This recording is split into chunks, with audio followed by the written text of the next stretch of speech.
kindly do the needful. So, good morning to one and all.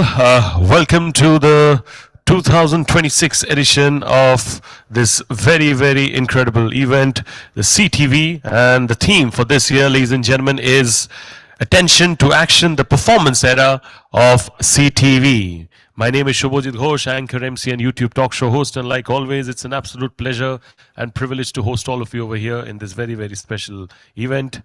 So I'll request all of you to get ready to embark on an extraordinary journey at the e4m Connected TV Conference, Mumbai 2026, where we are focusing on the dynamic digital marketing ecosystem and how CTV has emerged as a disruptive force, offering a 360-degree approach to amplifying brand success. So ladies and gentlemen, pace yourselves and get ready to experience an exhilarating marketing and advertising extravaganza like never before. Before we get rolling, I would like to inform you that our hashtag for the day is hashtag e4m CTV Conference. Like we all mentioned, this is the world of social media. Everybody's on social media. So whenever you feel that you want to post on social media, on LinkedIn, Facebook, Instagram, X, whatever be the platform, the hashtag is hashtag e4m CTV Conference. So let's keep the buzz going on social media and please keep sharing it using the hashtag E4M CTV Conference. Let me also tell you that we have a great lineup of speakers for you today to get the action-packed day going in. Like I mentioned earlier, that the theme for this edition is Attention to Action, the performance era of CTV. And Connected TV, ladies and gentlemen, is no longer just about content consumption. It's about measurable impact, precision targeting, and turning attention into action. As streaming reshapes viewing habits across the country, CTV is emerging as a powerful intersection of storytelling, data, and commerce. For brands, platforms, as well as content creators, the question is no longer if CTV matters, but how to unlock its full performance potential. This year, the e4m Connected TV Conference 2026 brings together industry leaders, innovators, and decision makers to decode the next phase of television, where every impression counts and every screen is a performance engine.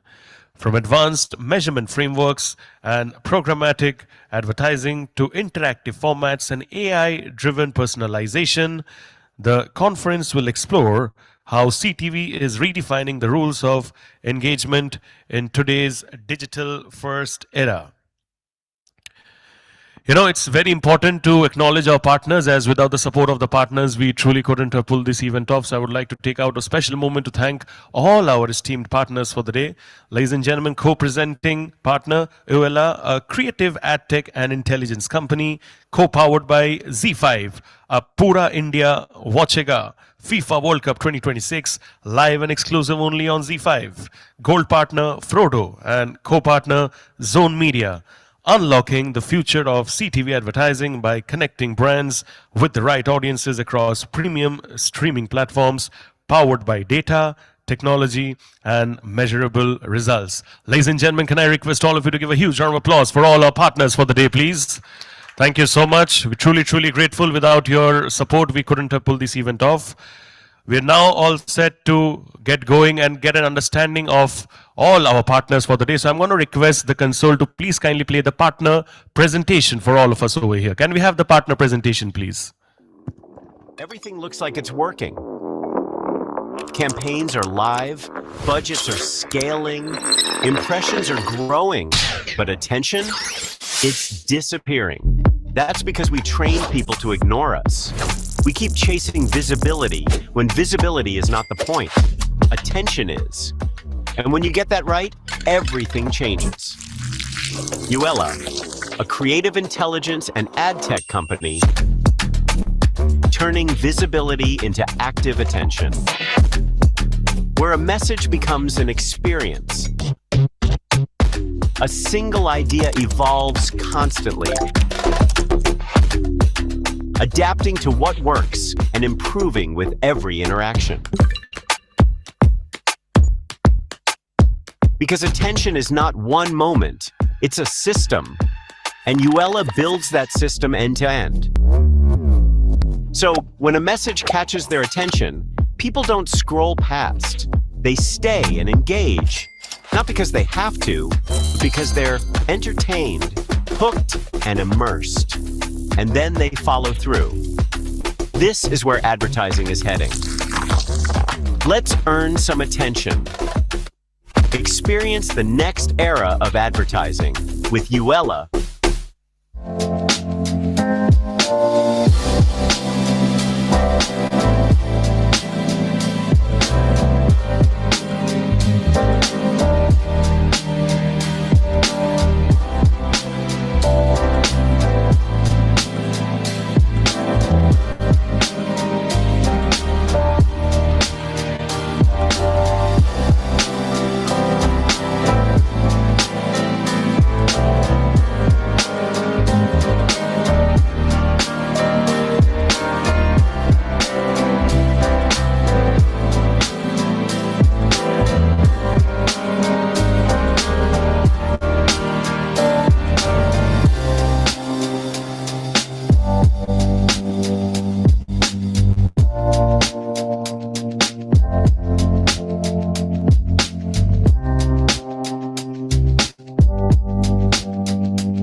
Applause to all our partners for the day once again. Thank you so much.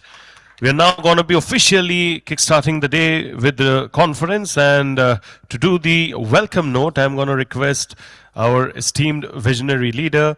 Can I have the esteemed chairman and editor-in-chief of BW Business World and Exchange for Media, Dr. Anurag Batra, on stage, please, for the welcome note. Give him a big round of applause, please, if I may request. Thank you.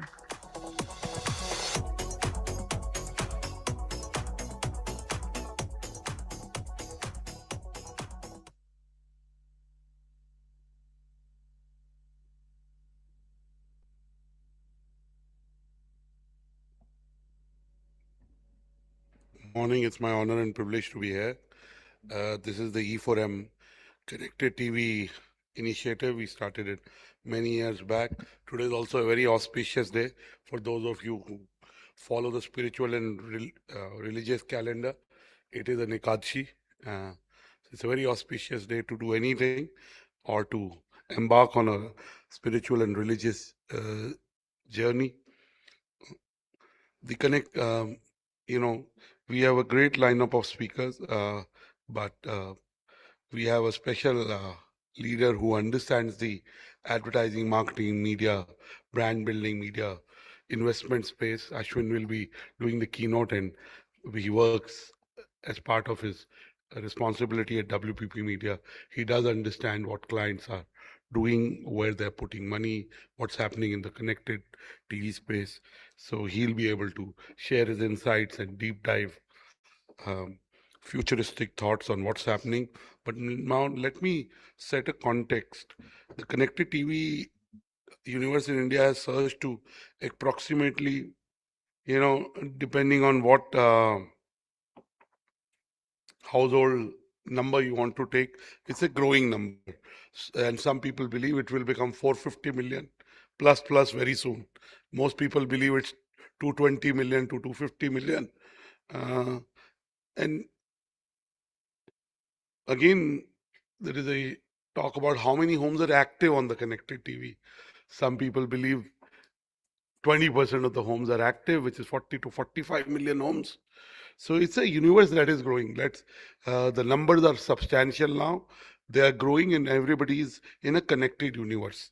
My children who are 22 and 18, for them, it's a connected TV. I mean, they don't know any other TV screen.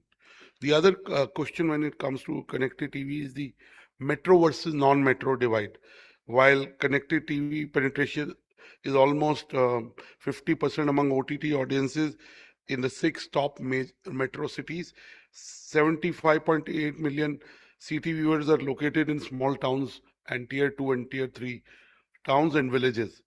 The top regions for connected TV are, of course, Delhi and the National Capital Territory of Delhi, Karnataka, and Maharashtra.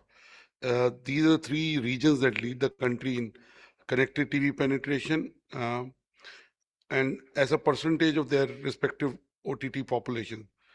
Um, again, if you look at the demographics, the audience is 61% male and 39% female, closely mirroring the broader Indian OTT demographics. Now, content, if you look at the content and consumption habits, of course, in media, there is a free versus paid business model. 67% of India's CTV audience uses these devices exclusively to stream free and ad-supported content without access to paid streaming services. So it's still predominantly a, advertising-led model. Free content and advertising on top of it. But there are premium subscribers and they are growing.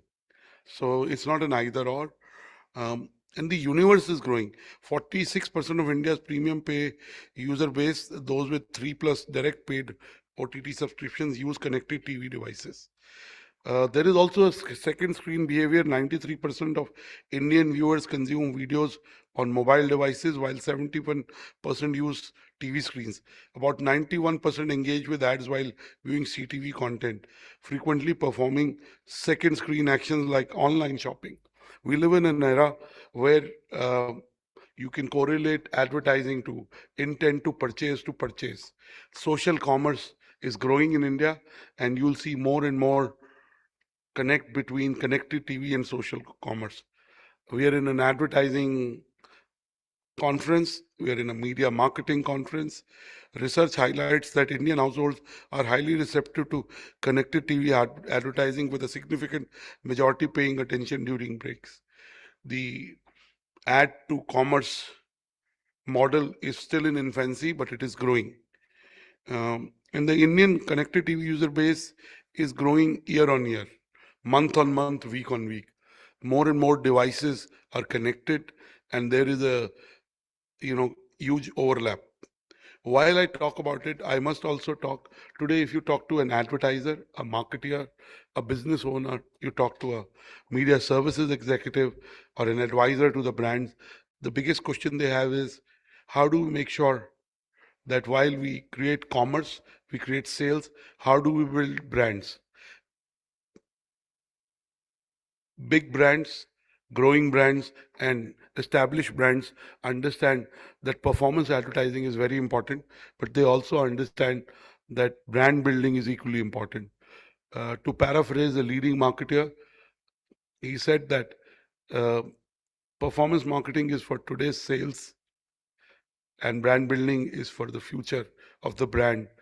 So clearly, the connected TV universe is in some way contributing to brand building, and in a small way is also contributing to performance, as the lines between devices, platforms, and content form blur. For the first time, for the last 25 years, we've been talking about the lines between Madison Avenue, which is advertising, Hollywood, which is entertainment content, and Silicon Valley, which is technology, have been blurring. Today, there's true convergence. I think connected TV universe in India is a great example of it. I want to end on a philosophical note. Um, I keep talking about the importance of sleep and 8 hours plus sleep. The beauty about connected TVs is sometimes I also do binge watching. I'm human. Uh, and then I order food in the night. The beauty about what's happening in the e-commerce space, in the quick commerce space, in the social commerce space is that the OTTs and the connected TVs are telling you can binge watch. So it is, of course, availability of any service or product doesn't mean we have to consume it, but it is playing havoc with our sleep. It does sometimes. There is compelling content, and sometimes I prioritize my sleep over everything because that keeps me fresh and energized in the morning, and I know that it contributes to my overall health. Also, today the biggest currency is time and attention. It's not money. If you have people's time and attention, money will follow. In a connected TV universe, multiple things are chasing your attention. And again, to be able to build brands while the consumer is distracted and sharing his or her time across multiple actions uh, is also a challenge. So the quality of brand building and the impact of advertising in the connected TV ecosystem has to be measured, and there are companies and players that are measuring it. I want to end by saying we're at the cusp of a revolution. Already in the last few years post COVID, more and more users are spending more time in their, there is still work from home, though it's a hybrid model these days for most organizations. People are spending more time shifting between screens. It could be a screen for entertainment, it could be a screen for work, and in some cases, it's a single screen across households and across individuals. Today, none of us are teenagers, but all of us are screenagers. And connected TVs is here to grow in the screen age universe. We at Exchange for Media recognized this trend long time back and engage in a connected TV initiative. I want to say that tonight we also have E4M Play Awards, which are our OTT awards, and leading players, actors, producers, directors, content creators will be here in the evening for the E4M Play Awards. I want to end by saying that this week we started our 27th year, Ashwin. We completed 26 years of Exchange for Media. And while I'm always telling my team what they can do better, while also acknowledging the good work we do, I think the next 1 year at Exchange for Media is about transformation. We have the attention, respect, and patronage of the community, but we want to use to be able to build products and services that go beyond advertising, conferences, and events. Hopefully, the next era of Exchange for Media, in partnership with companies represented in the room, with the patronage of companies like WPP and leaders in the ecosystem, the marketeers who are the home for, we consider ourselves as the homepage of CMOs and brand marketeers and media services professional and the whole community. I hope we are able to move to a fully video product. We want to become a video product. Of course, we do fair bit of video, but we want to become video first. We want to become an Instagram first or social media, because we're a little traditional. We still bring out impact every week, and there is a certain loyal audience for it. Exchange for Media is the pioneer. I think everybody in our ecosystem copies us. I haven't ever seen one thing which anybody's done ahead of us or is innovative. But the challenge is to be able to use what we've got to be able to build something that will be relevant and futuristic. I hope through your patronage, and as I said, it's an auspicious day, I'm sure we'll be able to transform Exchange for Media into something that stays relevant and is part of your lives. It helps you professionally advance and helps the ecosystem grow. Our job is not just to help our company grow or some of the players grow. The way we see our job at Exchange for Media is to be a catalyst in the growth of this ecosystem.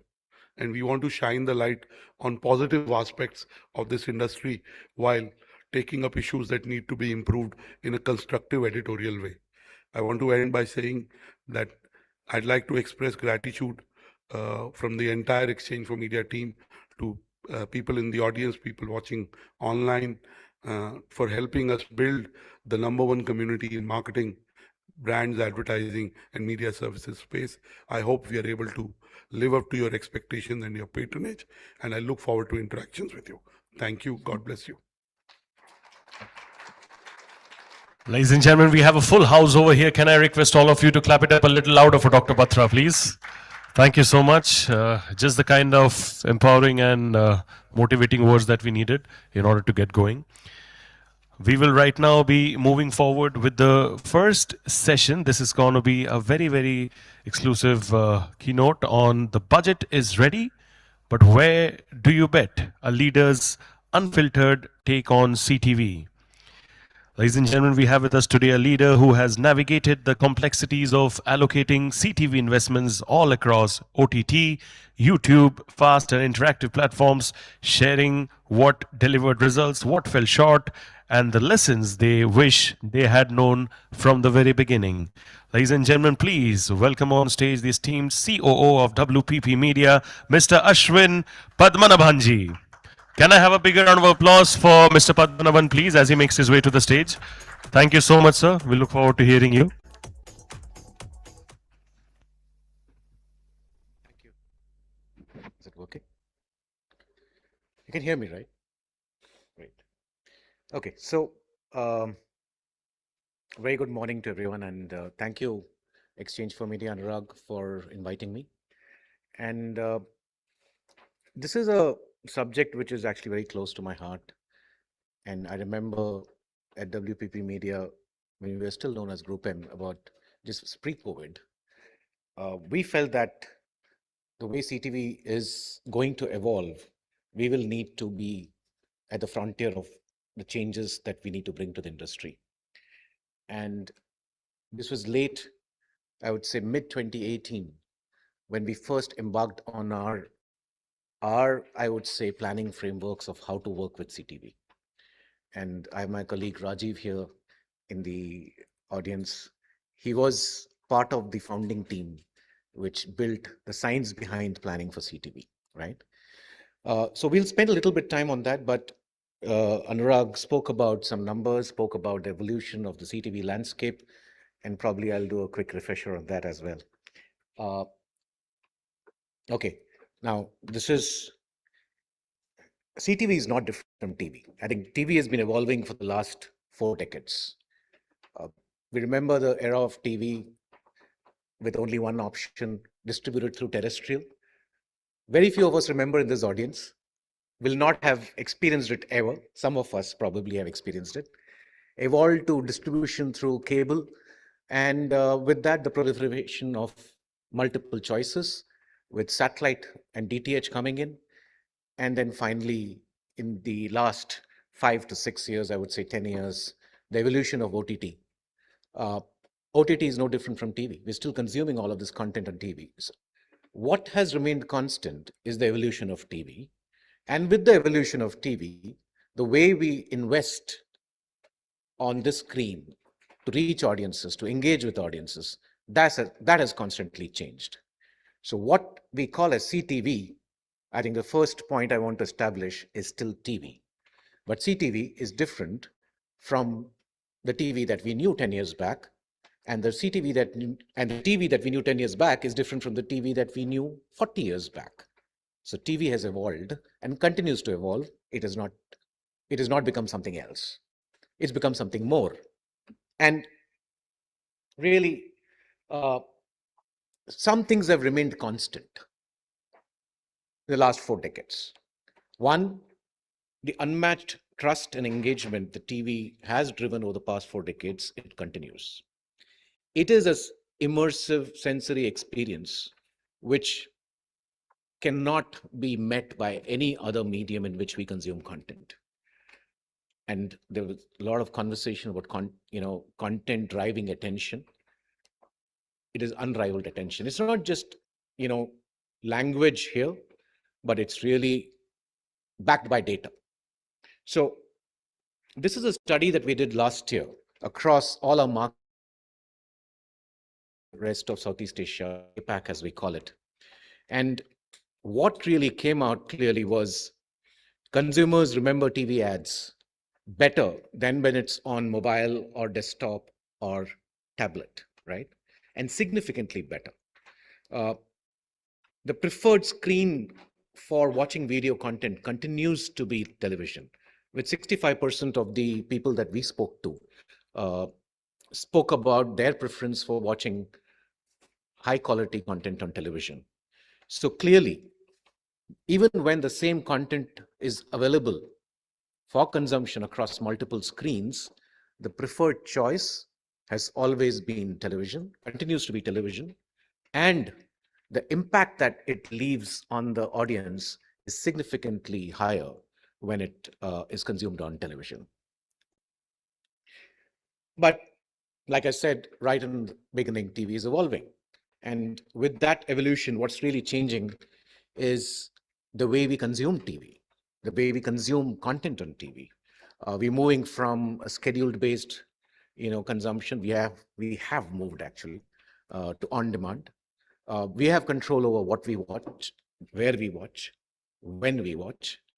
Uh, it's a highly engaged, experience for us as consumers of that content. And from a perspective of an advertiser, it suddenly lends itself to targeting, which was not possible earlier. It lends itself to personalization, which was not possible earlier.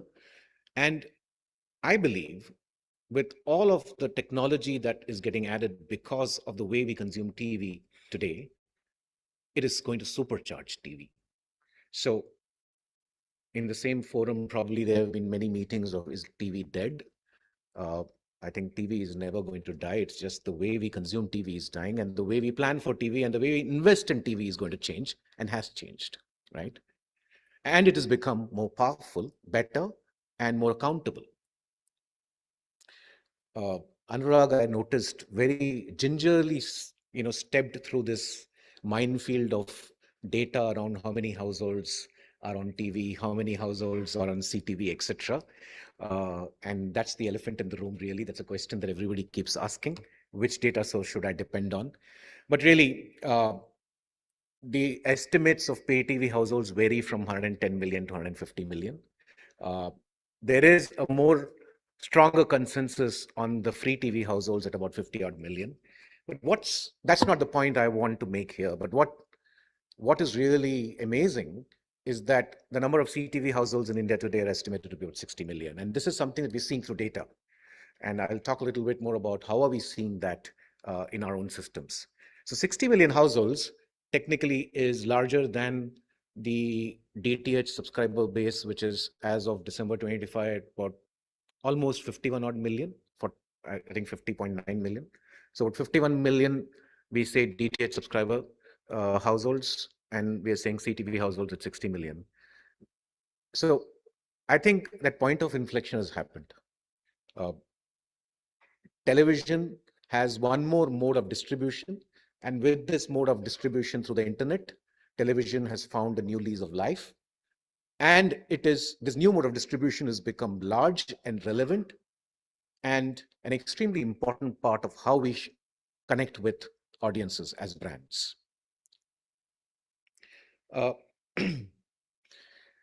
And honestly, I'm stating the obvious, right? We've known why CTV has grown. Clearly, affordable data, the most affordable data in the world is in India. That's supercharged the way we're consuming content on mobile or on CTV. Almost every single 9 out of 10 TVs sold today in India are smart TVs. So as a device gets replaced across homes, as new devices come in across homes, they're all built in with capability for consumption across OTT, and they're all smart TVs, which lend itself to personalization and targeting. And parallelly with the penetration of broadband increasing, and it's not just fiber broadband, cable broadband, it is wireless broadband as well, right? We also have the maximum number of broadband subscribers in the world. So really, affordable data, extremely deep connectivity, and the replacement of devices and new devices coming in, almost all of them being smart, is leading to the CTV boom that we're seeing. And it's shown with our choices as consumers of where do we want to consume the content. So clearly you can see the number of subscriptions that we have as an average subscriptions has gone up to almost 4.6 apps on an average that somebody has subscribed to. Some of these may be ad supported almost today when you think of it, barring probably Netflix, which will also make the move in India soon. Every single OTT environment is ad supported in some form, right? So really, again, the point that Anurag mentioned earlier, the availability of opportunity for brands to engage in the OTT environment is increasing as the ad-supported environments increase. And with the number of subscriptions we all have, to consume content, that's also enabling that increasing availability of audiences across the environment. But really, CTV is where TV meets digital, but it's not digital the way we have traditionally planned for digital. And I think I want to kind of emphasize on that point. Uh, we shouldn't ever make the mistake of thinking of CTV the same way as we would plan on mobile or any other form of digital environments, whether it's commerce or anything else. Yes, they're all getting connected, but the way we plan on CTV needs to be unique. It needs to be the way we plan on TV. And I'll spend some time on how we are doing it at WPP Media, right? So what you see there is the share of connected TV spends on total TV globally. About 39% is what it's forecast to be in 2027 of total TV spends in the globe. And just to give you a context from an India perspective, when we released the TYNY in the beginning of the year, this year, next year report for ADEX, we have forecast that in the Indian market, of the total television advertising investment that will happen on television, about 18% will actually be on TV. So total TV includes, in the way we describe it, both television distributed through cable and satellite. You should notice I'm not using the word linear TV here. I'm deliberately saying television distributed through cable and satellite, because there is linear TV on CTV as well now, right? So really, if I look at the total advertising spend forecast across television distributed across all three mediums, close to about 43,000 crores of television spends we're estimating, out of which 7,800 crores would actually go to CTV, right? So that's a significant number, 18%. But we still got a lot to catch up. And I do believe in the next 18 months, we'll catch up. So what does television distributed through internet enable us to do? And with the kind of household penetration that we see of approximately 60 million, what the first thing that's enabling us to do is household addressability at scale. It's becoming viable to actually plan on CTV now. It's viable to actually run a sufficiency plan on CTV now, right? The ability to drive creative personalization dynamically at scale, unmatched in with the kind of reach that we're able to deliver in India. And more importantly, as measurement is evolving, we are seeing innovation, which is also getting measured and becoming accountable. So it's not innovation for the sake of innovation anymore. What is the innovation doing for my brand? What is innovation doing to the actions my audience is taking? We are able to measure that. But at the same time, we have challenges. And like every evolving medium, the challenges lie in the fragmentation that we have today, right? And the way we look at it, we see different kinds of CTV content available, right? So there is the premium OTT world, which is becoming more or less S-word now, more or less A-word, sorry.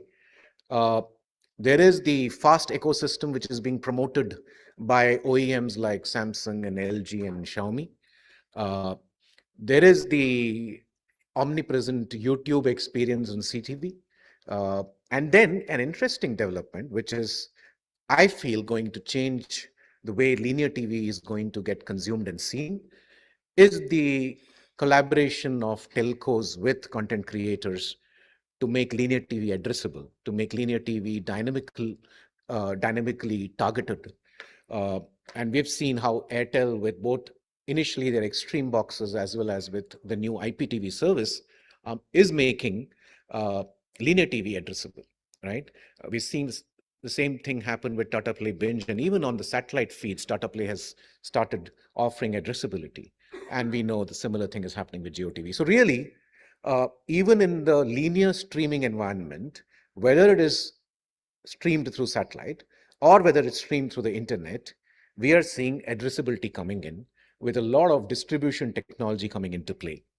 And finally, the growth of regional content, and players like Hoichoi was actually first in the market, and they became the most profitable OTT very soon. They remained and continue to remain mostly subscriber driven. But the growth of stage that we have seen in the north with dialects like Haryanvi and Marwadi and Rajasthani content really connecting with audiences. Aha in the south with both Tamil and Telugu content. So there is a proliferation of regional content at scale and exclusive environments for that regional content becoming viable now, right? Uh, but in all of this, really the challenge exists. All of these are creating siloed audience, in a way, environments, which means that as a marketer and as a planner, how do I actually make sense of audiences across all these siloed environments? How do I measure them? How do I plan for them? Uh, and we know measurement continues to be fragmented. Uh, there is this constant fight between what is premium and what is not premium, what should I pay for it. No common currency yet. And because of the siloed content availability and lack of unified measurement, uh, you have challenges with frequency capping and measuring frequency itself. Am I overexposing an audience too much to a creative? And we have a lot of these challenges that exist today.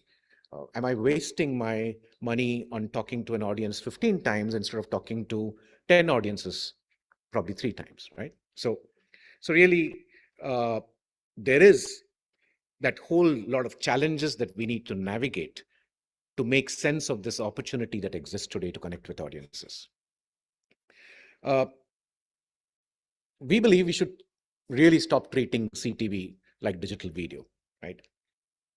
That would be criminal to do that. To approach planning like that would be criminal, right?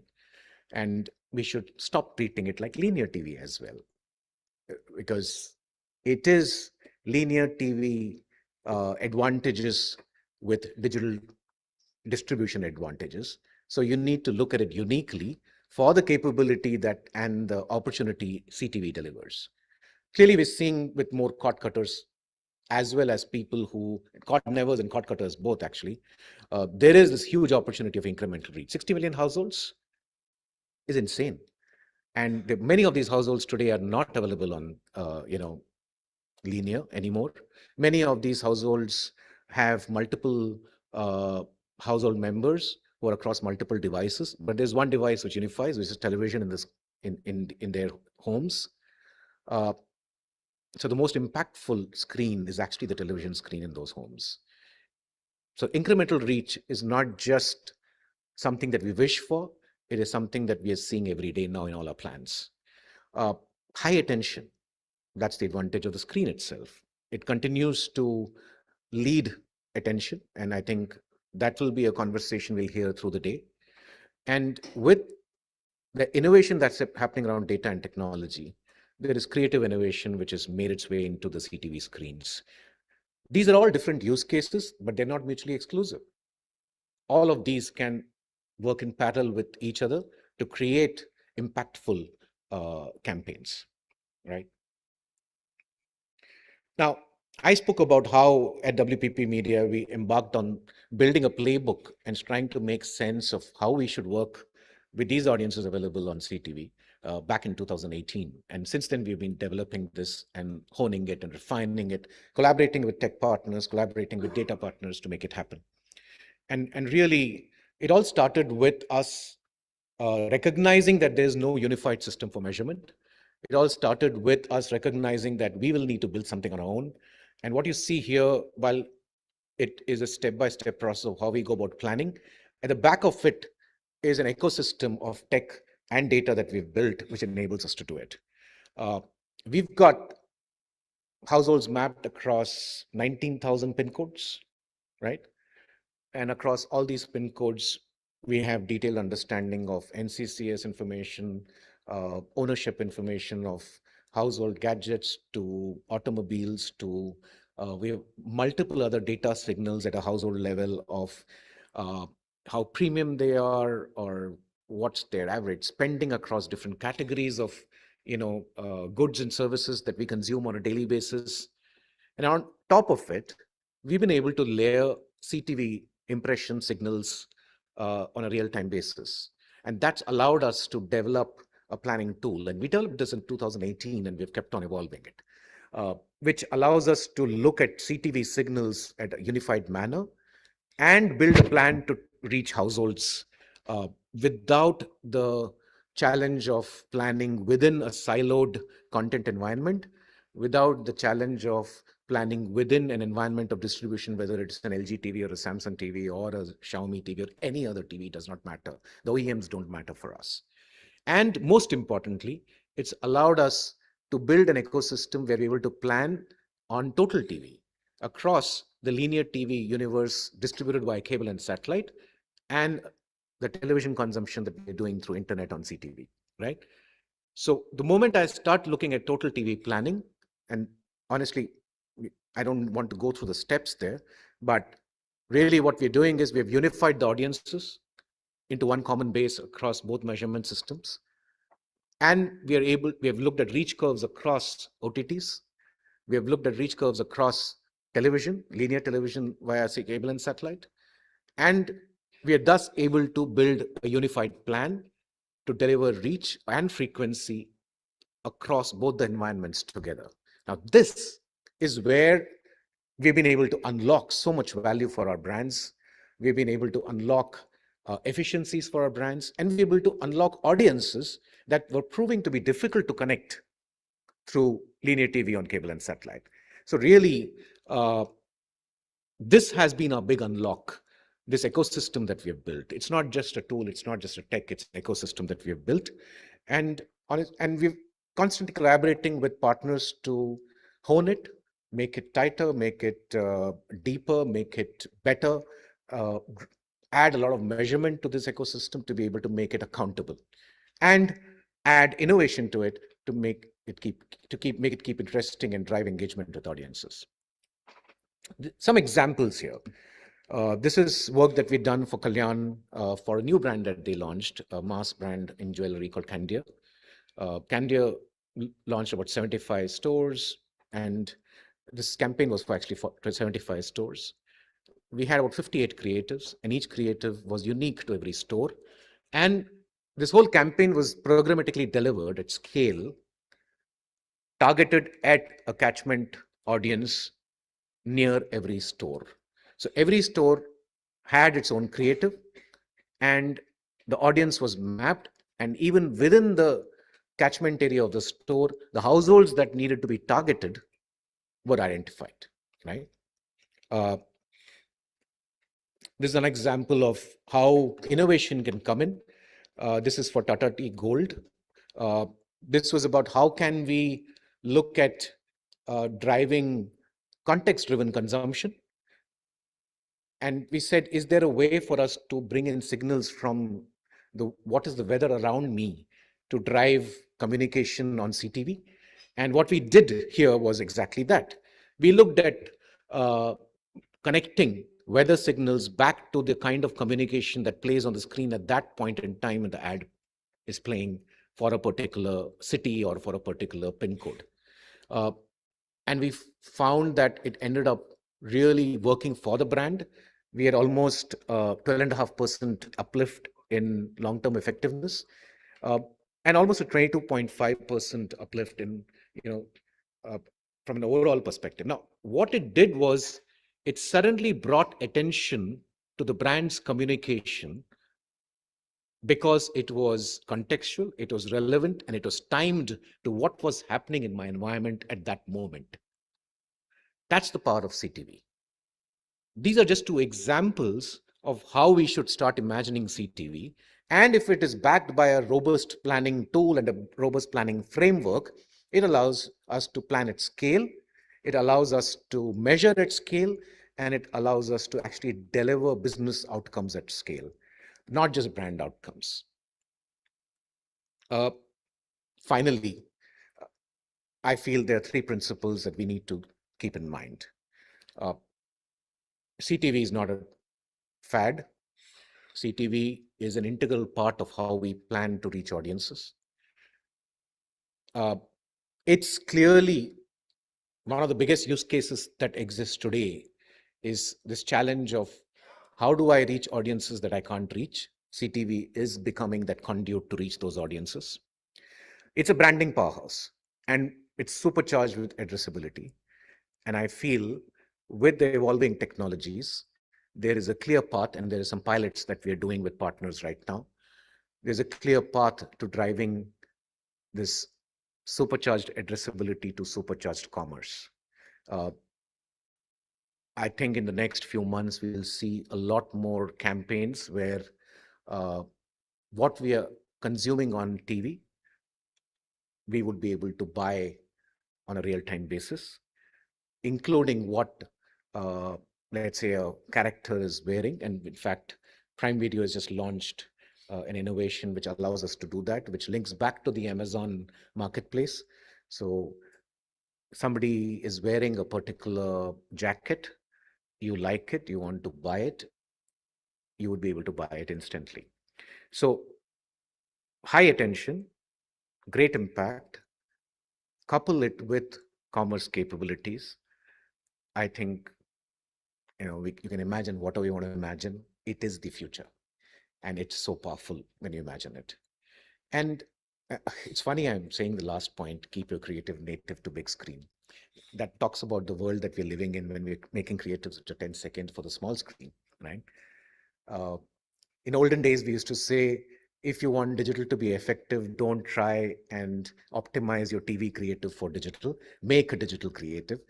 And it's quite ironic I'm saying that make a creative for TV today, right? Don't try and convert your digital creative into a TV creative. Make a creative for large screen, make a creative for TV, make a creative for CTV, which leverages the advantages that CTV provides, whether it's in terms of engagement, whether it's in terms of accountability, measurement, everything. Just three principles which are relevant for probably the next 6 months. After 6 months, when I stand here, probably there will be three more principles. That's how fast it's evolving. Thank you so much for being a lovely audience. That's it from me. So much, sir. I'll request you to please remain on stage, and I'll request everybody to please clap it up a little louder for him, please. And I'm going to request the presence of Mr. Sahil Bisht, Global Sales Director, Zone Media, to please kindly come up on stage and hand him the token of appreciation. A big round of applause for Mr. Bisht as well, please. Thank you.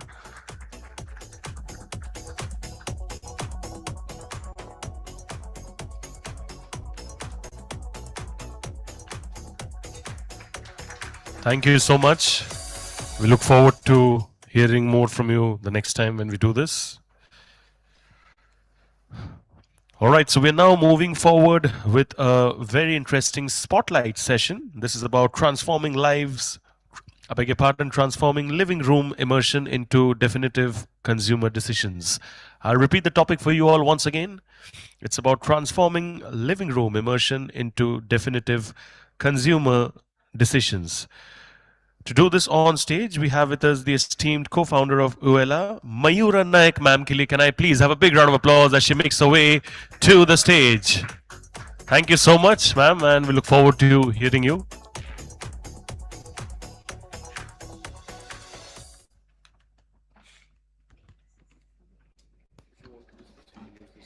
No, I'm okay with this. Good morning, everyone.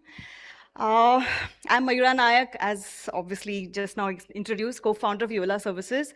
Very happy to be here. Thank you, Anurag, for a lovely opportunity. At e4m, we spend a lot of time thinking about how do we intersect media, creativity, technology, and consumer behavior. And something that we've been very passionate about for the last 1.5 years is that our answers are all crawling us back to the large screen in our households, which is the connected TV. We heard Dr. Batra speak, we heard Ashwin speak, everybody speaks about attention. The flavor of the season is attention, and we've been noticing most industry forums are talking about it. Next few minutes, I want to really spend time on how we can move beyond attention.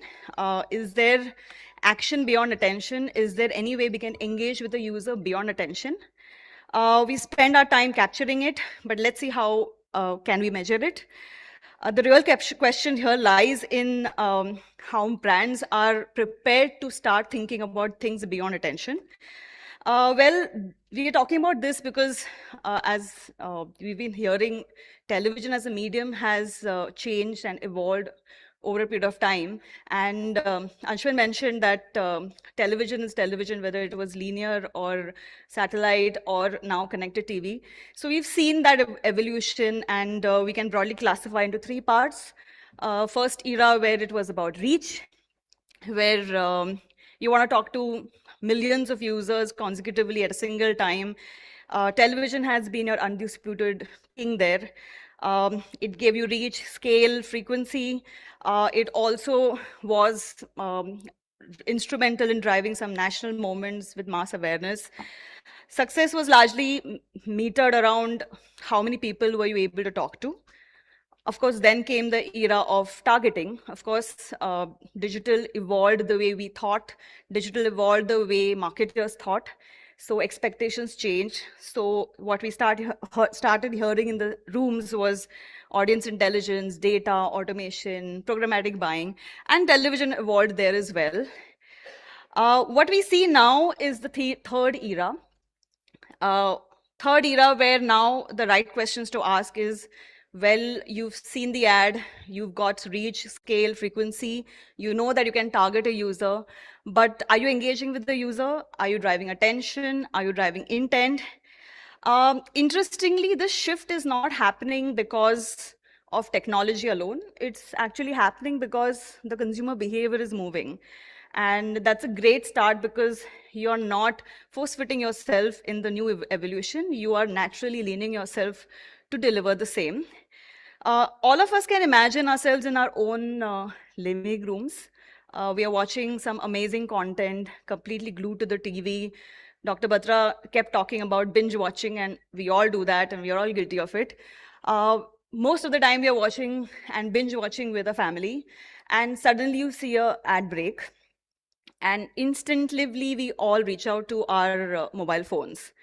And that's where your second screen consumption starts. So you're moving from your first screen to the second screen.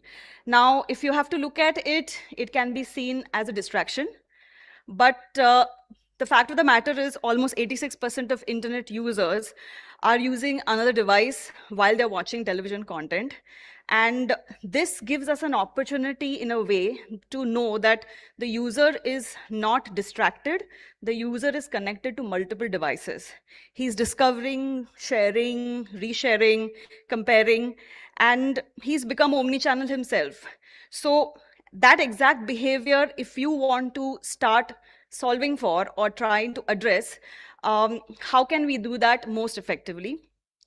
Nexad is trying to do that as a center of the way we think.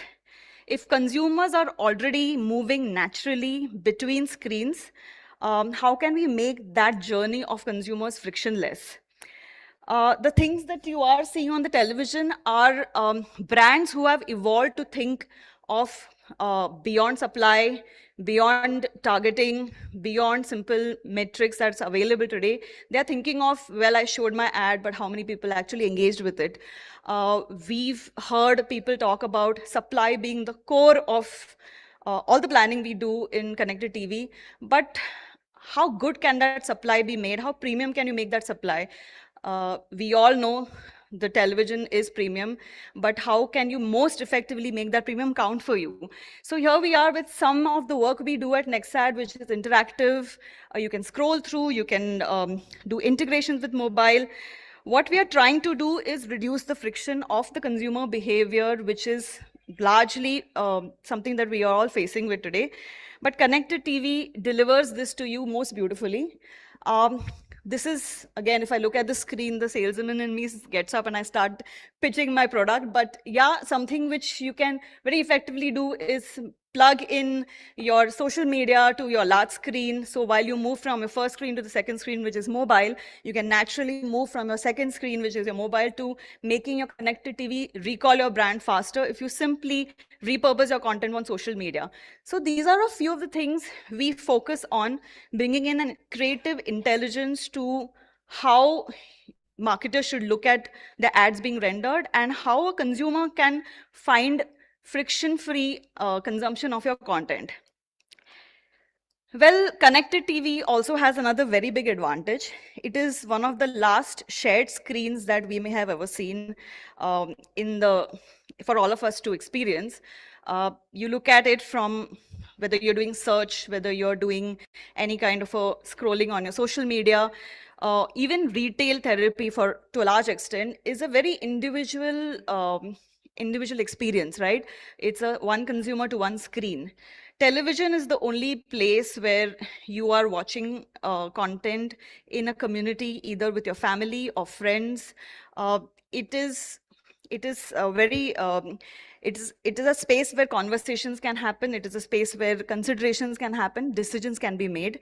Research says that 75% of internet users today are sitting together in either twos or more than twos while watching television content. That itself proves that if you are addressing in a very engaging way on a larger screen, the chances are you are creating conversations, you're creating consideration, and probably reshaping up decision making for a certain brand.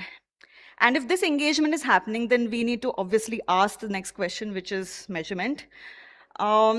Interestingly, we saw some very, very heavy slides in Ashwin's deck, and I was paying core attention to what he was showing. There was a lot of supply there, a lot of information, and great to know those data points, because almost all supply eventually speaks about that one point, which is video completion rate. And every quarter, we do campaigns for brands. All of you do campaigns, and we as partners, we celebrate that we delivered 95% completion rate. It's becoming a usual norm. But come to think of it, that 95% completion rate is that delivering you the right attention. So an interesting research where T-Vision said that 95% completion rate may not equal to even 40% of human attention. Now, am I disregarding the entire supply chain that we create to showcase completion rates? Not really. But is there a way that you can actually track that engagement? Yes. If you render a great creative and you create interactivity as a core element to the use cases that you want to take in the market, this is possible because consumer act on participation, interest, and action. That's a proof that they're raising their hand, they're expressing intent, and that is getting captured.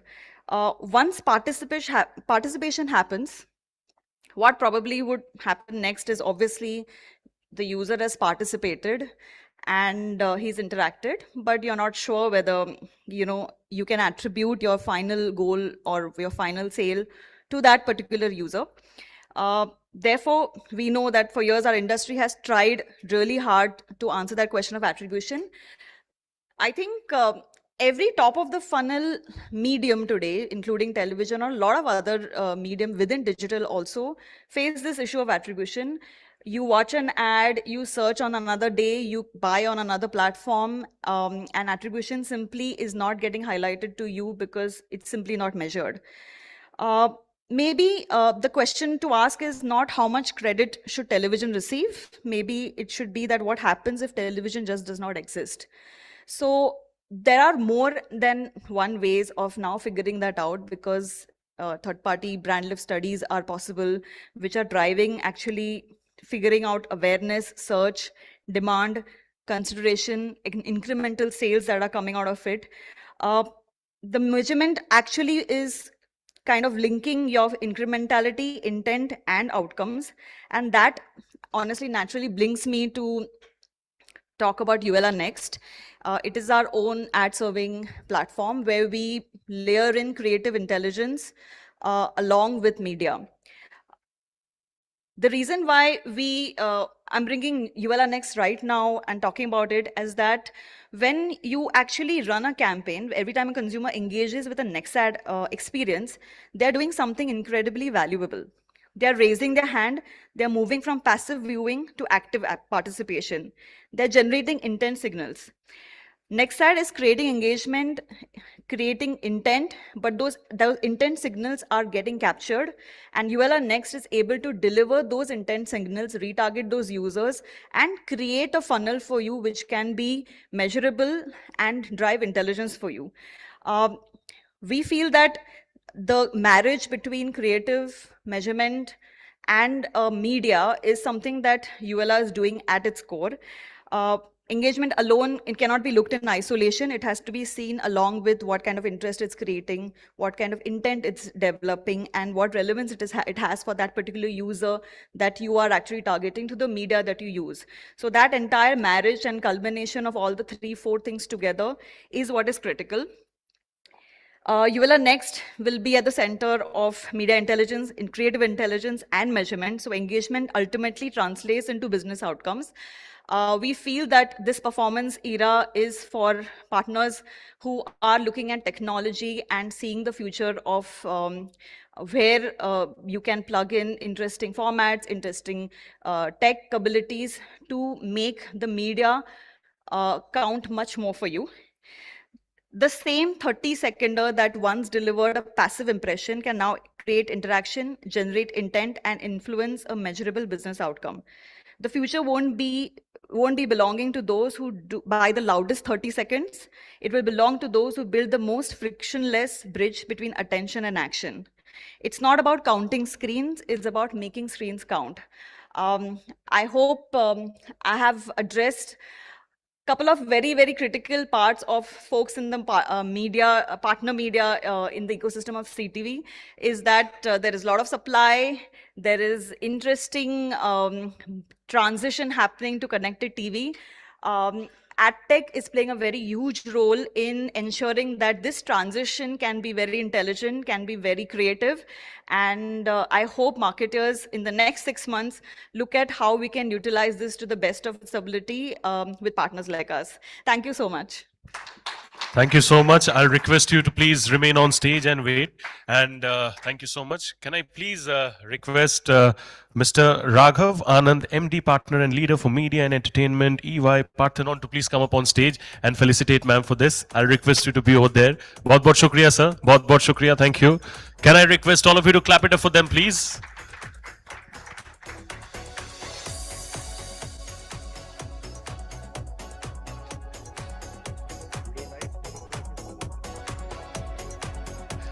Ladies and gentlemen, this is the moment that needs calling for clapping and appreciation. Thank you. बहुत shukriya, sir. I'll request you to, because I have to introduce and call you again, so I'll request you to take your seat, sir. All right, so moving on from one enlightening session to the other, it's now time for another incredible experience on the conversation about the living room is now a performance engine, reinventing TV in the age of CTV. I'll repeat the topic once again. This is about the living room is now a performance engine, reinventing TV in the age of CTV. To do this session with us, may I please request the esteemed MD, Partner and Leader for Media and Entertainment, EY Parthenon, Mr. Raghav Anand. Can we please have Anand, Mr. Anand over here on stage? Can you all clap it up for him once again, please? Sir, are you mic'd up? Yes, we look forward to hearing you. Thank you.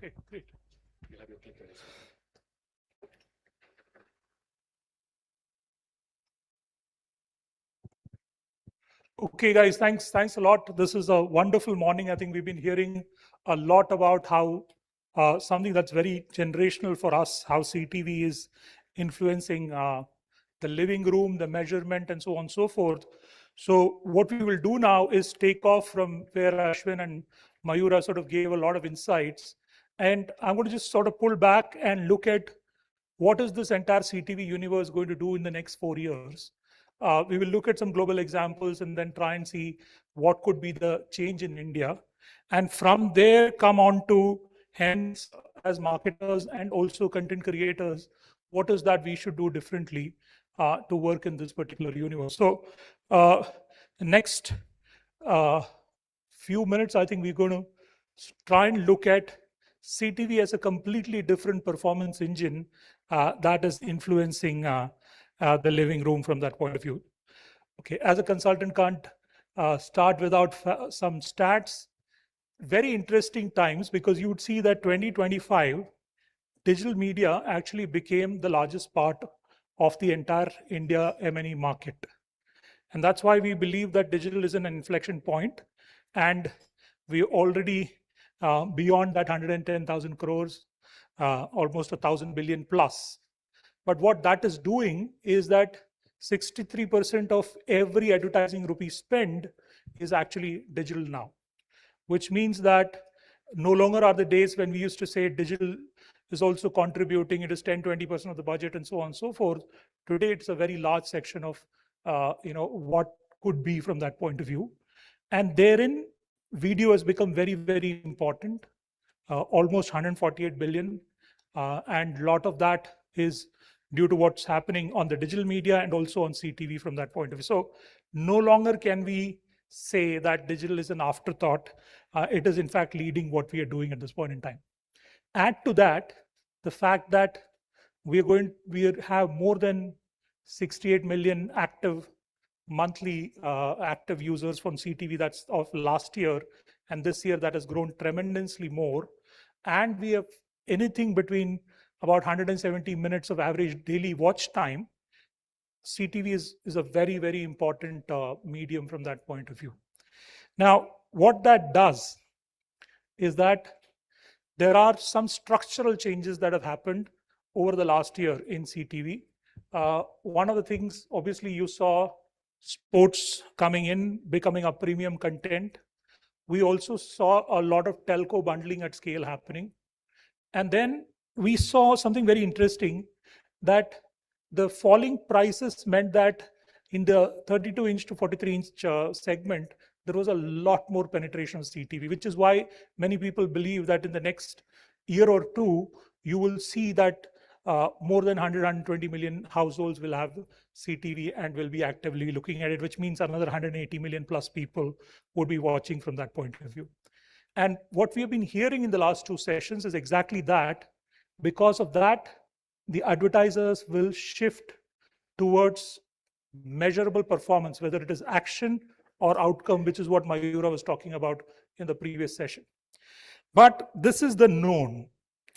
What we need to do is look at, for examples across the globe as what has really changed in CTV. And I think that's very interesting because CTV has done some very different things. To start with, sports switched from a linear TV to Netflix, right, in the US. And as NFL started happening there, you saw huge growth. Streaming as a share of US TV is now close to 50%. And that's a big shift that happened from that point of view. And as that was happening, never did we think that a TV manufacturer would be the largest broadcast channel aggregator. Samsung has more than 4,300 channels, 100 million active users across 30 different countries. That, I was in a boardroom and there was a set of broadcasters and there was a broadcaster on their board and there was Samsung presenting there. And when you heard the conversation, it was unbelievable on how those channels are going to grow over the next 2 years.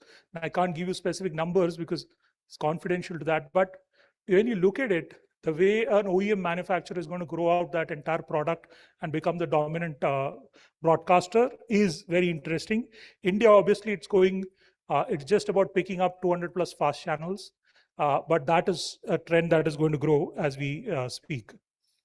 Now, the other thing that happened is, this is also very interesting. US upfronts, for the first time, you have more commitments on CTV than on prime time and linear, right? That itself is a trend. Obviously, fast channels are really monetized in the US. Then you are upfront for 2026, beating prime time linear, which means that there is a lot that is promised, and that is what you will see in India in the next 2 to 3 years as those numbers pick up from our point of view. The other thing is retail media coming to town. You will see this, I'm seeing this in UK, I've just been back from there. There is a huge amount of spends in retail media. And retail media, somebody like Walmart going and picking up a TV maker like Vizio. And what they want to do is take the shopper data from the retail and then look at, how do you integrate that across screens? So you're watching on a CTV, you're buying or in a shop, integrate that entire data. And retail media today, For example, if you look at Walmart Connect, is about $6.6 billion. Tesco, a few others are all are growing more than 40% and are in the high, nearing tens of billions of dollars from that point of view. So retail media is again going to come into CTV, and this sort of line between what is retail and what is content viewing on CTV is also going to get blurred. And that's what, if you see here, retail money on CTV is doubling to about 9 billion by 2029. So there is a host of things that are going to happen from a retail point of view. The other things which are less talked about, and I think is very important, is how gaming is coming into CTV. And you will see this. Previously, you needed the console. It was costly, was not penetrating in India. Then you had cloud games, cloud subscriptions, still getting marketed, bit of penetration. But Samsung Gaming Hub with 3,000 titles, you just need a controller and you can start playing, right? And now even a Fire Stick has AAA games. So suddenly your CTV console becomes the CTV screen becomes your console from that point of view, right? And globally, a lot of the gaming guys we're working with are actively now starting to look at India. For gaming publishers, India never was a big market, and especially for people working on the console side. But they're now actively looking at India because with cloud subscriptions and CTV penetration going up, India can become a huge market from that point of view.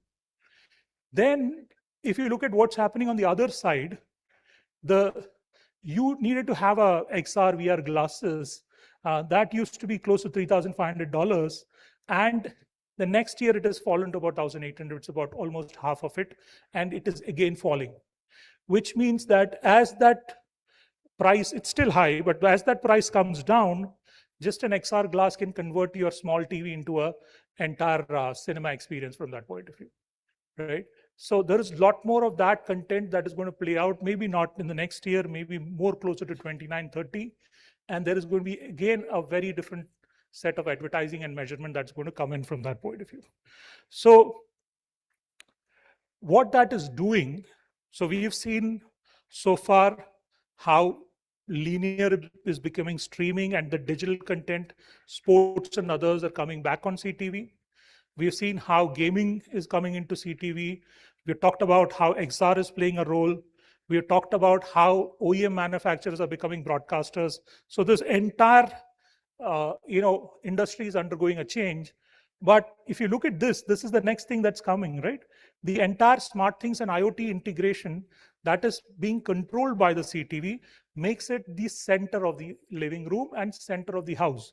So if you look at a platform like Samsung SmartThings, which has about 430 million users, everything from your household cameras to lights to locks, everything, in the West is starting to get controlled. And especially in places like Japan and Korea, there are a lot of things happening around this from that point of view. So IoT coming in, smart homes getting built out. And lastly, this is an important thing. I was in a creator conference, we were speaking about this. And we said, previously YouTube, the whole pitch was about, you can become a creator. You can start, anybody can become a creator, right? So I can open up my video, I can put my videos and so on and so forth. Today, the pitch is that any creator can become a studio, right? It's not that you have only the top 4 universals of the world and so on and so forth. Today, a creator can directly come onto YouTube, can come onto a fast channel, can start a podcast. He or she herself can start 15 to 20 different channels and mediums across different places, not just YouTube and Instagram, but on a CTV and also on a podcast and so on and so forth. So what that does is that YouTube today is the biggest network in the US, but because that viewing has gone 120% more, the line between what is a traditional channel, what is a fast channel, and what is a creator channel on your TV in your living room is also getting very blurred from that point of view.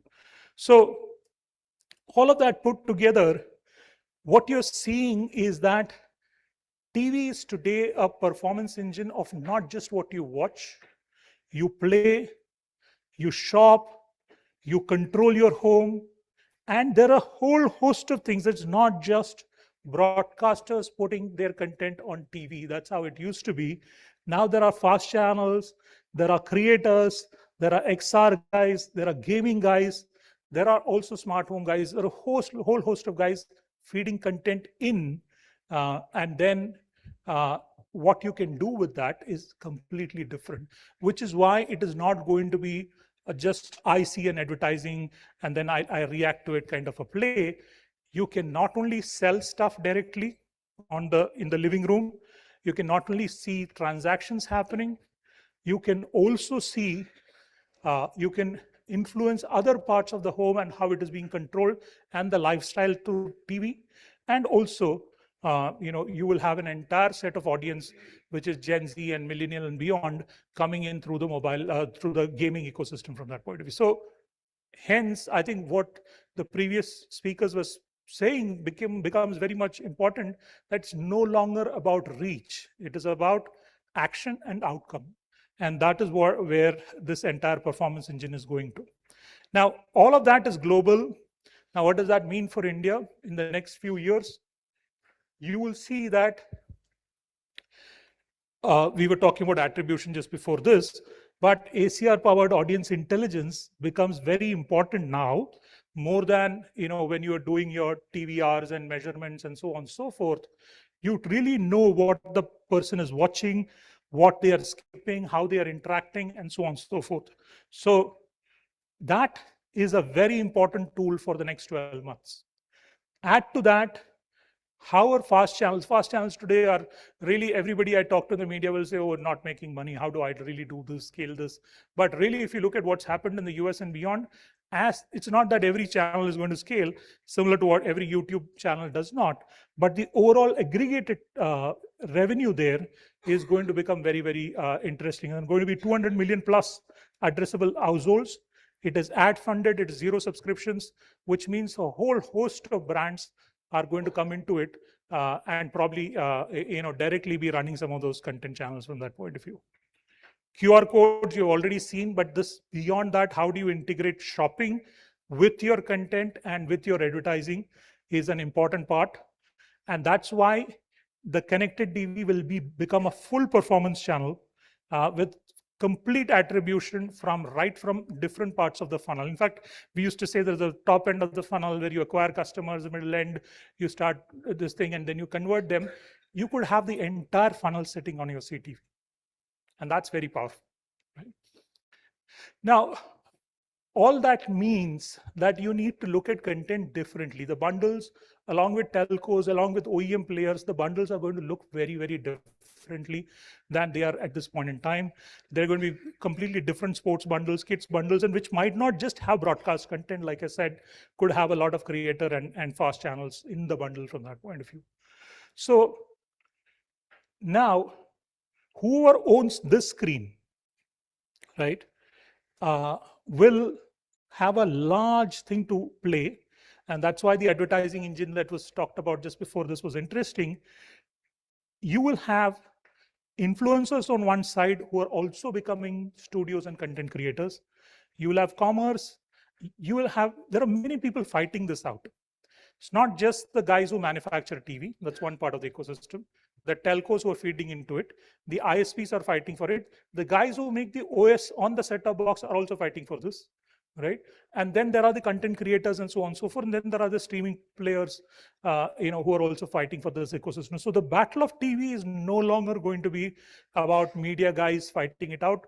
They're going to be retail guys, telcos, OEMs, manufacturing. So if you thought OTT was a four-play battleground between telcos and content, this is going to be an 8 to 10 segment battle with retail guys, gaming guys, and all of that coming in. So advertising here is going to become a lot more action-oriented, lot more outcome-oriented, and lot more data science-based from that point of view. So the question is, if you're a content person, is your content strategy really tuned? Ashwin said, make for the TV, don't just put your digital thing on TV. But I would say your entire content, 68% of the OTT titles being in drama and crime, 56 being regional, there is so much more that should be done on this CTV strategy, because that is now not going to be one-way content, but things that will push the audience into action, whether they want to, start, buying something, or start cross-selling something, or controlling the home, and so on and so forth. And to do that, the advertising model and the attribution around that has to be very well measured. So one has to look at whether you own the data or do you have access to the data to actually do that. And the guy who has that will dominate the industry. And then when you're building a campaign or you're building an entire brand proposition, are you just doing it for the handset or for the household? And for the entire set of, how do you actually not capture just the screen, but capture the living room is going to be one of the most important questions. So we've talked about how the screen is no longer just about content, but about gaming, but about retail, but about shopping, but about XR, but about creators coming in, and also SMEs and brands coming in.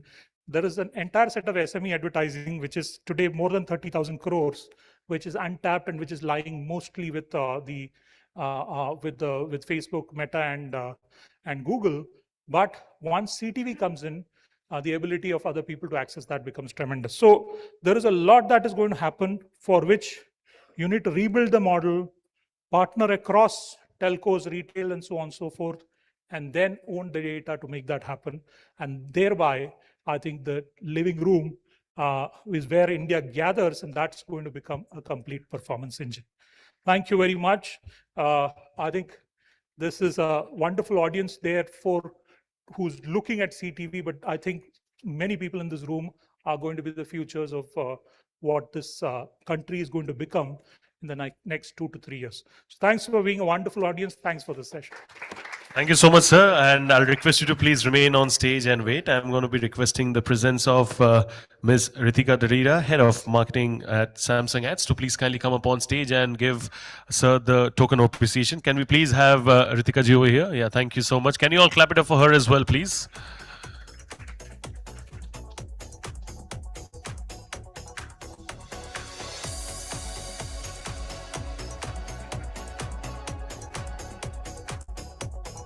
We'll do a nice photograph, and if you all can acknowledge and appreciate this moment, that would be really kind of all of you. So thank you so much. Thank you, sir. Thank you. All right, so it's now time to move on to our next spotlight session. This is going to be the big picture. How big it is, I'm sure our esteemed next speaker is going to be shedding light into that. So I'm going to be calling up on stage the esteemed General Manager and Head of Revenue at Samsung Ads India. Can we please have a big round of applause for Mr. Nishit Kanchan, please, as he makes his way to the stage. Mr. Kanchan, thank you so much. Good to see you again. And the stage is all yours. Thanks. All right. Good afternoon. Great presentation, Raghav. I think you gave off half of the information that we wanted to show about Samsung, but thank you for reiterating all the facts. The big picture. Let me, we've heard a lot of people today speak about measurement, attention,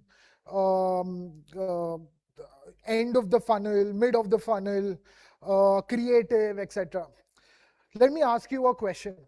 We are in that part or that cusp of technology where the phone that you have with you, the technology is so advanced that you can actually shoot an entire movie on your mobile phone with, say, 8K resolution, 4K resolution, true sound, pro sound, the entire jing bang. But if you think about it, would you still get the same immersive experience watching that same movie on your mobile phone or your, say, tablet? The answer is no. The big picture is that the TV screen or the largest screen in your household, which we also call as the billboard in your living rooms, still continues to be the primary device which has the ability to get the entire family in front of one particular screen. And I also heard about, engagement and attention getting, distributed to different devices. It's all true. But let me give you my own small example. I just started watching this documentary or a series which is called as The World of Titan in one of the OTTs. It is about 6 episodes and 1 hour per episode. I started it off in the evening once I got home. And since I started watching it, the content was so good that I actually did not pick up my mobile phone. So what I'm trying to say is that it is true that since we have a lot of devices at our disposal, we tend to scroll and watch other things on the mobile phone when you're watching TV. But it also depends on the kind of content that you're watching. When we talk about Samsung, and today I'm not only going to be talking to you about ads and the platform, I also want to speak to you a little bit about the technology that Samsung is getting into India. Samsung has been the #1 OEM manufacturer since 20 consecutive years. And we understand what the user wants. And we understand that what is the kind of experience that will actually enhance him watching any sort of content on his television, which is the reason why we are actually investing in the future of experiences. And because of that, we have just launched the world-class micro RGB television. If you don't know what micro RGB is, RGB stands for red, green, and blue. It is the newest kind of technology after your OLED and QLED. And let me give you a small sneak peek into what micro RGB is.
Isn't that amazing? Micro RGB actually has the ability to deliver 100% BT 2020 color spectrum, which means that you get the most immersive, the most accurate color throw that you can get on your television screens. Now imagine having or looking at your own ads in 4K resolution on a 65-inch anti-glare Samsung television. It is phenomenal how creatives actually pan out, and the entire experience that a user today does on a Samsung television with the creative is absolutely seamless and phenomenal. When we talk about the platform as Samsung adds, we have almost 16.5 million TVs, active television screens in India today, making us one of the largest single OEM platforms to deliver a seamless experience, seamless ad experience, because we own the hardware, we own the software, and we also own the ad tech. You can now reach out to almost 74 million users. And it is not far that this figure will actually multiply. And by the end of this year, you will actually be able to reach out to more than 100 million users. When you talk about only device reach on a per day, we deliver the highest device reach compared to any competition OEM platform, where we can actually serve your ad on 5 million active devices on a daily basis. And if you talk about viewership, and if you talk about the time spent on our TVs, a user spends almost 70 minutes per session on his Samsung television. We are a 5-year-old company, and if you look at the growth, and we proud ourselves to be called as thought leaders in the OEM CTV space, because we started in 2022, where we had just about 5 million TVs. And today we are sitting at almost around 16.5. And by the end of December, we would actually be covering or crossing about 18 to 18.5 million TVs. So you look at the growth and the compounding effect of the CTV universe with Samsung. Here is another cool insight. when you talk about brand loyalty, and I don't know how many of you know, but there are 128 TV manufacturers in India. And when you go to different states of the country, there is a huge chunk which comes under others, which are the smaller OEM manufacturers or smaller OEM brands. When you look at Samsung, there is up-teen or the highest amount of brand loyalty, wherein out of our entire universe of 16.5 million TVs, 28% of Samsung TV households own more than one Samsung TV, which is 72% own one Samsung TV, 25% own multiple TVs, but might be different model ranges, whether different sizes or different model types, and 3% own the same model and the same type of television in their homes. To go a step further, 83% of the 55% TV households use the multi-view feature. I don't know if how many of you guys have a Samsung TV, but if you don't, please buy one to experience this feature. Also, gaming, as Raghav also mentioned, is one phenomena that we have seen pick up immensely in India. Almost 74% of gaming audiences connect their gaming devices to a TV which is more than 55-inch. In fact, in the European markets and the US market, we have launched a TV which comes inbuilt with an Xbox. So you don't need a separate console. You just need the TV, you need the internet connection, and you just connect your controller and start playing the game. Also, when we talk about content, and as I mentioned, what you watch is as important as where you watch it. And because of the girth of content available today through OTTs and fast services, it is actually a challenge for advertisers to tap where you can target this particular audience. Because in India, one user actually watches about 5 apps on his TV. Out of that, 3 are AVOD and 2 are SVOD. So when we look at the data, almost 94% of Samsung Smart TVs consume streaming apps. And you will be surprised to know an Indian consumer today spends almost more than 5 hours per day watching content on his TVs, which is absolutely amazing. So when we talk about the relevance of CTV, and OEM CTV is just not hardware, or it is just not a line item. You can get immediate reach using an OEM CTV platform like Samsung. There is cultural relevance because a lot of speakers spoke about culturally targeted and moment marketing and how can creative form a big part of your marketing strategy. And of course, from a measurement angle, you can actually have multiple brand lists where you can measure. But what we also understand is that when we talk about technology today, the user who buys a television actually wants the best kind of technology, whether it is AI upscaling, whether it is anything to do with AI, whether it's the largest screen, whether it is micro RGB. So since we are sitting at the cusp of FIFA, let me show you how Samsung Ads is actually revolutionizing the experience using Vision AI on our TVs.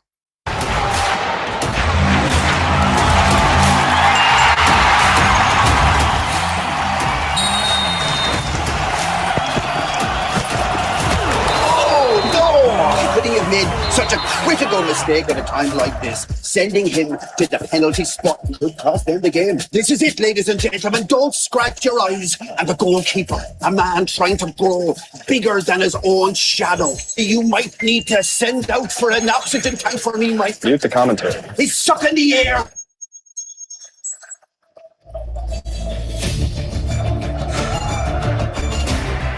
What's Alonso's save ratio this season? Alonso has a 72% save ratio.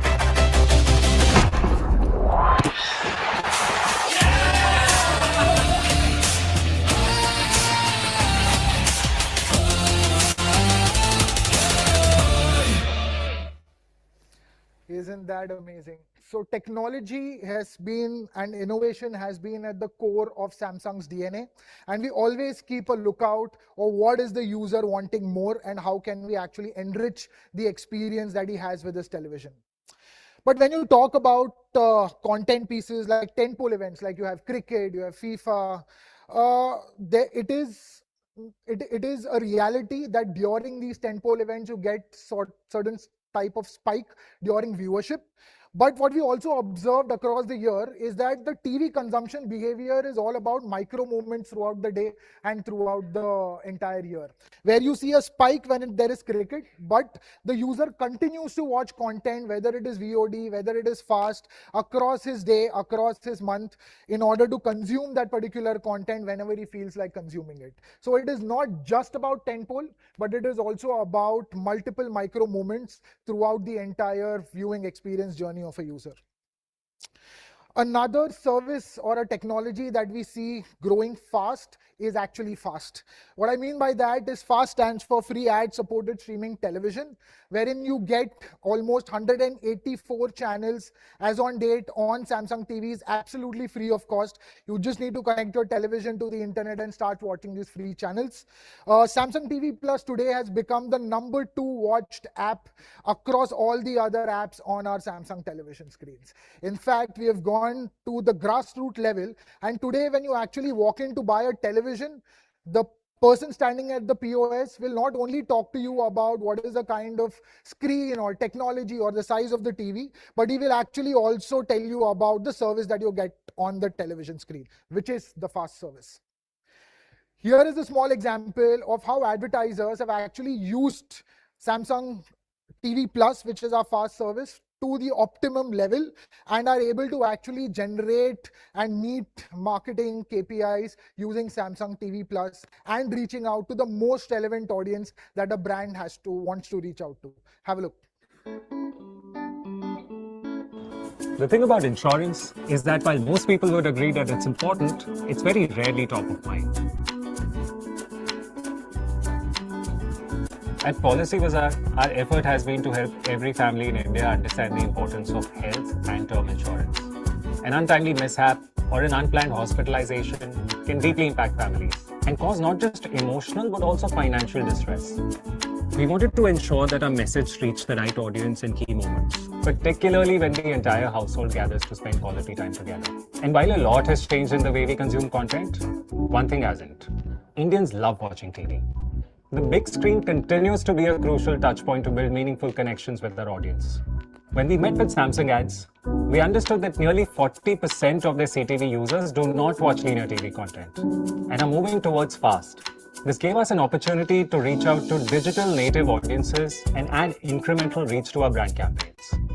Samsung's proprietary ACR tech further helped us analyze the complexity of reaching viewers who would otherwise be lost behind the paywall. We also had to make sure that we were reaching out to viewers beyond metros, connecting with them to make our proposition more relatable. We combined this audience data with Samsung's geo-targeting capabilities to reach out to key households in a language familiar to them. The results have been encouraging. We have reached over 4.5 million Samsung households since the launch of the campaign. Aided awareness and purchase intent have both gone up by 20%.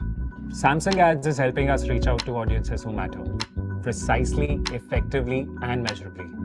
The right strategy at the right time with the right partners makes for a winning combination.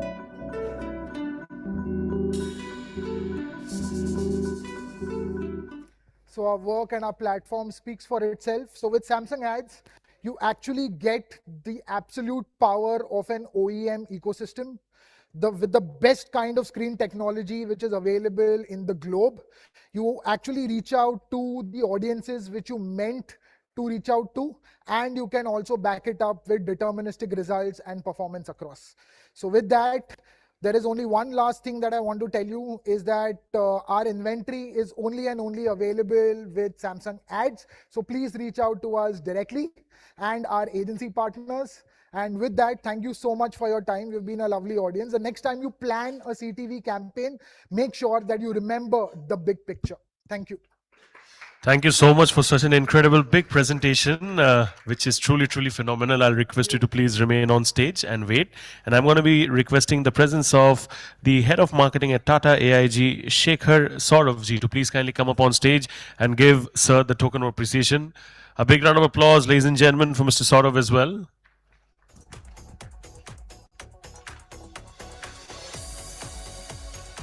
Thank you so much, Mr. Kanchan. Thank you so much, Mr. Saurav. Thank you. All right, so we'll now gear up for a special panel discussion.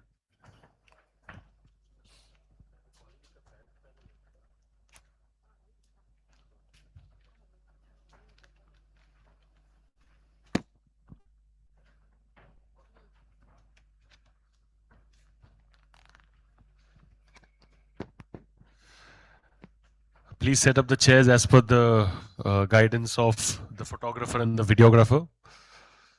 So in the meantime, I'll quickly announce the panel. The topic is From Impressions to Impact, the CMO's CTV Playbook.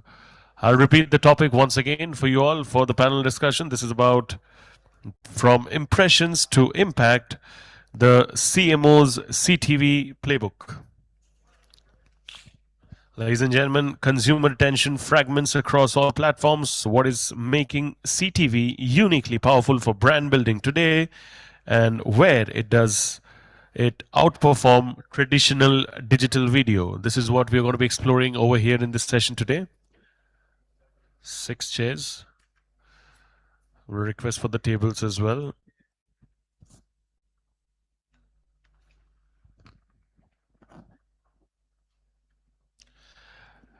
And also, I'll once again request and remind everyone to please kindly keep their mobile phones in silent mode. That's very, very critical. We don't want to distract any of our speakers over here who have taken out time from their schedules to be with us over here. So I'll request everybody, those whose mobile phones are not in silent mode, please kindly turn it into silent mode. All right, to moderate this session, we have with us today our session chair. He's the business head at Advanced TV WPP Media. May I please welcome on stage Mr. Rajiv Rajagopal ji, please. Thank you so much, Rajiv ji, for joining us over here. I'll request you to take the seat over here. And I'll also request all our speakers to kindly take the seats as per the photo arrangement. We're living in the world of aesthetics and social media, so that is very critical and important. I'm going to invite on stage our first speaker, ladies and gentlemen. He's the head of marketing CMO at Vista. May I please have Mr. Gaurav Ramdev on stage, please? Mr. Ramdev, thank you so much. I request you to take the seat. My next esteemed speaker over here is the head of marketing at Tata AIG. A big round of applause for Mr. Shekhar Saurav, please. Thank you so much. My next speaker over here is the esteemed VP Marketing at Castrol India. A big round of applause for Mr. Kaushik Vedula, please. Thank you so much, sir, for joining us.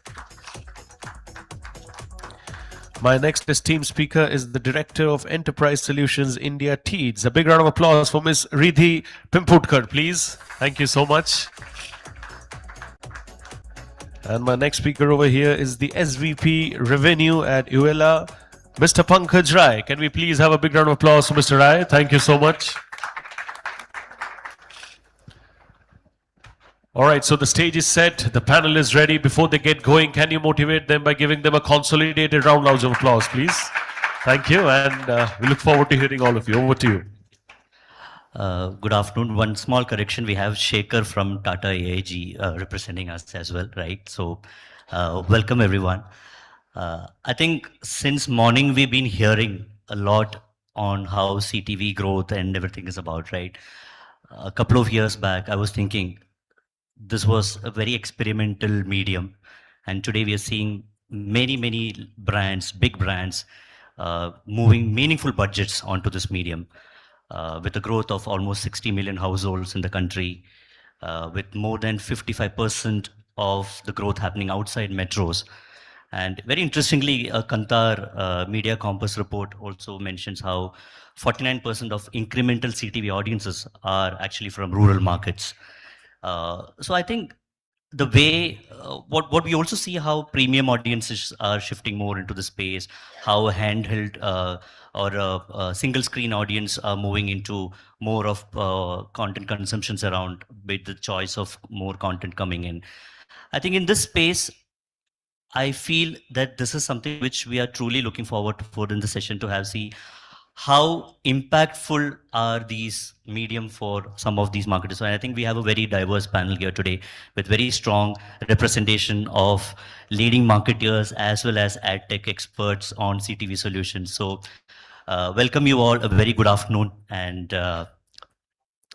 yeah. But I think before I move into the segments, I want to kind of start with a conversation that we just heard about how CTV usage is growing, right? But we still, I feel, as per our AdX data and everything, we are still not valued enough investments moving into the space. I just want to take a quick, rapid 20-second response from each one of you saying, what is stopping us from not moving incremental conversations or budgets to this medium? There's no flow of it. Probably you can start. I think somewhere the skepticism about measurement capabilities not being as evolved. So I think a lot of marketers today do not have that confidence in CTV yet that it has those capabilities to measure the impact that is believed that it's creating. So that could be one. Yeah, I think it's about measurement in terms of impact because the investments that go behind a particular media choice is to do with ROI on that spend. But increasingly, it's also about differentiation. Given the reality and landscape of so many media choices, what kind of differentiation can CTV bring? Is it incremental reach or distribution or premium households? I think that needs to still be unraveled. So I think, I've sold traditional media for the longest period, almost a decade plus. I think still the marketer is evaluating it as another reach platform. Okay, so somebody is calculating it. Is it giving me another 60 million households reach, or at best the targeting? These are the only two mediums on which the marketer is still evaluating. CTV overall has much more depth inside it, and that needs to be uncovered. That needs to be, resonated well with the brands. And there is a huge potential. We saw Ashwin's presentation in the morning, and it surprised me because, unfortunately, even I was not aware that CTV numbers have surpassed the DTH numbers, which in itself is a growth story about the CTV. And we need to go and consider CTV beyond the reach numbers only. Just to incrementally build on all the ideas, like measurement, of course, is a number one challenge, and that's an important aspect. If you're able to fix it, the movement will be much more accelerated. It's also about the demographics of adoption. So many brands, it also depends on the profile of the brand. So if you are a mass brand, you have, adequate business also coming in from non-adopters. Obviously, you have to do justice to your brand investments in that audience segment as well. So what's important to also look at is the spend mix with regard to the brand profile and a share in that. So maybe that will show the promise that CTV holds and whether investments are truly going in the direction. If I look at my own portfolio, which is spread across different price tiers, catering to a very diverse set of audience, I think the fair representation for an audience which is on this particular platform, there's been movement. So that's an important lens to look at as well. Right. I'll just build up on the points, the one that has been spoken till now.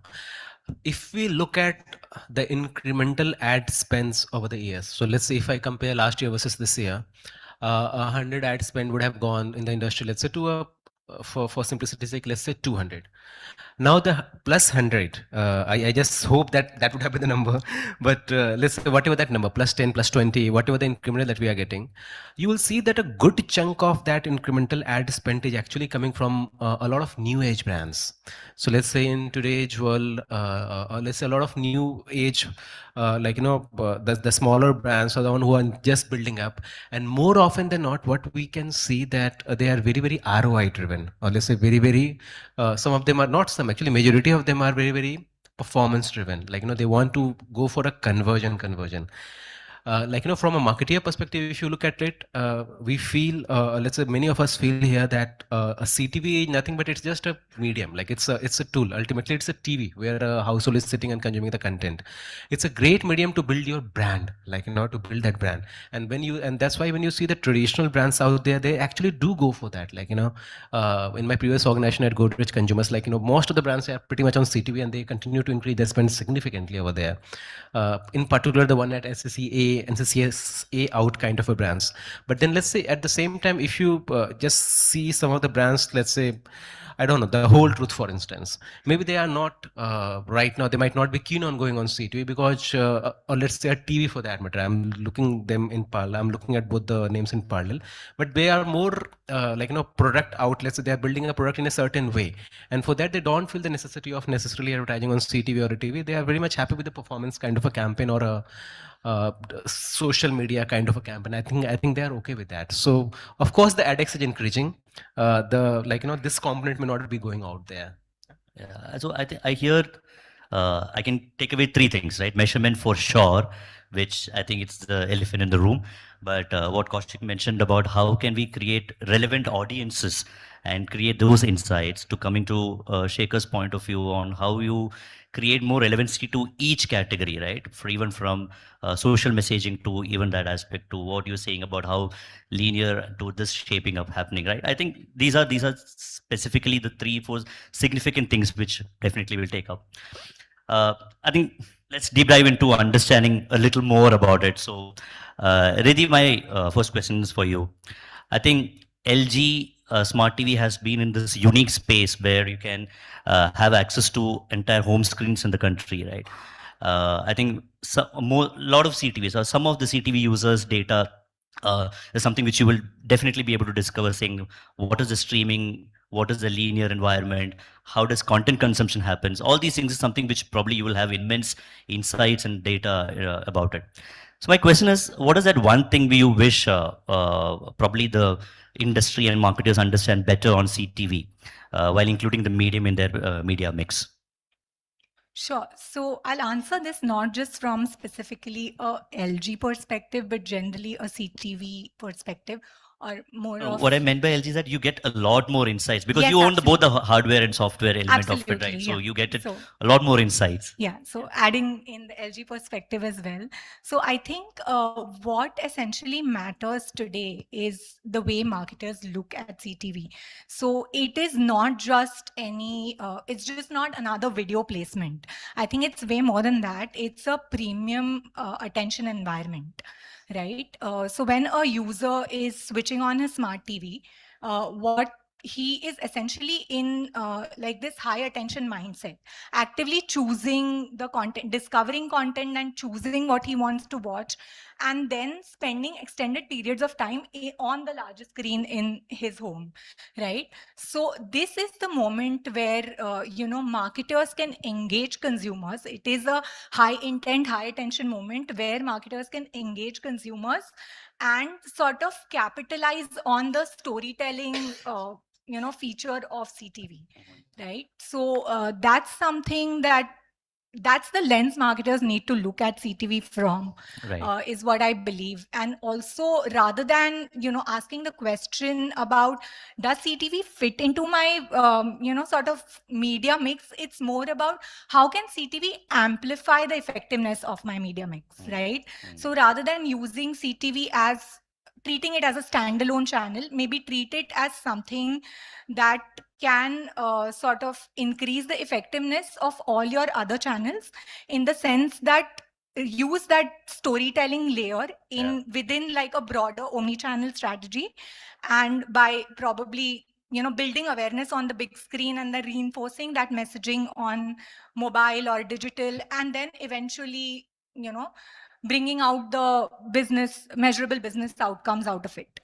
Yeah. So yeah, All so right. it's sort of the time to move from impressions to impact. Absolutely. And it is basically, I think what brands need to look at is that how can they use CTV within a larger omni-channel strategy. Right. So just taking ahead this specific point to Gaurav then. Visa, I think it's a category which is built on trust and ubiquity, right? It's actually omnipresent across all payments and transactions. So it's a very known name within any household for that matter, right? For the number of years it's been present. Just to take up to what Riddhi was mentioning, what role does CTV play in other digital channel which other digital medium cannot give? So is there anything specific which you can specify on how you're using for your specific category? Sure. Happy to share what we're doing at Visa. I think Visa is not looking at building in modern day world we would call it incremental awareness. So I think top funnel metrics are really not what we look for, because that's well established.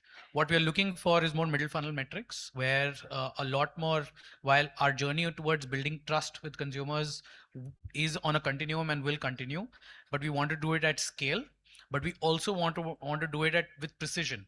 So what our multimodal thinking around campaigns and media mix looks like for CTVs, we look at CTV from a point of view of access to premium households.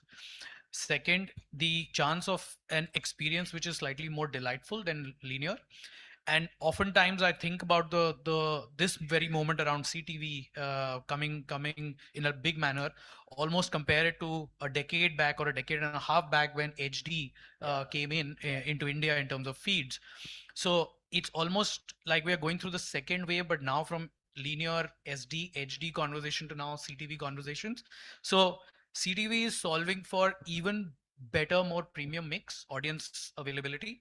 It is solving for building higher amount of consideration for every rupee spent. And third, I think it is helping us continue to build trust that we want to build in the consumer's mindset, but slightly more in a more memorable and engaging manner, where multi-screen experiences are also now taking over, because you can embed a lot more QR codes and engagement into some of the stuff that we do. So essentially three things: we'll continue to build trust over the course of time. We'll expect CTV to deliver more middle funnel metrics so that there is long-term, more tangible results. And third, I think we look at CTV in terms of access to premium households with a slightly more memorable experience that we can deliver. Right. I think it clearly demonstrate that the value chain which the medium has to bring in across the funnel, right? In each funnel, if you want to bring in. Yeah, I think one point that I missed. I think it's about precision. Yeah. We with CTV, there is a lot more precision delivery, and therefore when I looked at the previous conversation that was being presented, we were talking about incremental awareness, incremental reach. I think these are some of the signals that never existed. So measurement from this point of view, on CTV usage point of view, also plays a very important role for us on what purpose does it serve in the multimedia environment. Right. I think very nicely put across, Gaurav. In fact, that is something which we are seeing. It will continue to evolve, but it's also important to kind of standardize also in going future. Otherwise, we will have a lot of metrics coming in, right, in terms of to evaluate. So yeah, in continuation to that, probably Kaushik, I think yours is a category where you're lastly an aftermarket automotive marketing space, right, and has traditionally relied heavily on traditional media and television and mass reach. So, in your sense, have you seen early evidences that CTV can influence consideration and purchase behavior? The thing which Gaurav was mentioning about, has it transformed into a mid funnel in some form and shape? Yeah. So that's a constant endeavor across all mediums, firstly, and specifically in the context of CTV, if we are able to identify the genres and are able to also pitch the right proposition. So the fact is, the first part of it starts with product being built for, the need of the consumer. Now, if that holistic understanding is what we are able to carry forward and then use it, then obviously, the consideration metric which we want to move will actually see an uptick. If we use a generic form of communication and are expecting these metrics to move, that's not going to happen. So I think the way of looking at media in isolation is something which had it to end actually much earlier, and this is again an opportunity for us to remind ourselves that this medium is offering, specifically the reason why we were moving to CTV is for the attention improvement, right? We are saying that digital is providing us targeting, but CTV is giving you attention. Now, are we doing adequately enough to get that attention is a question which honestly all CMOs, when we are looking at not just the media part, but from a creative lens as well. So how are we seeing an uptake is primarily when we are able to position the right kind of a proposition. So we have, for thrill seekers, for example, the kind of vehicles they choose are very different. So if we are able to pitch the proposition which is relevant for them in the context of the content, then it's going to see that consideration uptake, and that hopefully we are doing better. And we have the right media partners who will also hopefully help us get there. Nice. I think the more you move into the genre selection, you're also reaching out to a certain set of audience which you are anyways crawling that content across, right? So yeah, Pankaj, I think this is a continuation to you then, because we often hear, like he mentioned, that all video is not equal, all content is not equal for that matter. All video delivered platforms are also not same, right? What you see it on a small screen to a large screen. What do you think the brands are missing when they evaluate CTV using the same lens as digital video? So, I'll take it two cues, from Gaurav and Kaushik both. Gaurav spoke about the precision targeting. Obviously, as compared to the linear television or terrestrial television, the precision which is available with the CTV is much higher. But we need to go beyond precision also. We need to understand CTV has a depth beyond precision targeting only, and this is not restricted up to the targeting levels. Okay. Addressing to your question, Hewella is known for creative ad tech solution. Sorry, my sales guy is coming out. So, and we believe that, we believe once the ad is getting delivered, the journey starts from there. Whether my advertising is getting, a worthful impact on the audience who is watching it. Is it, the interaction is happening, engagement is happening, and then what is the measurable impact? So what is the journey after that? Is a uptake happening on my website? Is it a brochure getting downloaded? Is it somebody is booking a test drive for a car? Okay, somebody's actually inquiring for the latest Visa card. So we believe that how I am bringing in the engagement once the ad is getting delivered. So I think CTV, we need to have that landscape of understanding that CTV is beyond targeting. Ashwin spoke in the morning that how you can create worth campaign around moment marketing. You guys did a Tata Tea campaign, basis the environment and geography and whether the monsoon is there or not there. You guys enabled Kalyan Jewelers campaign, to different regions, different creatives, ensuring that you are promoting each showroom over there. All these is possible only through the CTV landscape, which is primarily was not the opportunity when we were in the era of linear television. Yeah, I think what I understand is also that primarily since, and we are well talking about CTV, but I think this is largely for digital medium in such, right? For years we have celebrated impressions, and for years we celebrated conversions, cost per conversion. So I think it's high time that we moved into realistic business outcomes, right? These are not, we don't discuss impressions and CPCs in any boardroom, right? We discuss about business outcomes. Can any medium, for that matter, not just CTV, can any medium drive business outcomes, impact on the business? I think that's where this medium has to grow, right? So I think, and I'll continue with you then, right? So these are some of the metrics which I already spoke about, right? In terms of how they exist today and continue to get a kind of an obsession in the video digital advertising space. If I ask your recommendation that for an advertiser to track only 2 or 3 specific metrics on CTV, which will drive an outcome, what would be they? So I think for me, primary thing is that, the unique household reach should be the primary factor, that, how you are reaching to that unique audience without over exposing your commercial again and again to the same household. So you can actually utilize CTV in a controlled behavior. Okay, that should be the first element. Second one should be that, quality engagement which you are driving while delivering your advertisement to that particular household. Whether that engagement is going beyond impressions getting delivered. So it should not be the case that, sometimes I'm in my living room watching a football match and waiting for a break and then going to grab my coffee or a loo break. Okay. So whether I'm engaging with that creative which is being served to me, I'm intentfully involved into it, because that's the job of the creative. Media can help you reach out to the living room, but creative can push you to be there in that living room, present and giving the 100% attention towards it. And third thing, which is one of the most critical metrics which you spoke, is the measurable impact. Okay. How you can bringing in the measurable impact? What was your percentage when you were delivering that creative, whether the uptick is happening on the website or not? Whether somebody is actually downloading, somebody is, scanning the QR code, somebody is coming on my website.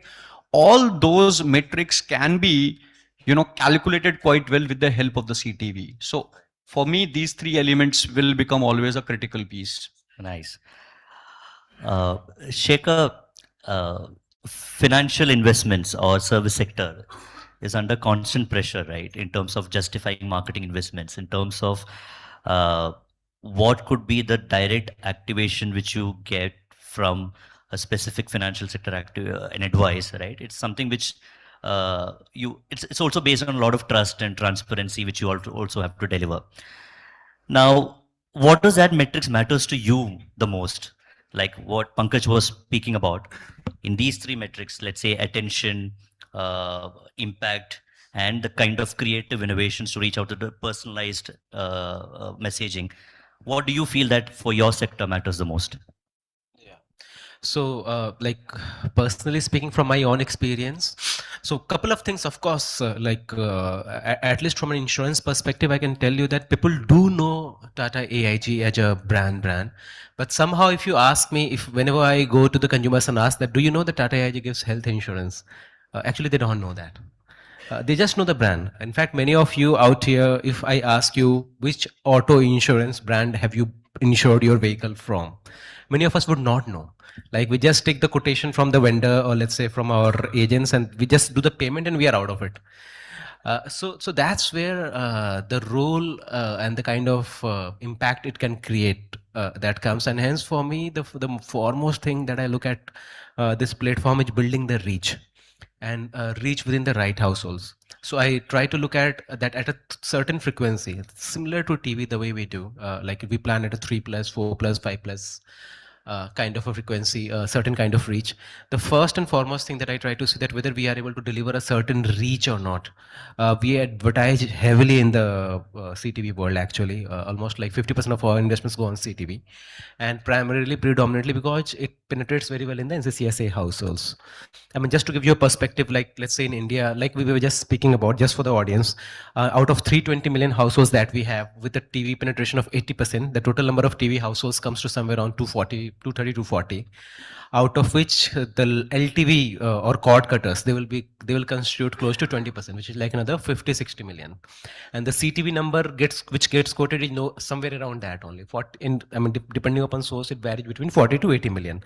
So effectively, what we are saying that either the cord cutters or the light TV viewers, they are the ones who are on CTV, and they are the ones who are watching CV.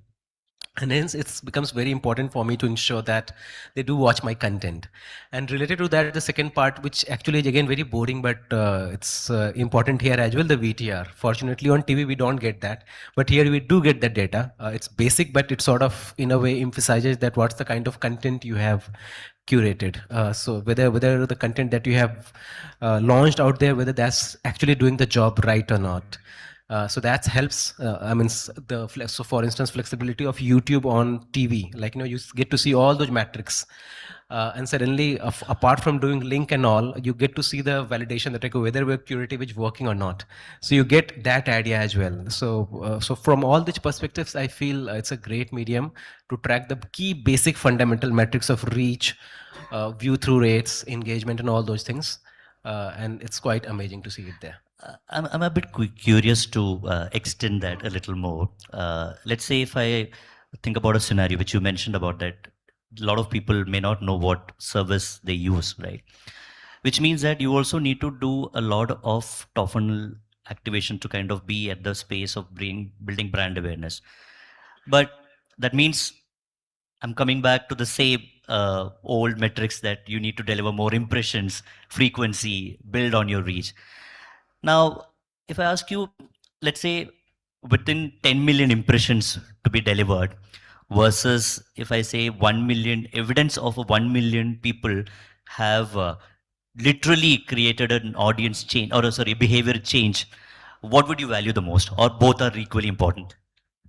So the way I look at it is like, it's first of all, it's something that bothers all of us, to be honest. Like in the industry, several times we see some platform giving some advertisement and just burning all the impression right there. You open the TV and you are bombarded with 10 advertisements if you don't flip. All those things happen. Even all the legacy platforms like YouTube, at times you will open the ad and every time the same ad is changing you one after another. So to me, honestly, if you ask me the basic fundamental thing, going by the viewer's discretion, it's the reach at a certain frequency. I mean, that's the most critical thing. You should not and you must not expose the same advertisement more than a certain period of time, like depending upon whether you're on a launch phase or a sustenance phase. You need to take a call that how much time do you reach in a certain period. So I mean, for us, that basic metric is like, no, we want to reach at a 70 at 3 plus or 4 plus, like depending upon the budget or the launch phase or where we are. But anywhere between 3 to 5 plus at a 70% reach is good enough for me, and it does the job. And we have seen that moving both Tom and consideration fairly well for multiple categories that we operate in, and that has done quite good. Right. No, I think that's a suggestion to, if there are publishers in this room, that definitely we need to kind of handshake and create a solution to kind of ensure that we don't deliver a certain number of uh, ad beyond what is required, right? I think there's something which is coming very open and out and clear here. Reddy, on the industry which is we are talking about, largely on, we heard about attention, we heard about engagement, we heard about outcomes, we heard about how incrementality we have to drive, right? We heard a lot of metrics. Which metric do you believe will become the dominant currency of CTV in the next 2 to 5 years? And as Ashwin said, probably in 6 months also, 5 years could be a long window. Maybe in next 6 to 12 months. Yeah, so if I had to place my bet on which metric will become the dominant currency amongst, attention, engagement, incrementality, and outcome, I think I would lay my bet on incrementality and outcome. And that does not mean that attention and engagement is not important. In fact, attention and engagement is like a key indicator of media quality. Than our traditional metrics like impressions and completion rates, like we just discussed. But the question that, or rather, CMOs are not investing in attention for its own sake. What they're investing is in outcomes. So more and more marketers are looking to answer the question, what if my ad was seen versus what if it was otherwise? Right. So that's the question that we're looking for. And as measurement capabilities keep evolving across CTV, retail media, and overall the omni-channel ecosystem, I think what CMOs are going to look for is, or they're going to demand proof of incremental reach, incremental consideration, incremental visits, and ultimately incremental business impact or business outcomes. So in that sense, what I think is overall, the ecosystem needs to make that transition from attention and engagement. While attention and engagement do tell us if an ad was seen and if it was actively interacted with, but it's ultimately the incrementality and outcome that is the essence of the marketing spend. Yeah, I think both has two different requirements. Like I mentioned here, attention and engagement gives you the quality and aspect insights for the creative communication, which we Absolutely. need to kind of deliver. The incrementality gives you the efficiency in terms of reaching out to the right audience. So two has, I think both has its own. They have to be two, tied together yeah, for sure. it's actually But exclusive.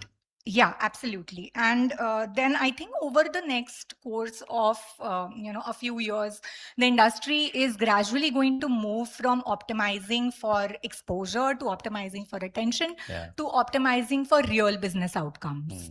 And that's where I think CTV brings value, because it's already got that premium attention environment, and it just needs to tie that in with measurement capabilities. Yeah. So I think we spoke a lot on the outcome and how relevant that we have to drive business outcome.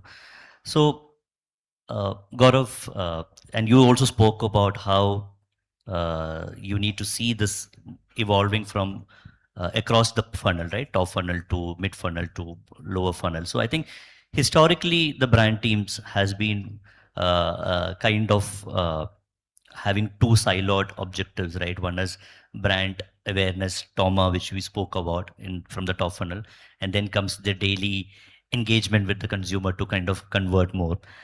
Has CTV in any way helped you to bridge this gap in some form, or this tension still exists? I think it's not a tension. I think it's a question will continue to persist until attribution is fixed. But to me, traditionally, the metrics that you recall, which is some bits of preference or top of mind, all of these metrics existed for one outcome, which was business performance, because essentially all of that trickles down uh, into consumer behaviors, which make you buy the product that you're advertising. So the first, I think, the distinction between brand and performance is very artificially created by us marketers in the room based on our professions that we do. Essentially, both exist to sell more, right? That's the bottom line on brand and performance. Where CTV plugs in is that it is one more choice today for us to evaluate in order to get either increased memorability, and consumers behave in a very random fashion, which means that you could see an ad and not do anything about it back then, but you could always recall a great ad and you could search about it a little later.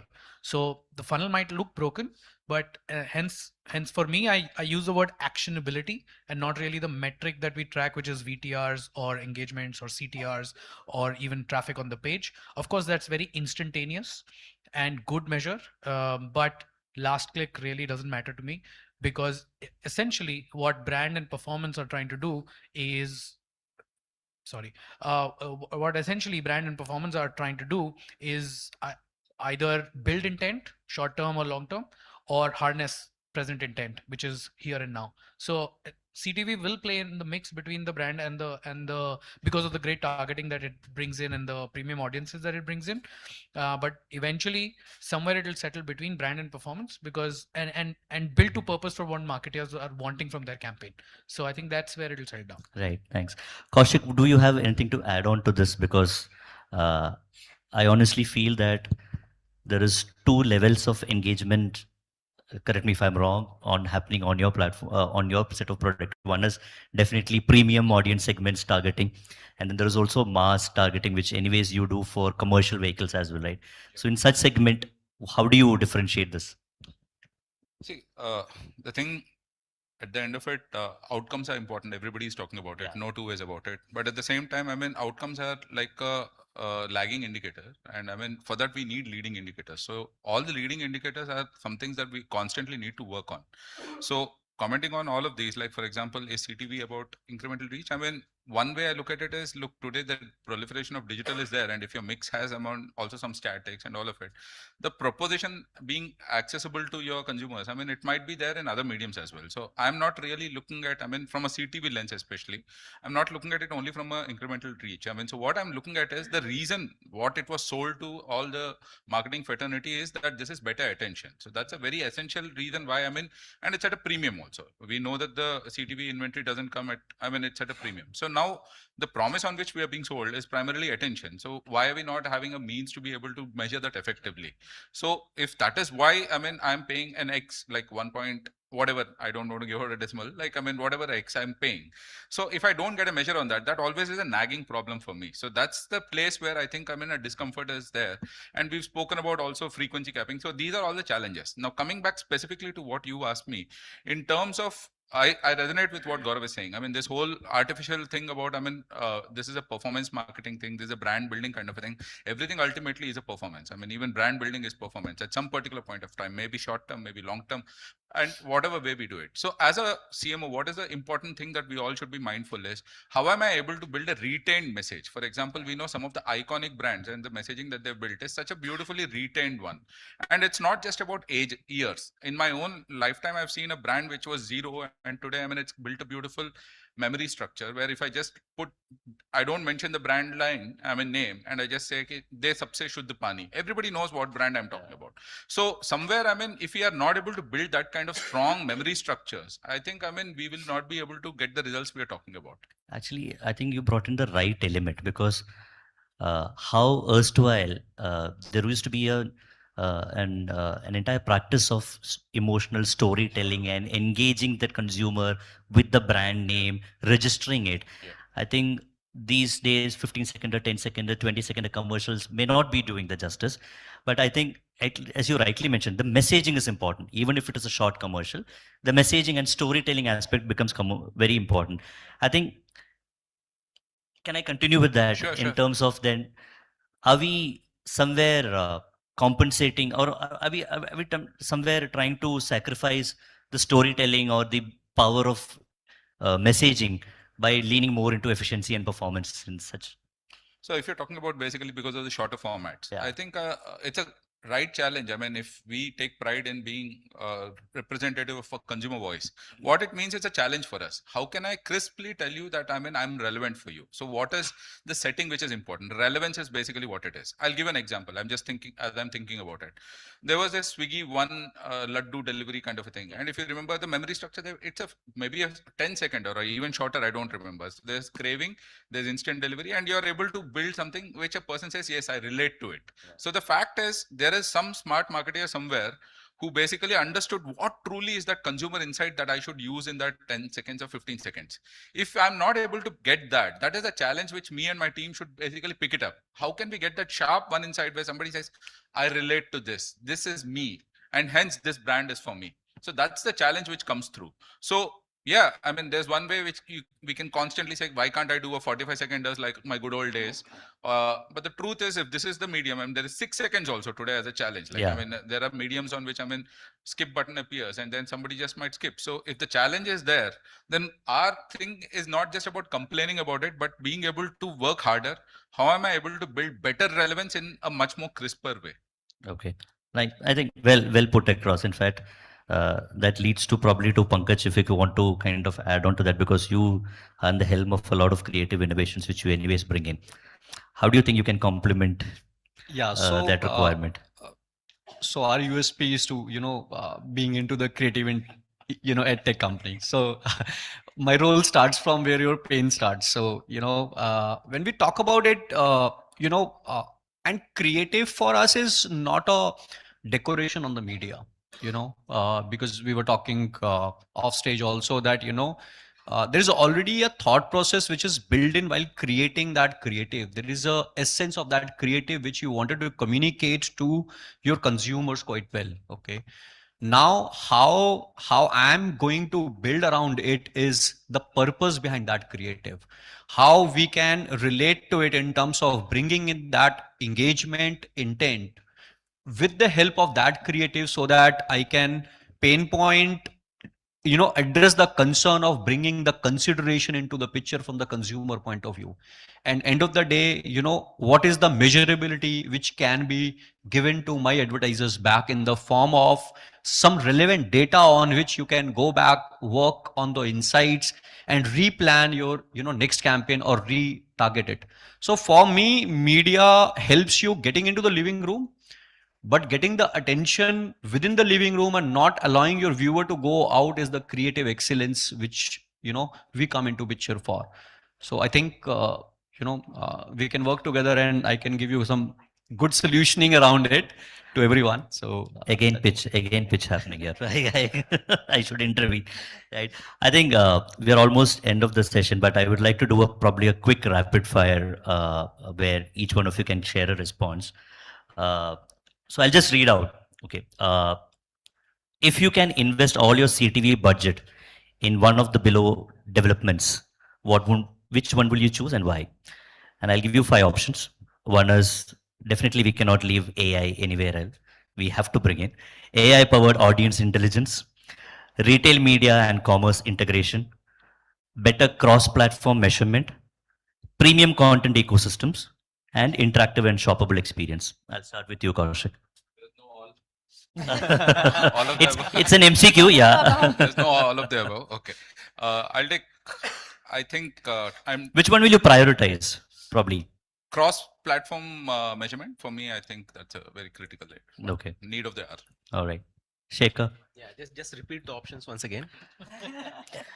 We should have displayed it it's ideally. quite AI-powered audience intelligence, retail media and commerce integration, better cross-platform measurement, premium content ecosystems, interactive and shoppable ad experience. Yeah, I will also go with the same cross media. Yeah. Yeah. All right. Gaurav? Yeah, I think it's definitely about measurement, but that's again measuring outcomes. But I would also prioritize AI-based audience because segmentation is the starting point of marketing. Nice.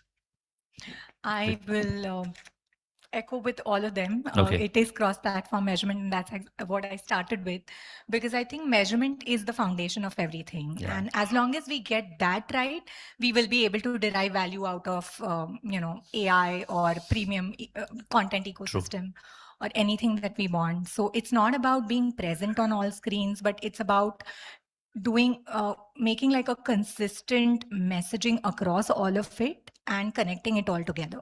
All right. Pankaj? So honestly, we are delivering all those within the ULA ecosystem. But if I have to pick one, I think, measurability is, the Common consensus. Yeah, it is the starting point to, reach wherever. Once you have the measurable impact, then with that particular data, you can do a lot of wonders around it, and you can actually create the complete campaign. Understood. Yeah. Understood. I think, yes, I think we had a exciting last 35 minutes of conversation. We saw how attention, how business outcome, how measurement, how cross-screen engagement is very important. I think TV is evolving, and if you see a decade ago, uh, television was largely into building emotion and story telling messaging. Digital was largely to bring in accountability. I think CTV is in a very, very unique space of bridging these two gaps. So I assume that this will be a forum to take this into a different leap altogether. So as we see, content is evolving. Content has already moved on, in fact. Audiences have already moved on. Technology is actually is evolving. So I think it's important that we bring in the right measurement and the right metrics to bring in this entire ecosystem together. So thank you so much. Very engaging. Thank you so much for being on my panel. Thank you so much, ladies and gentlemen. I'll request all of you to please clap it up and appreciate them a little more. I'll request all of you to please remain on stage. And I'm going to be requesting the presence of Mr. Rushabh R. Thakkar, CEO and founder from Frodo, to please kindly come up on stage and give them the token of appreciation. A big round of applause for Mr. Thakkar as well, please, as he makes his way to the stage.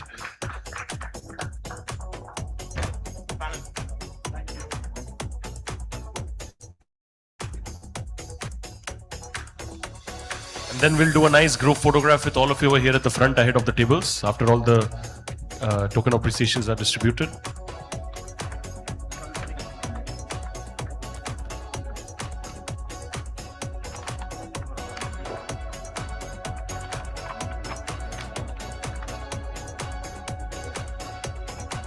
Can we do a nice group photograph with all of you? Please join the photograph as well, Mr. Thakkar. I'll request all of you to come forward a little bit, just to ensure that the tables don't photobomb.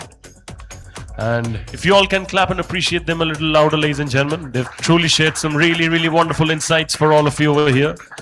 And there's plenty to take away from this session as we move on to the next ones. Thank you so much. Thank you so much. Bahut shukriya. All right, just to announce it quickly, we're going to be now having a 45 minutes break for lunch. So I request all of you to please kindly enjoy your meals and settle down.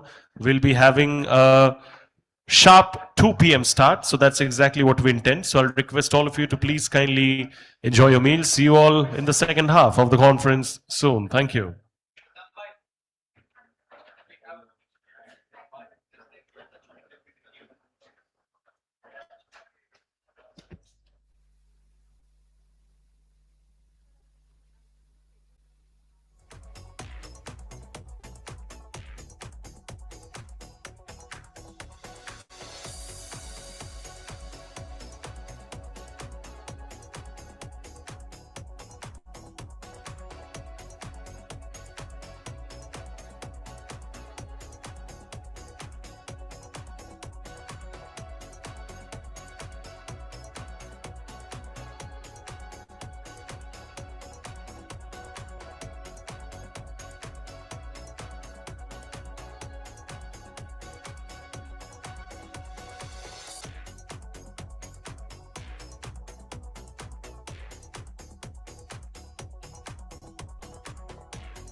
Exchange for Media, a name synonymous with the latest news about the advertising industry in India.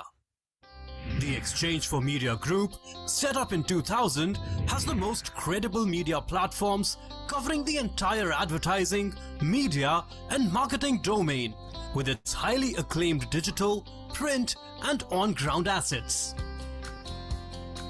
The group's flagship news portal, exchangeformedia.com, reaches over 6 lakh subscribers. Impact, the weekly news magazine from the group, is the most widely read business magazine. The monthly Pitch magazine provides a ringside view of events unfolding in the marketing landscape, along with media and advertising.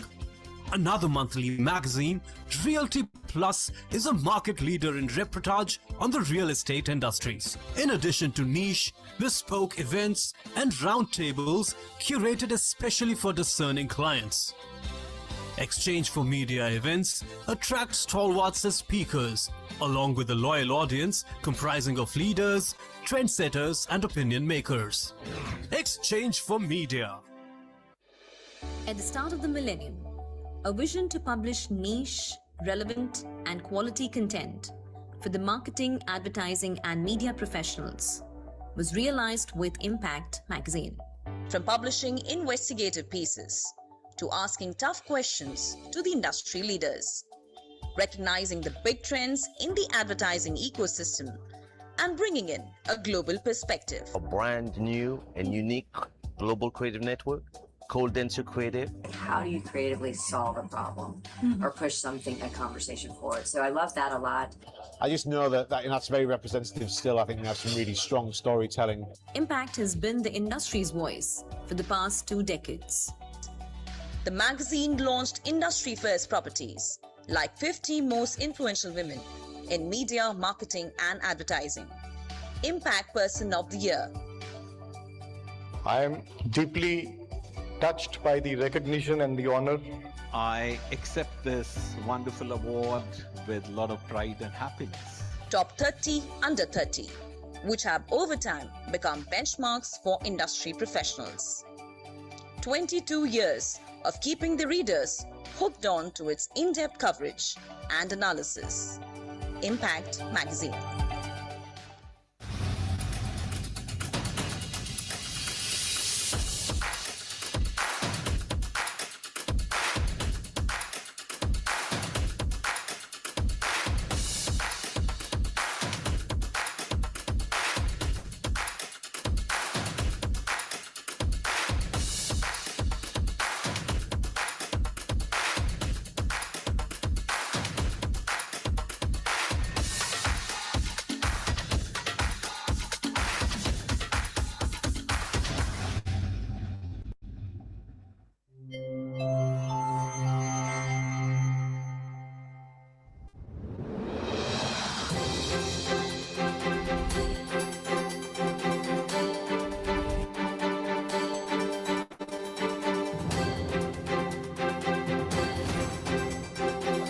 All right, ladies and gentlemen, I'll request everybody to please kindly take their seats and settle down. I hope you all have enjoyed your sumptuous lunch, and we're all set to get going with the second half post-lunch. So I'll request everybody to please remain seated and settle down.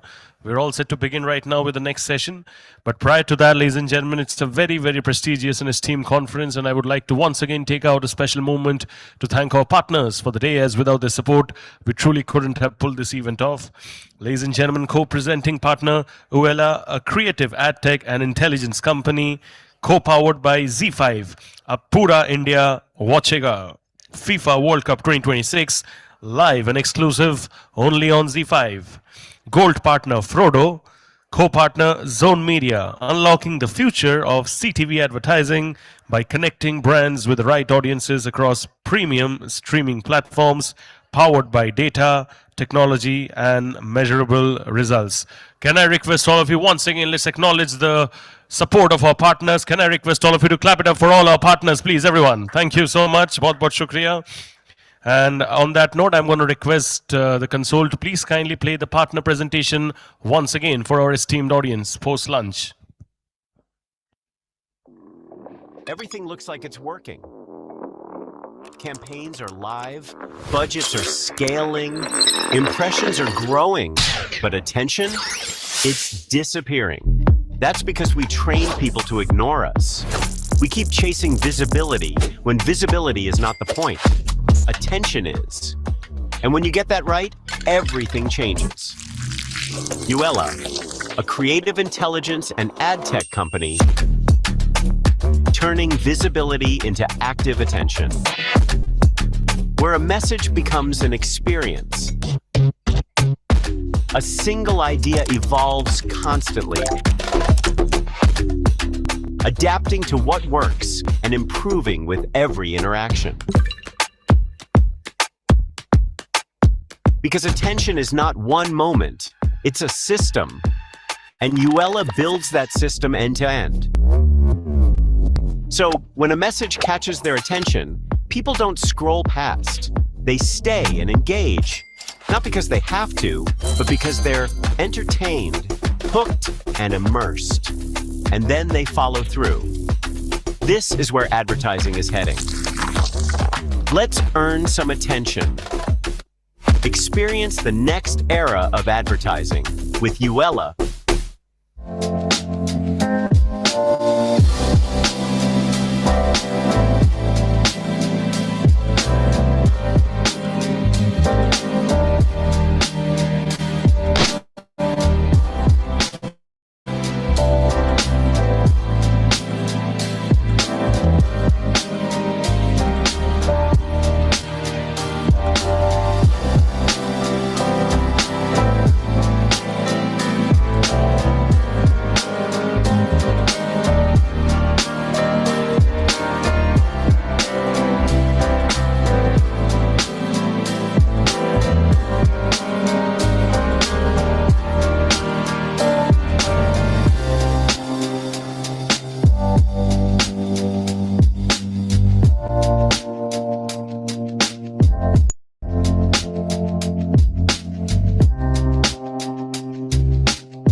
Our partners, please, everyone.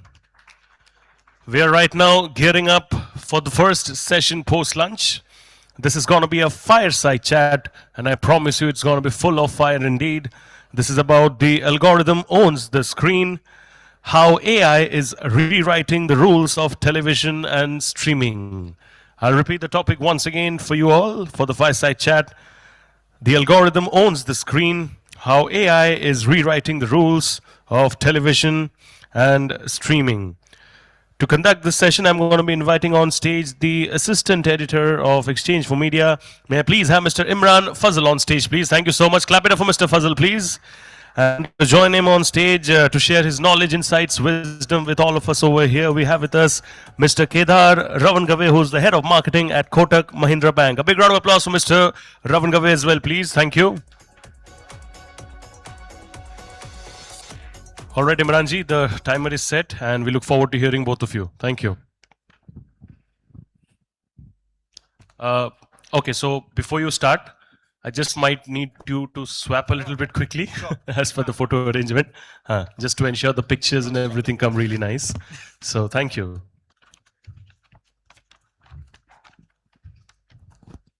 Good afternoon, everyone. I think we all had a good lunch, and I think we'll have a very insightful session today when we talk about algorithm and AI shaping connected TV. And when we talk about, Kedar, I just wanted to understand from you, when we talk about content as king, do you think algorithm and AI has now overtaken content in this world of where connected TV is growing and shaping the entire landscape? Hello, everyone. Good afternoon. It's always difficult to have a session right after lunch, so we'll try and make it as engaging and as informative as it can be. Uh, Look, I don't think it's a question, it's an either or question. There is a role that algorithm is playing, and it's kind of evolved a lot. And there's a role that content has always been. Content continues to be relevant. It continues to be the king. Algorithm can be the kingmaker, but content is where you can force consumers to watch something. I think what's changing definitely is the distribution. Earlier, there was no choice. The choices of where a content could go and what kind of content could go was largely defined by what a marketeer would understand basis whatever external signals or external researches that one could have done. To now, where a lot of information, a lot of measurement is available, and that kind of helps you drive or at least put out things which is a lot more outcome driven. So in that sense, it's still as relevant as what it was. It's influencing the way distribution is. It's a lot more controlled than what it was in the past. Yeah, but then when we talk about distribution as such, do you think it is also shaping to watch people? I mean, what people are watching, right? AI algorithm can determine what audience is liking. So, do you think the producers today are also looking forward to create content which is algorithmic based and creating more such content which the audience wants to? So, publication backwards or medium backwards content uh, is a deeply ingrained methodology for anything that you create. This goes back to the times when there were no print ads, but once print started putting in ads, a lot of the print media and the way you build those ads started taking shape. Likewise, television defined 20-second or 30-second a GRP, so on and so forth. Then came the digital era, where a lot of digital defined what needs to be, how content has to be built, because there are very specific rules and best practices that are there, which are very different than what a TV spot would be. In effect, a medium has invariably had a lot of influence on the content itself. So has the algorithm been. Interestingly, algorithms a gift is a performance marketing gift that we've all got, and it's also a savior to kind of attribute and bring in causality to the investments that you make in marketing. So it's convenience leading you to leveraging more of algorithms and hence a lot more algorithmic media. For that to result, you do have to consider how an algorithm is playing out. So you have to game it, and that is where content is also changing basis that. But certain basics remain unless it is engaging, lovable, something which is new information, something which the consumer problem is not being solved, you'd still not see a lot of outcomes come through. One strong data point, this was back in my Amazon days, close to 60% of what used to get consumed on the app was basis the recommendation engine, what it used to throw. Even today, if you pick the ads which are running onto recommendation engines, they seem to be giving a lot higher outputs than perhaps placing your ad somewhere else. So now that alone shifts what you're going to say. So there is definitely a lot of influence on algorithm and hence what you say and how would that drive a particular action with the consumer. But when you say this thing, I come across two questions, which I think I mean people here will also understand that data today. I mean, there's a sea of data here, and how do you make sure that this data is correct? Wherein maybe CTV data or bug data or anything like when we talk about traditional and CTV, how do you determine that it has hit the right spot? So the like I said, I think marketeers have kind of leveraged measured media as a scapegoat, or rather, that has been a shield to kind of answer some of the tough questions that the boardroom asks you. And in most cases, these are vanity metrics, right? Unless you weed out the vanity metrics to the absolute core metrics, which are critical for whatever you're doing, you cannot really know whether this is working for you or not. If you're reporting media metrics as outcomes, then there's something wrong. If you are identifying your own KPIs, which it should influence, and have put in your own measurement methodologies to be able to know whether it's working or not, only then can you really know what is which of the medium where you're putting how it is working for you. Unfortunately, not many organizations still invest in their own MMM models. They don't invest in measurement to the degree that one should. And hence this question kind of remains unanswered in many way. Causality is a tough one to establish. A little easier when it comes to, you know, at least all of your digital media where last click attribution is still possible. So you can measure and you can weed out and go beyond just the media metric that is being promised to be able to then understand whether which data sets are more pure, not pure. There are a lot of these data clean rooms which are available now, so you can use those to be able to get to know this better. So how do you think brands think today related to CTV and traditional TV? How has that changed in the recent times where CTV we are seeing that it's growing, and how do a brand look at it as a metric, and what strategies they would adapt? Yeah. So connected TV, look, the audience has kind of gone to about 70, 80 mil now. So, and there was a time when, it was a very tough sell for any media managers to say why it should be part of your mix. But even when it was small, I think one thing which stood out for the media was its ability to kind of give you measurement. And when you look at TV was a more broadcast, just showing what you want to show, as opposed to an outcome based buy, which is where connected TV scores high. And the moment you kind of shifting from just a broadcast and awareness to a lot more outcome driven medium, I think it fundamentally changes the way you start leveraging that medium. It was never a medium around which you could plan rest of your investments. It now is.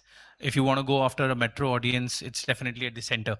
So it's like the old planning where you would probably put in all your GRPs first on your core markets and then look at spills and then allocate it to print, out of home, so on and so forth. Now that place of TV has been taken up by connected TV, especially on the metros for sure. So you are a lot more predictable. You're a lot more sure of what it can give you and what it cannot. So that's one big shift. The second thing is its ability to segment. And gone are the days where you put one spot and you run that through the year, right? That big idea, what's the big idea, is almost like impasse. It's gone. No one talks about that's the old playbook.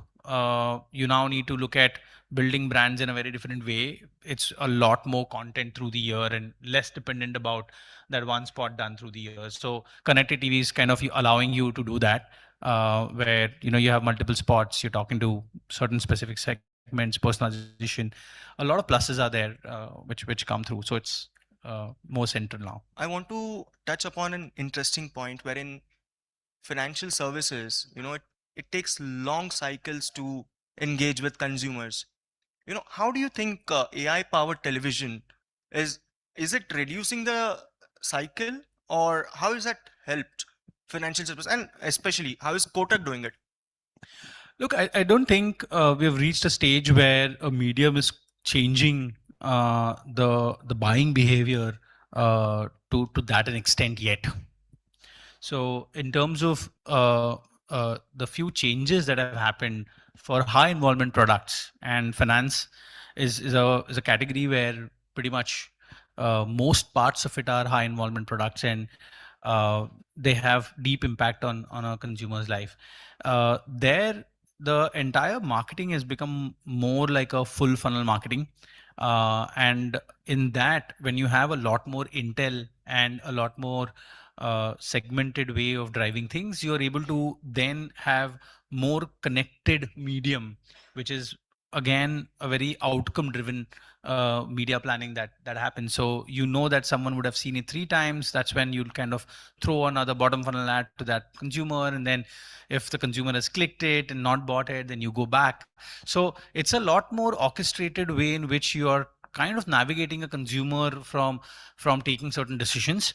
uh, in my experience, I haven't seen this reducing the time taken for a consumer to finish the entire piece from having thought of it and then finally making a purchase. I don't think that's happened yet, but it's definitely a lot more convenient to consumers in the way you've been able to serve them basis what action that they have taken. Earlier, you would have just hoped and you'd have said that, okay, hey, 5 frequency ad, and then let the 5 frequency happen, and then post that is when you would kind of start a certain plan. To now seeing that, okay, if interacted twice, let me just shift it to another part of my funnel and drive it. So No, but when we look at other countries, right, US and China, we are seeing a lot of growth in shoppable TV shoppable experiences.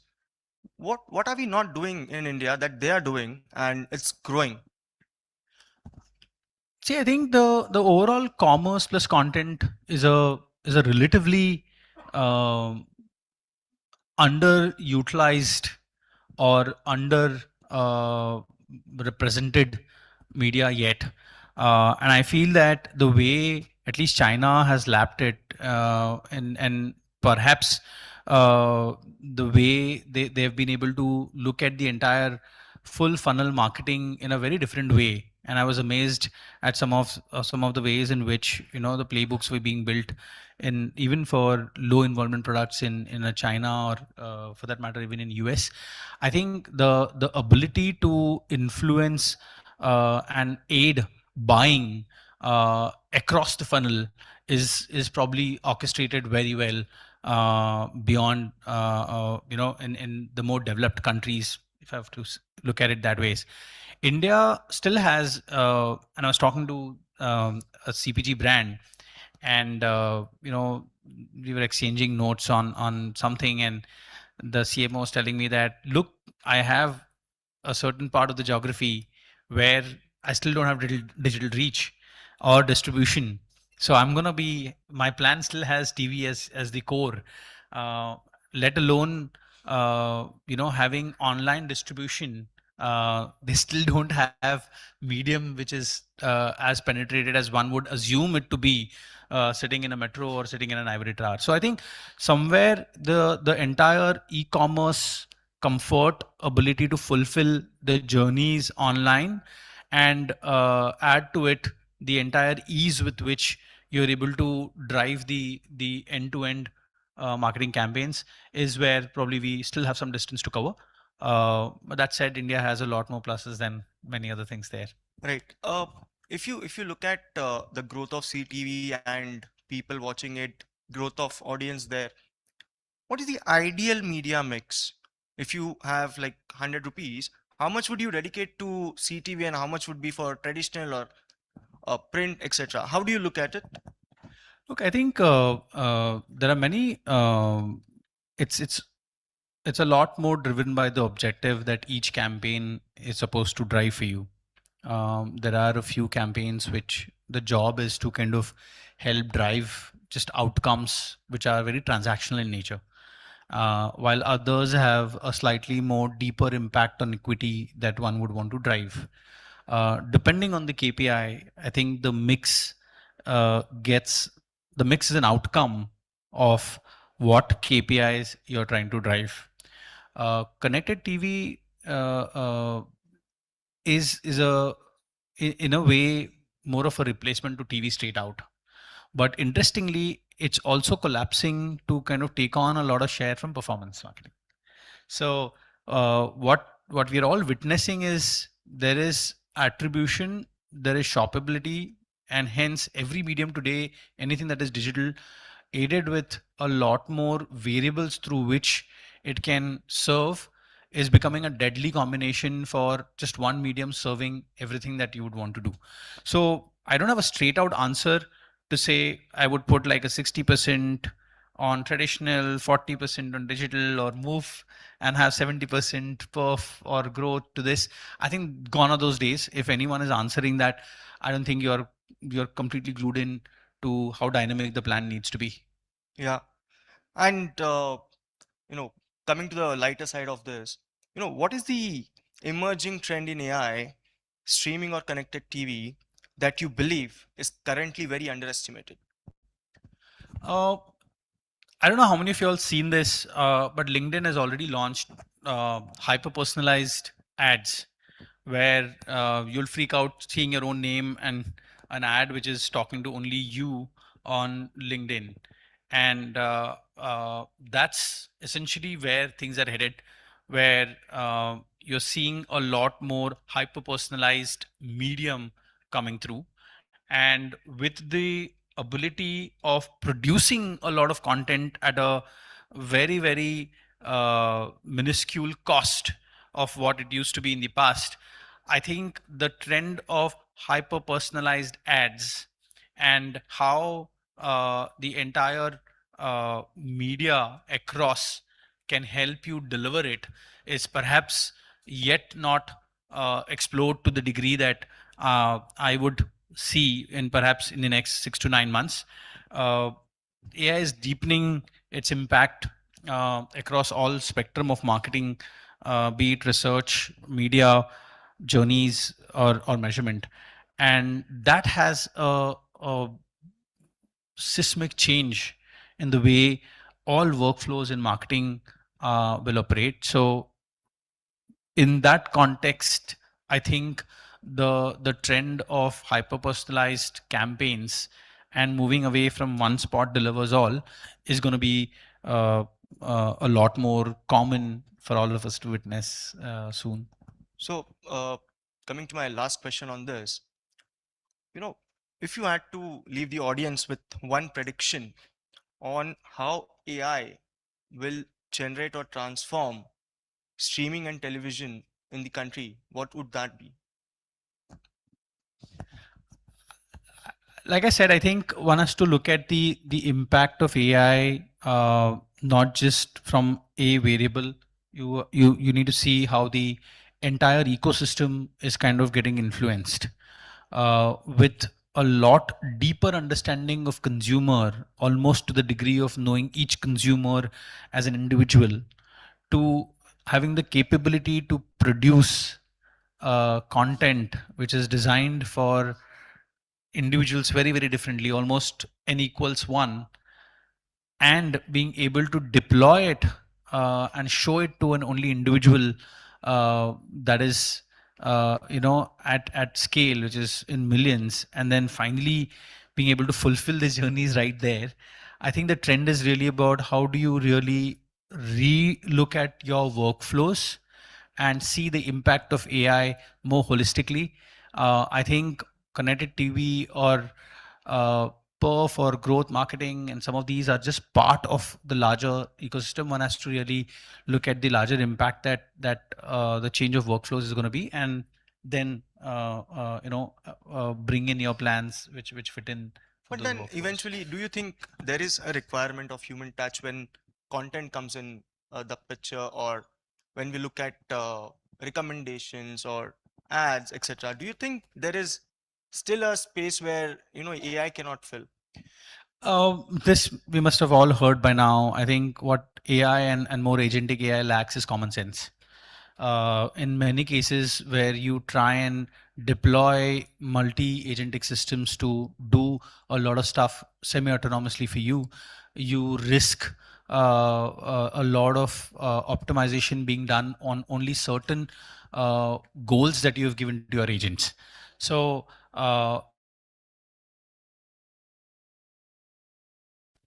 ambiguity or a bit of judgment to be taken, I think human intervention is a must. We deployed a system at Kotak where we were looking at some variables for it to make some content and even push it and also deliver the measurement for us. We realized in some cases it was just making a lot of blunders. So and it was scary. So human touch to understand and train the systems at the same time, bringing in the common sense that we all have, is where I think our roles become even more critical in the coming times. All right. On that note, we'll end this session. Thank you so much for patiently hearing us, and round of applause for Kedar. Thank you so much. Thank you so much. बहुत बहुत शुक्रिया. You can give them a bigger round of applause, ladies and gentlemen. This is the first session post lunch. We need that encouragement and energy to flow in the room.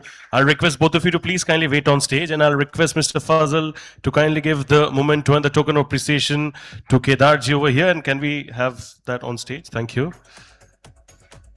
Wonderful session indeed. This was about algorithm, how it owns the screen, how AI is rewriting the rules of television and streaming. Thank you so much. Pleasure. Give them a bigger round of applause once again, please. I think what we can truly find out is that the rules will change being the only constant in the world, but then certain things will always remain constant. So I'm sure you all have been taking notes as well, whatever we have been sharing and talking about over here. On that note, it's now time to move on to our next spotlight session. That's going to be about India's big screen moment, from premium entertainment to global sporting experiences. This is going to be the next spotlight session that's set to unfold right now. It's about India's big screen moment, from premium entertainment to global sporting experiences. I'm going to be requesting the presence of the National Sales Head Digital at Z. May I please have a big round of applause for Mr. Ankur Kapila as he makes his way to the stage. Thank you so much, Mr. Kapila, for joining us over here. Looking wonderful and dashing as always, and thank you so much. Give him a bigger round of applause, please, as he makes his way to the stage for the session. Thank you, and over to you.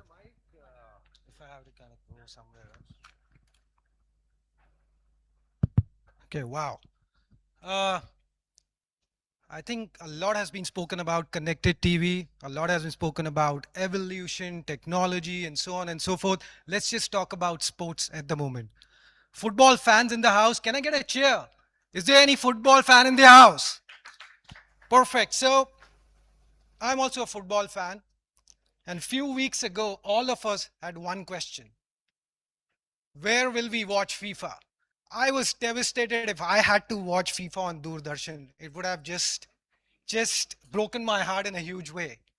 And a lot of brands had actually one less problem to solve.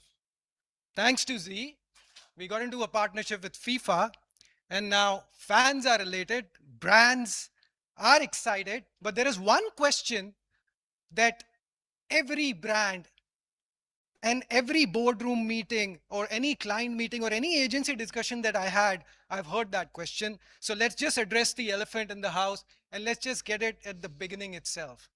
The question is, will India watch FIFA? Now, we came up with so many answers. We tried to convince a lot of clients. A lot of them came on board. You must have seen the press release as well. But my personal purview was that, is it the right question? Because the real question is, will the most valuable consumer watch FIFA in India? That's the real question. And with the evolution of connected TV, brands are no longer looking at only reach. They're looking at influence. They're looking at attention, right? Most of you have said it in all your interviews. Every time we go to a brand, they say that we need attention, we need influence. FIFA 2026 may be one of the biggest premium attention opportunities for brands in the whole year. And that is where we want to talk about when we talk about FIFA 2026 and Z5 CTV coming together for a moment in India that is exceptional, and brands cannot afford to miss it. So if I talk about the household environment, if I talk about the larger screen, it's no longer restricted to entertainment. It is increasingly becoming a destination for live sports. And that is where the first myth needs to be addressed. And the first myth is, how do I change the slide? This one? Sorry. Yeah. So the first myth is the audiences. Now, when a brand advertises in a premium environment, they're looking for a very specific consumer. They're looking for a consumer which is urban, affluent, younger, maybe globally aware, technologically savvy, digitally connected, and that is where FIFA over indexes. You know what happens is that when we talk about FIFA 2026, Z5 coming together with the CTV proposition, we are expecting 36 million unique devices to tune in and watch FIFA 2026 along with us. And that's where it becomes so important for the brands to have a look at it in a very different purview. Now, one of the most important things is, yes, it's the most valuable audience that every brand is chasing. They want it to be a part of every funnel that they create. But will that audience turn up? Will that audience turn up at the timing that we have for FIFA 2026 in India? Well, let's talk about how FIFA is different in that sense. It happens once in 4 years. We all are aware of it. It matters to people. When they are watching FIFA, they are not merely watching FIFA. They relate to it with so much passion. And if history tells us anything, passion always defeats inconvenience. And that's where FIFA becomes so different. Now look at the tweets that have happened before FIFA actually came to Z. People are talking about, I waited 4 years for this. I'm watching regardless of kickoff time. Sleep can wait, FIFA can't. Whether it's 12 a.m., 4 a.m., I'll be in front of the screen. And what becomes important to also notice is that a similar issue happened in Japan and USA back in 2022. For Japan, FIFA World Cup 2022 was supposed to come at 11:30 p.m., 12 a.m., 1 a.m., 2 a.m. For USA, it was early morning, which was 5 a.m., 6 a.m. Audience tuned in huge numbers. And mind you, football or soccer or FIFA is not the most viewed sport in Japan or USA, just like India. Now, let's just forget about Japan or USA. Let's talk about India. The semi-final match of FIFA 2022, Argentina versus Croatia, started at 3:30 a.m., ended at 5:45. It was the second most viewed match of the tournament after the finals, and what a legendary finals it was, right? And 28 million people tuning it at 3:30 a.m. It's insane because people are passionate about it. They want to own the moment. Every team, every goal, every foul matters to them. And that's where it is. That's where FIFA becomes so important. Now, let's just get back to the timings because that's where most of the questions occurred. Mind you, this is the longest World Cup that we have had. People who are not privy to football, in the last few editions, there were 64 matches. This time it's 104. Obviously, we've got more number of teams as well. So if we look at the slots when the matches are starting, we've got a core prime time starting at about 9 p.m., 10 p.m., 11 p.m. Then we have the midnight where footballers, or let's say football fans, are used to watching football thanks to English Premier League and various European leagues. But if we look at the time band of 3 a.m. to 5 a.m., there are 24 matches, and then 6 a.m. to 9 a.m., there are about 27. Now, there is a different kind of cohort available across time bands when it comes to FIFA. And that's why it becomes so important for every brand to look at it from a very different prism. What we are trying to say over here is that we are not trying to sell audiences, because many other platforms, many other sporting events sell that. What we are trying to sell is one thing that every marketer, or let's say in modern marketing, is considered as the most important currency, and that is attention. That's what we are giving. And with that, I want to unveil our campaign, which is India Vachega.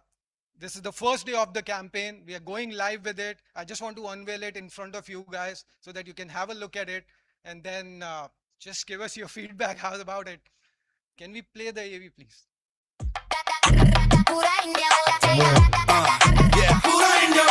क्या होगा जब दुनिया का सबसे बड़ा sport और उस sport के सबसे बड़े कोर्स Z5 पर आएंगे?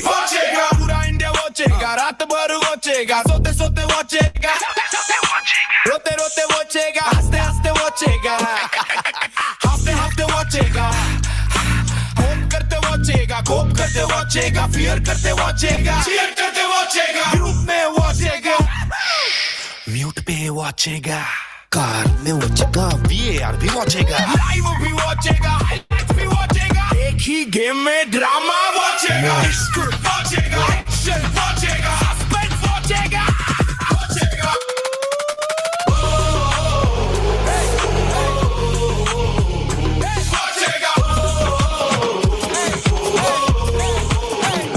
FIFA World Cup 2026, the greatest show on earth. पूरा इंडिया यूनाइटेड होके वॉचेगा live and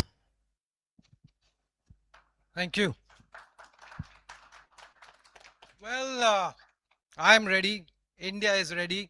Are you guys? Because FIFA is no longer niche. And I would say streaming is no longer emerging. And CTV is definitely not experimental anymore. All three trends are converging at the moment, which may become the biggest moment in Indian CTV history.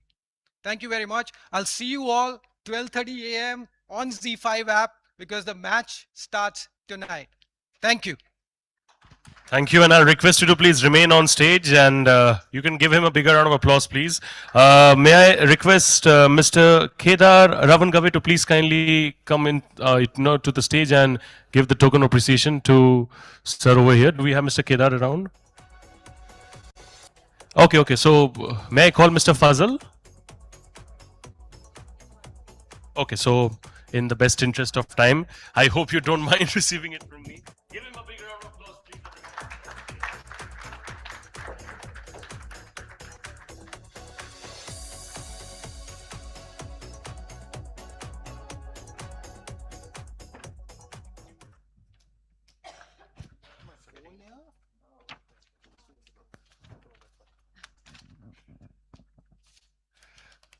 Thank you so much. On that note, we will now be gearing up for a very, very engaging panel discussion.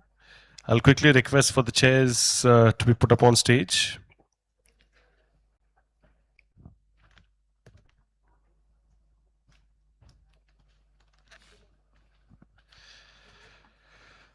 And ladies and gentlemen, like I mentioned earlier as well, that we will be posting content throughout the day on social media as well. So the hashtag that you can follow for the day is hashtag e4m CTV conference. And of course, we are looking forward to engage with you all on social media as well. It's an incredible community over here that we already have. But of course, it only helps in today's social media world if we kind of bolster and enhance our online presence. So please use the hashtag e4m CTV conference as well. In the evening later, we have our winners coming over here for the Play Awards. And that's going to be honoring some of the best work that's done in the entertainment space, in the OTT domain.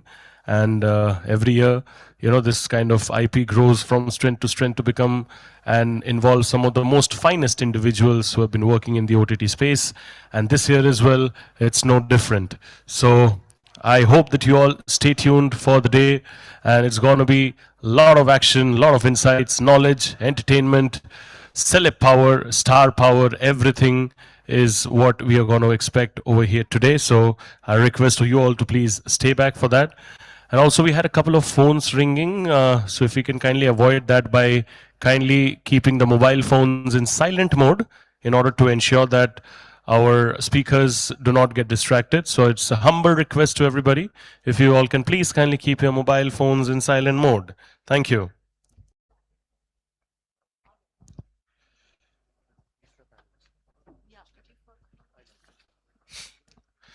All right, so like I mentioned, this is going to be a special panel. It's about AI-powered live CTV and programmatic, where scale, precision, and predictive growth converge. I'm going to repeat the topic once again for you all. This is about AI-powered live CTV and programmatic, where scale, precision, and predictive growth converge. I'm going to be requesting the presence of the esteemed CEO and founder of Frodo, Mr. Rushabh R. Thakkar on stage, please, to kindly come over here. Give him a bigger round of applause, please. My next speaker over here joining us for the session is Mr. Ankit Desai, the head of media and digital at Marico. Thank you so much. I'll request. Okay. So I'll request you to kindly take over. You want this mic or? So I think he has a one-on-one session to deliver. Yeah, and then I'm going to be calling. Yeah.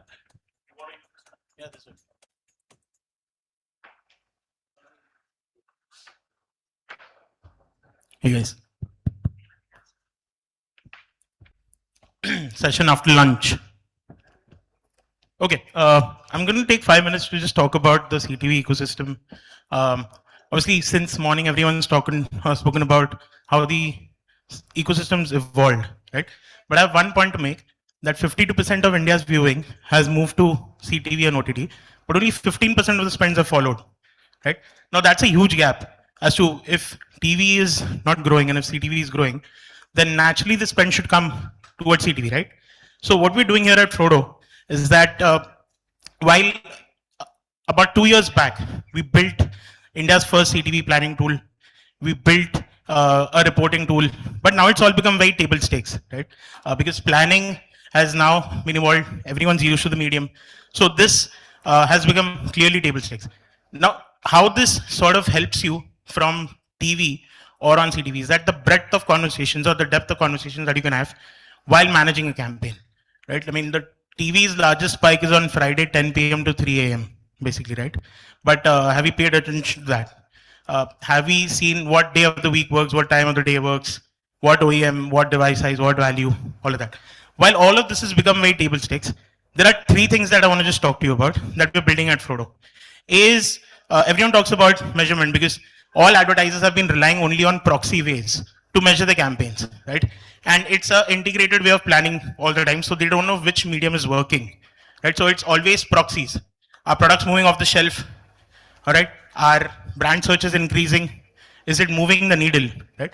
So what we've done here is that the first thing is CTV verified visit, and we're launching this here today. We've done a beta with almost 14 brands that we'll talk to you about. The first thing is that you place your pixel, all right, it's a little technical, but if I have to simplify it, you're watching an ad on CTV, right? Maybe it's a sunscreen brand, and you go to the website then and there, like an impulse, right?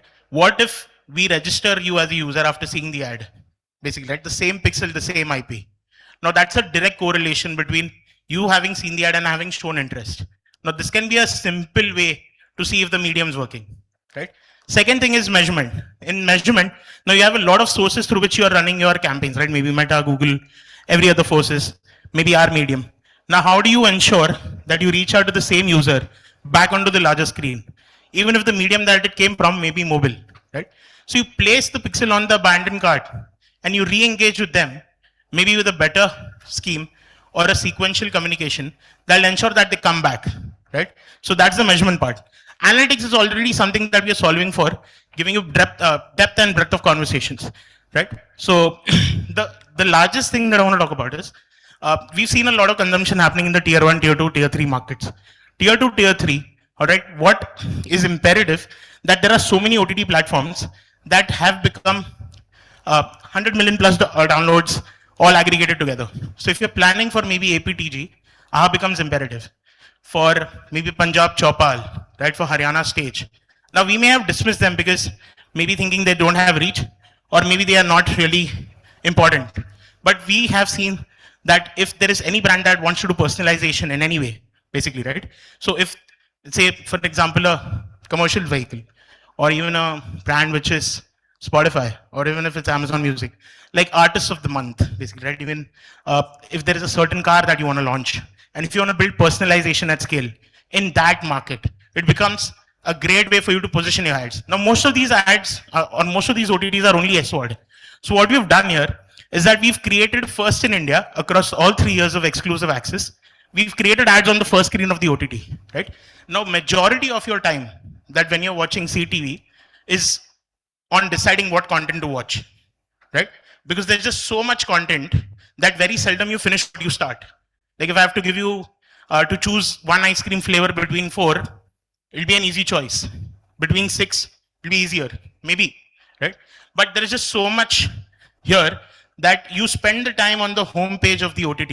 So we've placed ads very in a native way, which is not disrupting the UI UX of the OTT, which is ensuring that the user stays inside. And there's so much personalization for the brand, basically, right? So that's what we've done with a couple of platforms. Now, these are the numbers even for stage, right? They're big in Haryana. They're beating YouTube by numbers. So that's, I just want to set some context. So the median's arrived, but the money hasn't. Regional Bharat story is real. And the way you're buying CTV, just ensure that the table stakes are in place. So yeah, it'd be a great way to sort of engage now in the AI conversations, which Abhirup and the panel will sort of lead from here. So yeah, that's my time. Can you please give him a bigger round of applause, ladies and gentlemen? That was a really, really interesting and engaging presentation. I'm going to be requesting you to please kindly take your seat. And I'll request for the speaker slide on stage quickly as I announce the panel. This is an AI-powered live CTV and programmatic where scale, precision, and predictive growth converge. I'm going to request Rushabji to please kindly take the seat over there at the corner. Thank you so much. My next speaker over here, I'm going to request the presence of Mr. Ankit Desai, Head of Media and Digital at Marico on stage. Please give him a big round of applause, ladies and gentlemen, Mr. Desai. Thank you. My next speaker over here is the General Manager Media at Britannia. Big round of applause for Ms. Ria Joseph, please. Thank you so much, Ms. Joseph, for being with us over here. I'll also request the presence of the esteemed Assistant Vice President Media at Jyoti Labs, Mr. Raghavendra Khatte. Can I please have Mr. Khatte over here? Thank you so much, sir. And to moderate this session, we have with us the esteemed presence of the CEO, Performance Practice Media Solutions, Denso India, and CEO, Socrates India, Mr. Abhirup Datta. Thank you so much, Mr. Datta. A big round of applause for this panel as they unfold some really, really valuable information for all of you. Can you all clap it up for them, please, everyone? Thank you, and we look forward to hearing all of you. Thank you. Check. Okay, it's working. Firstly, thank you to the esteemed panel to be, we are going to be talking about a pretty long topic. I'll again repeat it. It's AI-powered live CTV and programmatic, where scale, precision, and predictive growth converge. So the key points being that there'll be a focus in terms of live CTV, and we look at how scale, precision, and predictive growth. So both from the scale of how a TV can provide with the precision of digital and the predictive nature of the entire programmatic business. So before I kind of open and I ask my questions to the panelists, I would just like to kind of paint a picture about this entire topic in terms of something personal which I was kind of looking at the topic, I realized is when during the IPL final, the 18th over where Siraj is bowling to Kohli, and I saw the concurrency somewhere, JioStar claims to be around 55 odd million. So imagine 55 million watching the 18th over where Siraj is bowling to Kohli. And you have the scale of television, right? And you have so many people watching, but at the same time, you have the precision of digital, which is all rolled into that impression that the live CTV provides. So a few years back, that wouldn't have been possible. But now the only, fact that we have been able to deliver that kind of precision and all is because the fact that AI is powering that, right? At that moment when Kohli flicks the ball and hits the boundary and cuts to a break, what content to show to which consumer, with which language, with which, there are so many decision points, millions of decision points, and that can't be defined by a rule book.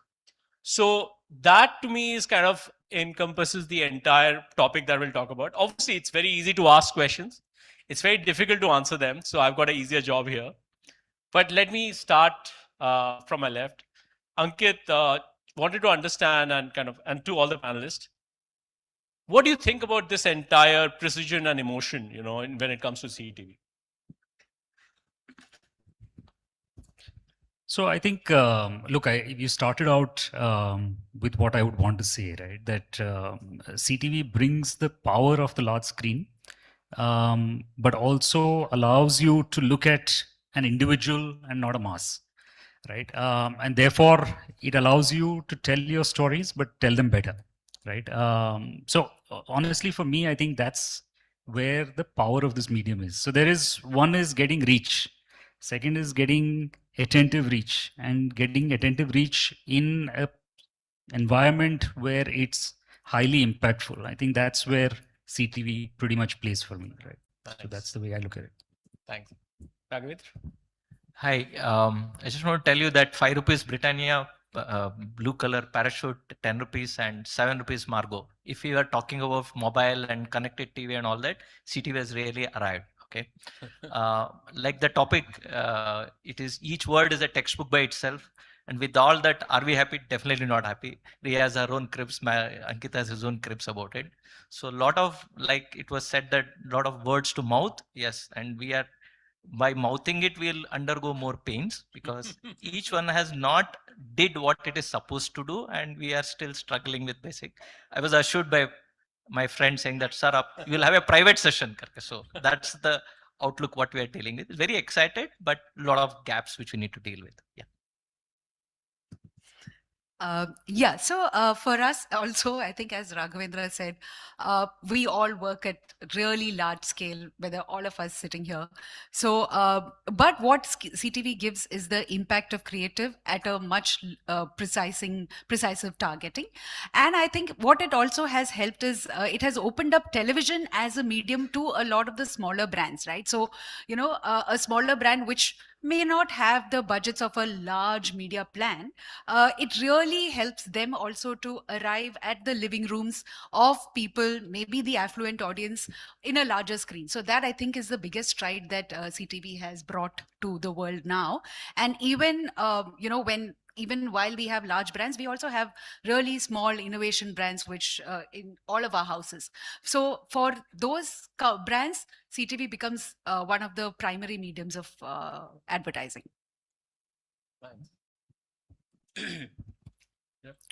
I still feel it's the evolution from the idiot box to a smart TV, right? I still feel there was a lot of passive viewing during COVID. What brought it back was CTV in terms of, again, being lean back, coming together to watch that emotion, maybe at a home or at a bar or at a office. Can be a match or can be anything, basically, right?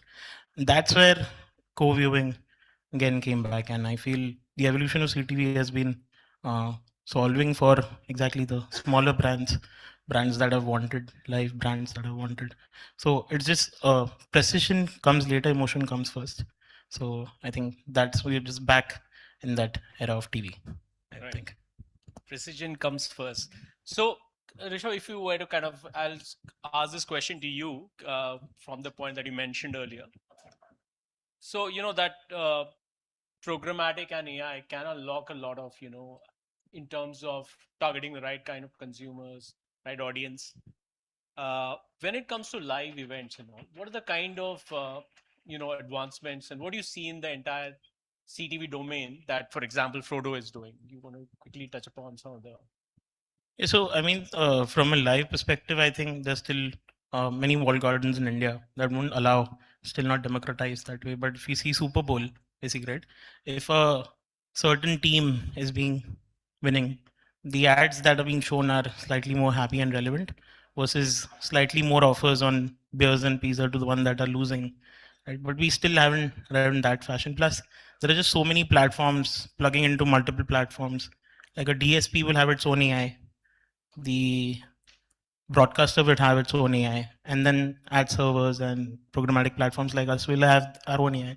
So who's writing the code? Is he a better media buyer? Is he a better media planner to understand the ecosystem and the emotions? So I think it's still very applied AI right now. Right. So as and when the code gets better and the algorithm gets better. Right. So we are also waiting for this ecosystem to sort of slightly democratize and open up some signals so that we can target better. I think that's where we are.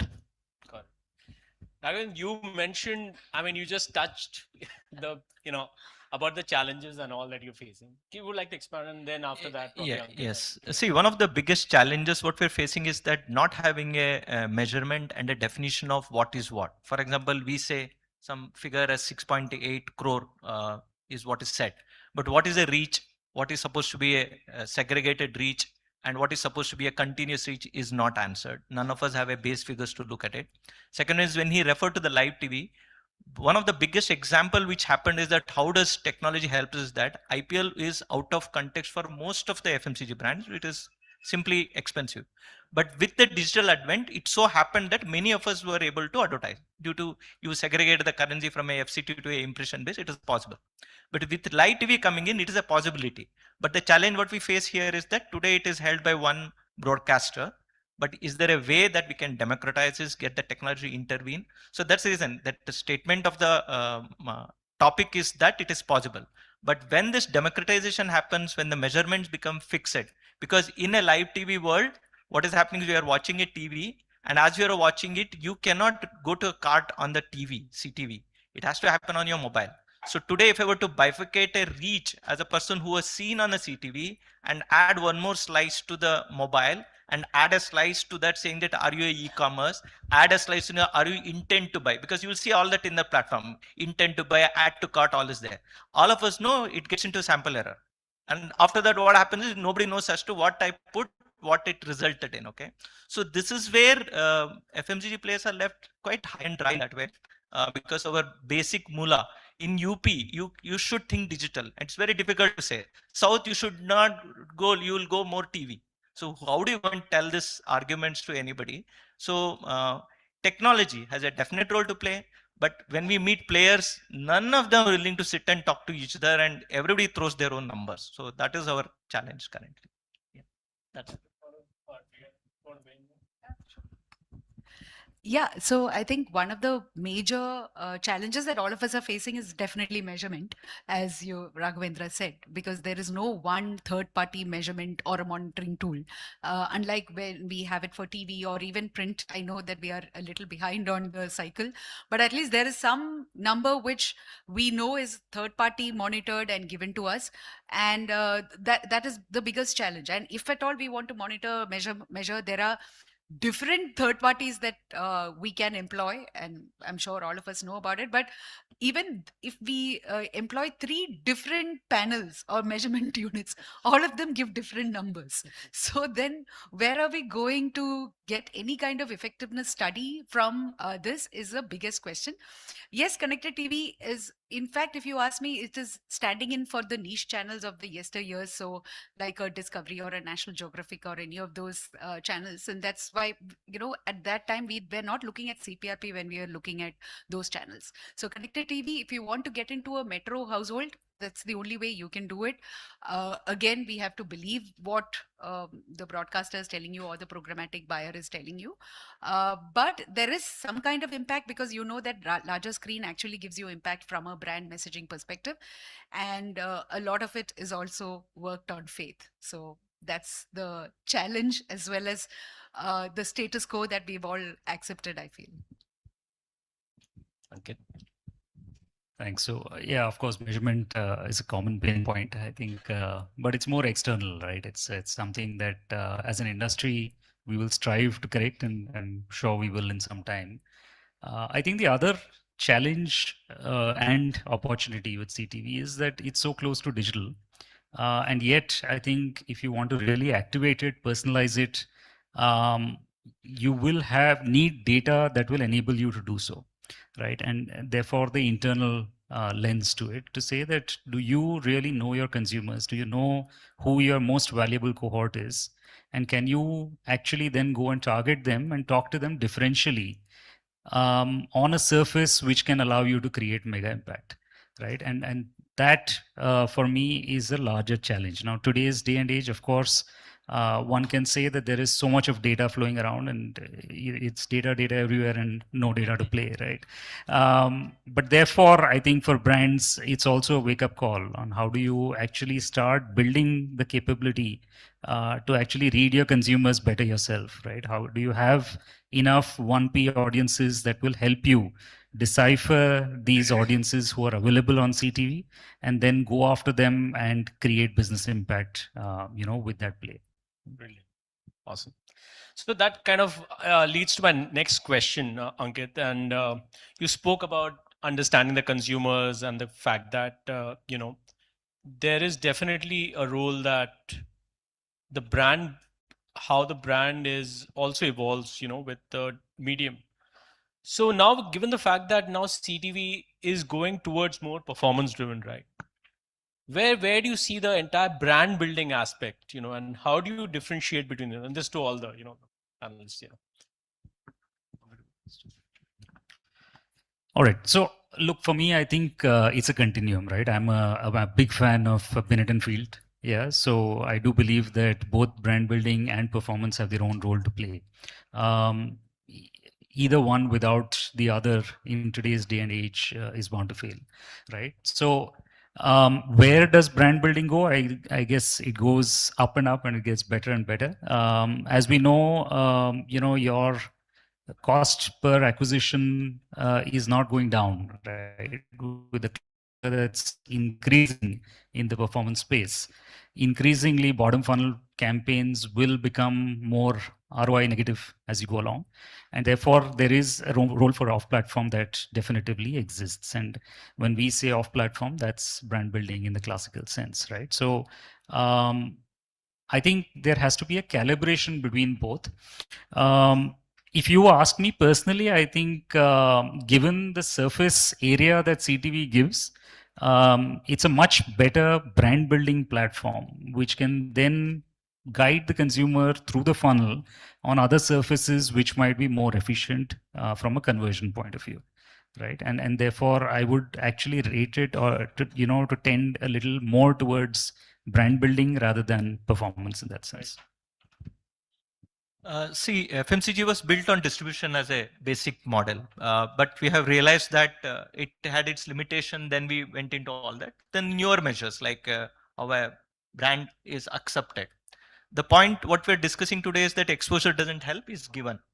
So when we are building a brand, unfortunately, we do not get people who will talk of how I build a brand as a part of my discovery, because your communication is different, your placement is different, and your consumer is different. Okay. Then how do I move from a person from discovery to consideration? Because consideration touch points are very different. Okay. Again, media placement, these are different. Then I take it to convert. All the time we get to hear from friends, again, I keep talking to him, is that blips. It is just a blip in that, and then we'll say you buy it, it's the least cost of blip you have bought it. And all of us know it is not solving this entire communication linked to the placement and then put a method to the madness. Okay. So we end up talking lot of jargons in this process. Okay. But no true AI applications helping to solve it. That is the role of the AI. And that has to do it in that way. Hence, when you say precision, scale, and implementation, the day these three of us say, wow, I think we are done. I think I'm truly glad to be part of an organization where we don't just look at performance, right? So and there is nothing like, I don't think we have any plan which is just about performance. Maybe because we don't have a T2C brand, or maybe most of our brands, if at all they are digitally available, also is with third party marketplaces or a quick com, etc., right? So when we look at an overall marketing approach or a media approach, there's always the full funnel approach that we are looking at. In fact, performance is given the least amount of money because there's only so much that you can do with such large brands, right? So from that perspective, in fact, if you ask me, connected TV being part of the top of the funnel, and that's how we firmly look at it. Of course, you can relate connected TV to off-platform. By off-platform, I mean if you're on Hotstar, you can always target them in the open web or anywhere else, right? So you can look at buying signals and target them on connected TV, and then target them back elsewhere. Right. So that's how we can connect the upper part of the funnel to the lower part of the funnel, and that's how we use it. So for whatever it's worth, we have created an ecosystem and a formula to make sense of whatever we are doing. And hence, at the end of it, I believe that all of these things compound in itself to build your brand and at the end of it, get your maximum growth. Sounds good. Rishabh, in terms of the, could you give some examples of how you have delivered performance in that sense? Like, the So I have a slightly contrarian opinion because if you go to a marketer saying that CTV will solve for performance, no one's going to buy it because they've done this far too many years. I think CTV is just an enabler because your second device is right in your hands. So the consideration set will obviously go for the communication, right? Only if it fits. So I think from a brand building perspective, CTV is going to be here for a long time, but it's just an enabler, basically, right, for performance. And now, like Ria was saying, there are so many ways for you to retarget the person, reach them at the right time, reach them at the impulse time, or just have them in the consideration set with a sequential communication, which will ensure that it solves for performance, right? The other point on measurement, I keep hearing this a lot from the industry. It's wishful thinking for now because nobody's talking to each other. I'm saying nobody in terms of the mediums that we have as marketers, right? Which is TV is not talking to digital, print is not talking to TV and digital, and so is out of home. So brand tracks will have different numbers, estimations, guesstimations. So as one part of the industry, we're just trying to solve for what CTV can build in some attribution, some measurement, right? But on the performance part, I think we're still a very long way. Long way to go. Yeah. Raghavendra, do you agree to that? Definitely long way to go. But do you see for, like, for example, challenger brand, like the fact that AI can democratize premium live inventory, right? You see some challenger brands that have managed to create their, like the Zomato doing that 10-minute, whatever, one, those kind of ads and all that was ubiquitous during the early IPL days. Do you see those kind of brands appearing? Yeah, especially in which are region specific, basically, right? Even the brands that are only servicing on a few pin codes, they would have a regional set, or they would have a better sequential communication or a communication. So accessibility has become the biggest part because TV is difficult. Digital is, like I said, FCT can be replaced easily with impressions, right?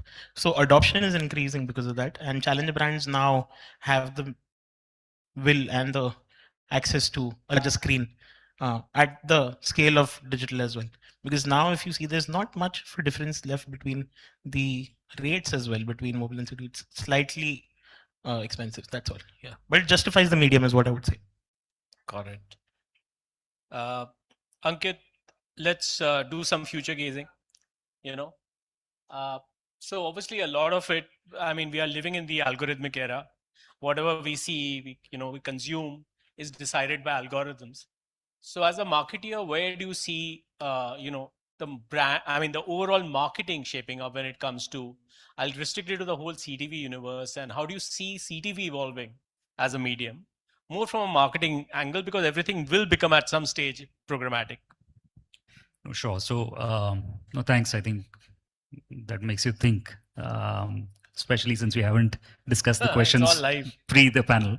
No, but honestly, if you ask me, boring answer, but CTV is more and more going to become massified as we go along, right?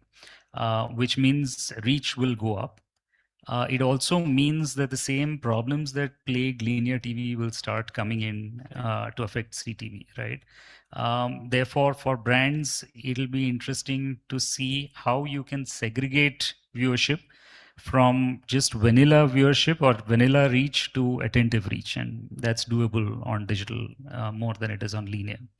The second part of the play is increasingly as advertisers, we become more and more data enabled about our consumers.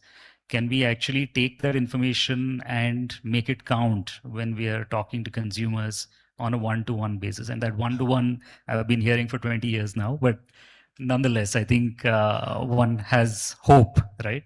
But if we are able to actually switch gears and actually bring in personalization at not a mass level, but at an individual level. That's where you'll start seeing consumers be a lot more responsive to the comms that they're putting out. And especially given the kind of exposure that they have to the other algorithmic feeds that they're now consuming on a daily basis, I think that'll increasingly become important for advertisers as well. Yeah, in the absence of measurement, marketers like us, we don't have an option but to build our own method to the madness. Okay, so each one of us have built our own way of dealing with it. Okay, so this is a not a definitely a standardized solution because it is tailor made to our purpose, our needs part of it. So future, how do we see that? Is that huge amount of AI automation will try and solve that, but will address those specific brand needs. Okay, hence we really appreciate this entire process. So our disdain towards indicator studies will continue to grow, but the individual stakeholders like sitting here, we have, because we can't go out to a stakeholder, मेरे को मालूम नहीं बोल सकते. So, and they say that what stopped you? Okay, so it's a kind of you will see a lot of islands now. Okay, everybody trying to solve in their own way. So that's where I see that. Yeah. Raghavendra only speaks the truth. Okay. Yeah, the bare bones of the truth. Okay, so for me, I think the future will be precision at scale. Not the way we talk about it right now, because I don't think it has reached precision at scale, right? Because we are still using it as, there are some cohorts, there are certain geographies that we want to look at. You can't even do targeting because you don't know who's actually logged into that television if you're using connected TV. So for me, precision at scale on the back of maybe some shoppable ads or shoppable data, maybe from QuickCom or your D2C or eCom, and maybe your first party data. That way you can precision target. And for me, the next step would be shoppable ads on connected TV, because if the person who's logged into the television also has a QuickCom or an eCom account logged in, you can just say add to cart on that. So if that happens, I think that will be a fantastic way of precision targeting, which also helps us measure till the last moment. So connected TV as a performance medium is what I would like the future to be. Of course, and measurement. See, I feel that if you see that if TV spends say, around 50,000 crores, let's just assume that, and if TV is degrowing, the spends are naturally going to come towards CTV. So in a degrowing economy that we are seeing, if one medium is growing and if advertisers are bullish on it, so the problems will naturally follow, whatever happened with linear. Right? So when it comes to precision, AI will definitely solve for it as and when democratization happens. Second thing is, I think Amazon will have a great way because it has around say 5,000 endemic brands, out of which 500 brands that are doing integrations across shows. And when you can just add their product to cart or even first party data in terms of that, so that is very near is what I feel. So I think the evolution will happen very fast. So medium will catch up because the spends will come in, and that's when evolution will happen. Brilliant. I think I've run out of questions to ask, but any thoughts, any like parting thoughts before? What are your thoughts? Well, I also agree with, I think fundamentally the role of AI cuts across both the planning and I think what we were discussing earlier, that how do you drive contextual advertising, right? When it comes to a certain live sports, right? Where a team is losing or is winning, how can you contextualize the ad? Like nobody wants to see a very happy ad when your team is losing, right? So how do you contextualize that ad at scale? And because there are so many million data points and it's going to get super regional and super hyperlocal, I feel that the AI cannot really manage. I mean, human cannot manage that. No rule book can drive that kind of modular or a pod level advertising. So the question remains in terms of how do we customize, how do we identify the personas, and how do we create creatives at scale? And the more creatives we create with context, probably will be able to drive better branding as well as better, bottom funnel matrices down the at some stage. Obviously, none of the platforms talk to each other. So I think the fundamental one measurement, which cuts across television, print, digital, CTV, and all that, will becomes critical. And that's to me, it's going to happen very, very soon, because all the marketeers will be demanding that. And I think Raghavendra has spoken very eloquently and passionately about the fact that right now it's broken. Yeah, so that's what I feel that. Yeah, but AI is here to stay. I think that we can't. I think we have saved 2.5 minutes. So I think Raghavendra should summarize. Raghavendra, why don't you summarize? I think the audience wants to hear you. I just want to say this, saying that CTV cannot be seen in isolation. It has to be seen as a combination of all three. And Thanks. one of the biggest challenges as a marketer, what we face is that the definitions has to change, because we call something called reach, AOTS, and impact. So today, what is AOTS? It was a definition came from a panel-based study. So now we are in a signal-based study. When you're in a signal-based study, how do you calculate what is the reach and what is that too we talk of pre versus post, okay? Unless we revisit this so-called definitions called GRP, frequency, AOTS, measurements will not help us to solve this. Already, when I find people just put that a frequency, a GRP, a impression, so I don't know how to react. Okay, so one major relook required is that we should look at how do I come with a currency which will help me to talk what I want to talk, because you can't do a flat level measurement and say it is done. Okay? Technology challenge should be married with a creative thinking force. Okay, that's what we are seeking. That's it. Thank you. Thank you, everyone. Thank you. Remain on stage, and I believe this was a very, very engaging and insightful panel discussion, and I'm sure it's a full house over here, so you might as well take a couple of questions. If you don't mind, can I request all of you to please take your seats? I'll move the mic around. If you can please kindly raise your hand and address whom you want to ask the question to. I think we are more than happy if you can have questions over here from the audience. It's not every day that you get all such stalwarts under one roof. And of course, you can ask in the networking zone as well later, but if you can kindly raise your hands to ask a question from the session that we just had right now. We'll take 2-3 questions. Please feel free to raise your hand. I mean, there's no pressure at all. You know, it's not a school examination or anything where we are penalizing anyone. Feel free, it's just cross exchange of knowledge. Yes, I'm glad that information helped you to raise your hand, sir. I want to know, if you have 100 rupees on TV, then how do you decide how much to put on CTV and how much on analog?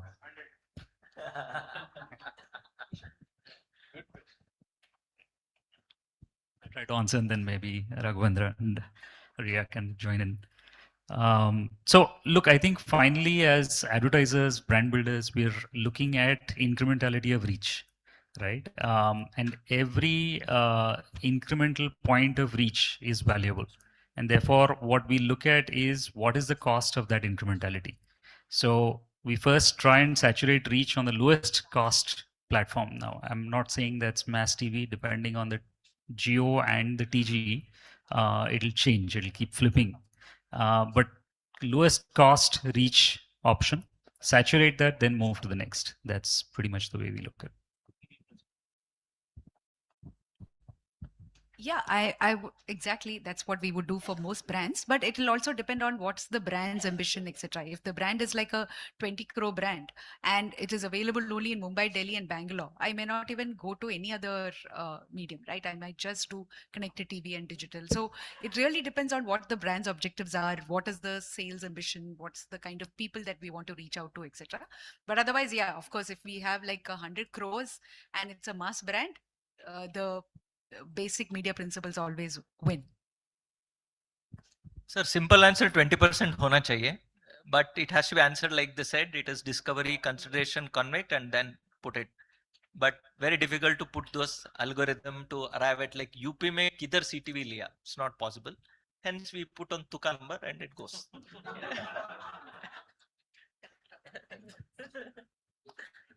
Thank you so much. Any more show of hands, please? Anyone?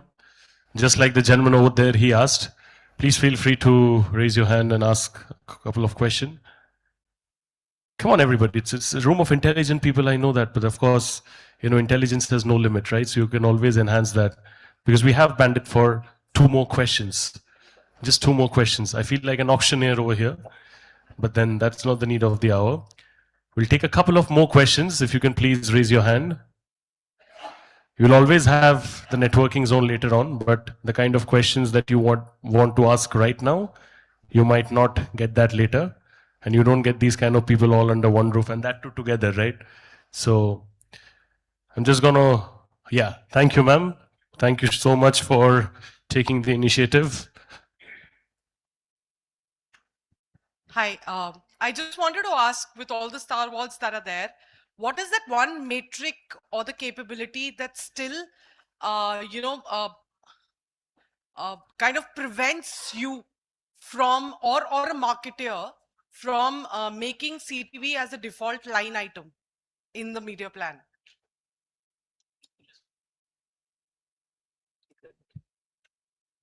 No, so I think Raghavendra has been fairly vocal about it, right? Measurement is something that as an industry we have to solve for. I don't think it's zero sum, so it's not something that stops us from deployment at the moment. Right. But is there scope for more? Is there merit in putting more? I would think there is, given the scale and the consumer affinity to the medium. I think there is a lot of tailwind that exists that is not getting harvested at the moment. And as an industry, I think we have ourselves to blame, because finally, without the numbers, how do you actually get the shift going? Yeah.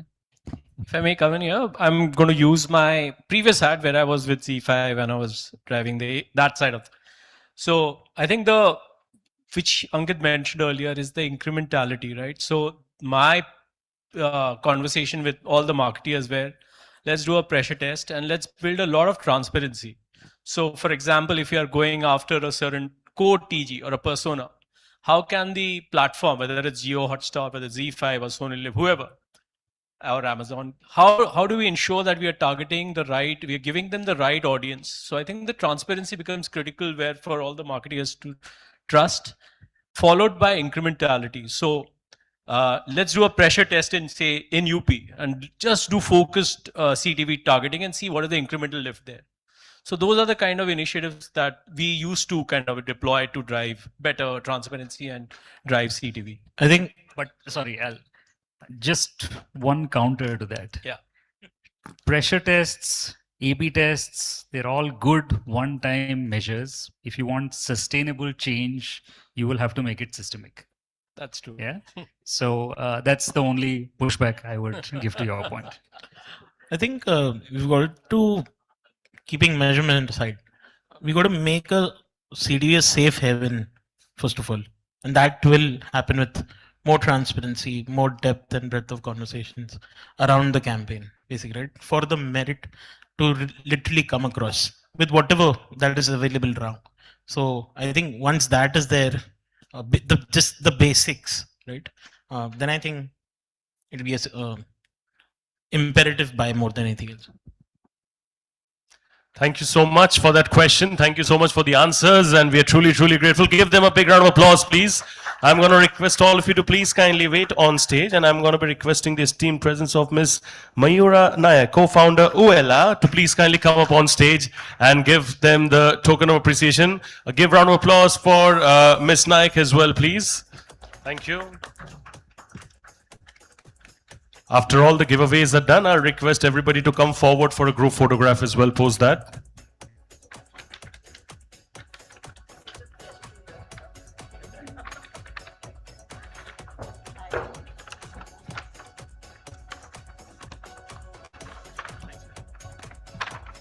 Thank you so much. May I please request all of you to come forward for a nice group photograph. Ms. Nayak, I'll request you to join them as well. And if I can request my esteemed, incredible audience to please kindly appreciate this very, very special moment. Can you all please clap it up for them? Really encouraging on your end to do this for us. Thank you so much. And I'll request all of you to take your seats. We're very, very grateful to you all for sharing your knowledge and insights with us. And we look forward to hosting all of you the next time when we do this incredible conference as well. So thank you so much. All right, so this was truly an incredible panel. Lots of wisdom, knowledge shared. This was about AI-powered live CTV and programmatic. This was how and where scale, precision, and predictive growth actually converge. This is what we learned to a great extent. It was quite interactive as we had a couple of questions as well from the audience, which made it a very interactive session. So thank you so much for that. We will now be moving ahead with another interesting session that's going to be a fireside chat on AI, data, and CTV, building the next generation of media growth. And this will be a conversation between Mr. Naval Ahuja, co-founder Exchange for Media, and Mr. Lalaten Duda, CEO Publici Media South Asia. But before the fireside chat begins, I'm going to be requesting the esteemed presence of Mr. Ahuja on stage to kindly address our audience over here. Can you all please clap and appreciate Mr. Ahuja over here? Thank you so much. Thank you, sir. Okay, so you want us to do the session first? Okay, so we are going to be doing the fireside chat first, as per how Mr. Ahuja just said. So I'm going to be calling up on stage Mr. Lalaten Dudas, who's the Honorable CEO of Publici Media South Asia. Can I please have a big round of applause for Mr. Das over here, ladies and gentlemen? That's not Mr. Das. Can you please play the slide of Mr. Lalaten Dudas? The next one. Thank you so much, Mr. Das. We are very, very grateful for your time and presence over here. Can you all give Mr. Das a bigger round of applause, please? Thank you for taking time out from your busy schedule. And over to you, sir. Hello, good afternoon, and thank you for staying back after lunch. I know many of you must be sleepy, but we'll try and wake you up. Mr. Das here, as many of you know already, is an industry veteran already, though he spent 4 years in advertising now, Lalatendu? 4.5 years. He spent a lifetime in consulting. Last, he was a partner with McKinsey in India, and as is happening globally with many advertising business either being taken over by large consulting organizations or consulting organizations, getting into the advertising business. Here we have Publici, which did a very smart move by bringing a consultant on board. And the results are here to see for many of us. Recently, I think 2 weeks back, e4m reported that Publici India won one of the largest media awards in the country, which is L'Oreal. Before that, they've had a spree of account wins, including Flipkart and many others. Publici globally and also especially in India has been kind of on a wave that is riding high. They've had a stable, fantastic team for many years, led by Anupriya and Mr. Lalatendu Das, who's, as he said, has been around 4.5 years. Just to get things, put things in context, we are today here gathered to discuss what's happening in the connected TV space. Before I, start the conversation with Lalatendu, I thought I'll contextualize it by just putting some numbers which you would have heard through the day. But just to refresh our memory, Sagar, if we can put up that slide I shared. So roughly, if you look at what's happening in the CTV space, we have around 129 million connected CTVs today. Give or take, of course, there are many, different reports, a lot of different data sources. 85% year-on-year growth in CTV audience. 70% share of TV Pro video ad spend projected in CTV in 2026. So that's the growth trajectory, especially after COVID has been, fairly fast. Any comment on the numbers, Lalatendu? First of all, Naval, thanks for having me. And it's a great audience. Thank you. I know it's post-lunch. I think on the growth of CTV, I think I just want to start this discussion, Naval, by just saying there is one myth in the industry, right? Many of the marketers thought so that CTV is a now extension of linear TV. We're just moving same audiences which we were reaching over linear TV now to CTV. But there is a realization which is creeping in now that CTV is an entirely different beast, because here you have a extremely powerful tool at your disposal to address an audience one-to-one, right? Link that CTV with the boom of commerce that is happening today, you cut through the funnel.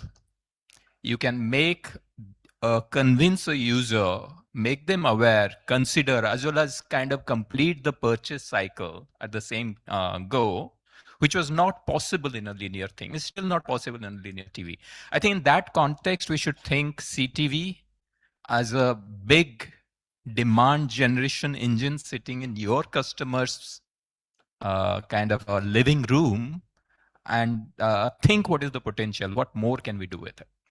Yeah, interesting you mentioned linear TV, because I think the theory at least goes that a lot of audience and hence money is shifting from linear TV to CTV.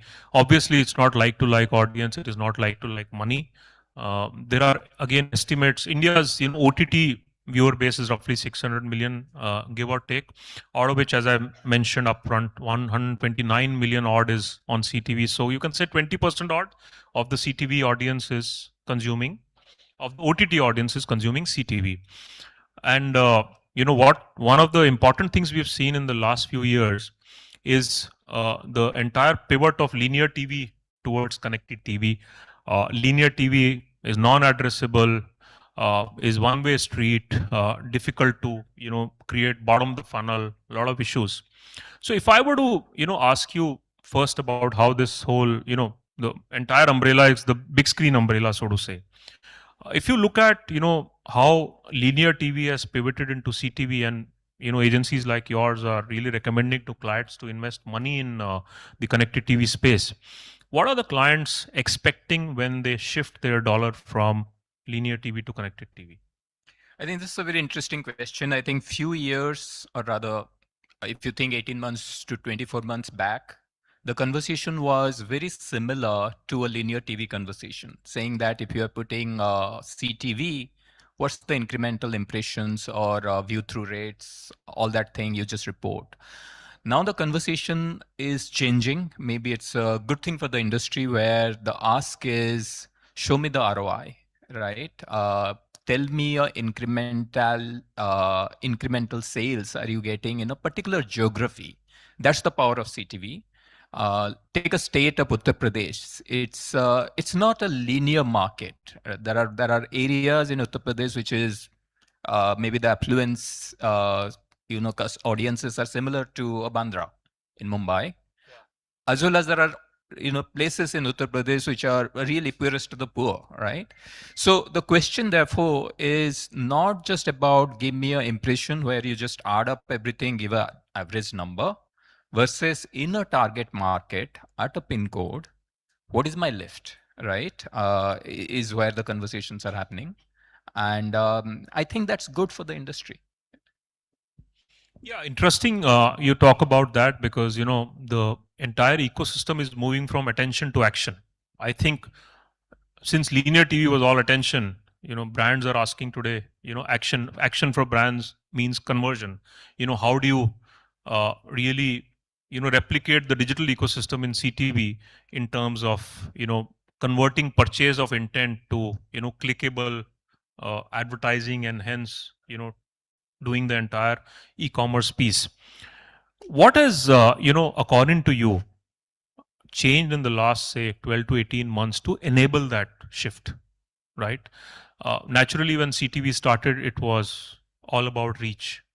Linear TV used to deliver X number of 100 million reach, and CTV was able to do that, and perhaps more easier access, most importantly also in premium homes, which were very quickly switching off from linear TV. So what is it that has changed in the last 12 to 8 months to allow that shift for CTV to go from attention to action? Yeah, I think I was just touching on that in my opening comment. I think it's not just CTV, but CTV plus commerce is what bringing the magic. But if I take a CTV as a standalone basis, right? It's not just about any impression and any reach. Given the power of data and understanding of the consumer, we see the ads on CTB can be much more engagement rather than an intrusion, right? If you think the ad load, it's a surprise to many, but the ad load on linear TV is the highest, around 12 minutes per hour. And we are bombarding people who are just watching a match with ad after ad. Versus if you're doing on linear TV, just don't run the same CTV, the same creative that you created for linear TV, because you know the audience, you know where he lives, right? What potential things they might have bought on quick commerce. Can we contextualize that campaign or that particular creative that goes to a very different messaging given the need state? I think some of those, A, maturity of the data, understanding of the audience cohort, B, ability to link the full funnel are the main shifts in the last 18 months. Yeah, I think it's the, also the entire piece about how you do the creative rendition, right? It is not just about running an ad, but how you're running an ad, because CTV allows you to do very focused, personalized, delivery of creatives. I'll give you an example. Many of us, watch IPL, and now increasingly I see ads of, say, you know, real estate developers who are based within a 5 kilometer vicinity. While a national brand like a Mahindra will continue to run ads on CTV, but increasingly city-based advertisers or even national advertisers who are running city-based or localized, campaigns are able to, utilize the power of CTV. But tell me, while all of this sounds fantastic in theory, but really, how does this look in practice? How do you actually go and do it? Because to deliver thousands or perhaps hundreds of thousands of creative campaigns on, say, an event like IPL, which has billions of watch views, what is required to run that? How close are we actually to the so-called goal of personalization? Sounds fantastic when we talk in these conferences, but is it really happening on ground? What are the challenges? Are clients kind of buying it, lapping up? The good news is it's here. It's now mainstream. I'll just take a step back. The traditional DCO has been a kind of a long standing concept, right? People used to have multiple creatives and then maybe on the weather pattern or whatever you show different creatives. I think that's yesterday's tech. What we have today through AI is ability to deconstruct your master creatives into think of 7 to 8 layers. Layers as in one is your background, one is your master, a brand ambassador, your master copy, or the product image, or the speech, right?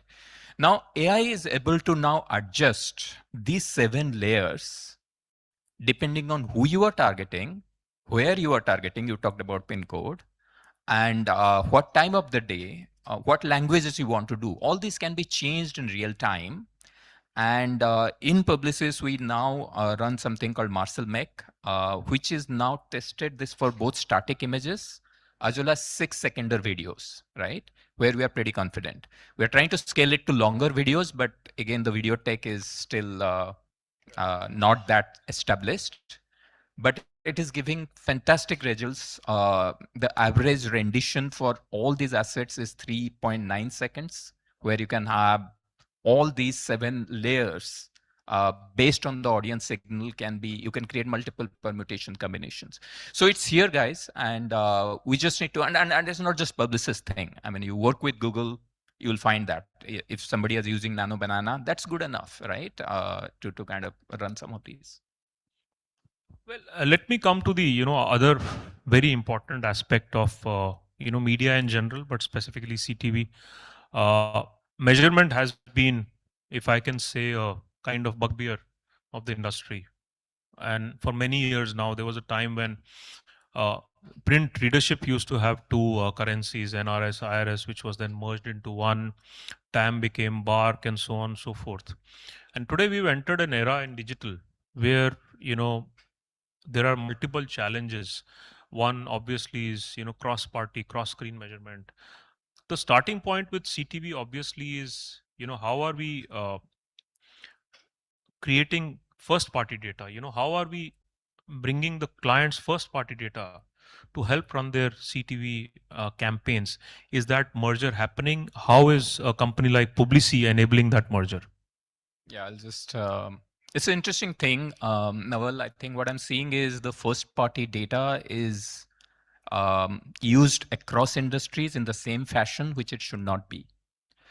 I think first party data still matters to if you're a financial services player who wants to have a long LTV, or you may be a internet player or D2C player. But if you are a FMCG player who is selling average order value of 20, 30 rupees, is the ROI of first party data making sense? We all kind of heard about first party data journey. I know many of our FMCG friends started on that journey. Now with DPDP coming in, the risk reward doesn't make sense anymore, right? And what we are seeing is a data obesity. Many people have collected first party data, cookie data. It's garbage in, garbage out many a time, and you spend a lot of money. And then you see the penalties, which is listed in DPDP, and all the consent management. Is the ROI there? And frankly, if you ask me, it's no, right? Unless your average order value is upwards of 100 or 200, maybe this ROI is not coming out. So therefore, what Publicis' approach is, we have curated an identity platform for our FMCG players, where today we have around 580 million hashed mobile number, so that FMCGs, clients don't have to get into this mad rush of knowing who our audiences are, and they probably can tap into this. So I think that would play out. There are different strategies. There are DCRs and all, which you can probably do. But I think the fundamental question which CFOs would ask, that it sounds good on theory, but what's the ROI? Yeah, and as you're saying, with DPDP coming in, usage of first party data does not just get restrictive, it also comes with a lot of rules and regulations and very steep penalties. So it's not worth taking the risk unless your BFSI sector. I mean, I'm not talking about taking risk, but you would. Or you're a consumer player who's selling 1,000 rupees perfume. Maybe, yeah, it makes sense and you can upsell. But if the average order value is 100 and less, yeah, doesn't make sense. So that's one part of data, which is how do you use first party data. The other part of data equation here is that we see most of the CTV platforms now are walled gardens, right?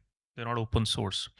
And for a brand and advertiser, availability of independent third-party measurement data is also a very, very big challenge, right? While it's all good to say that I will go by what bottom of the funnel delivers, but that's a lot of hit and trial. You have to spend a lot of money to discover whether something works or not in the absence of proper measurable third-party data. So how are you getting around that issue for your clients?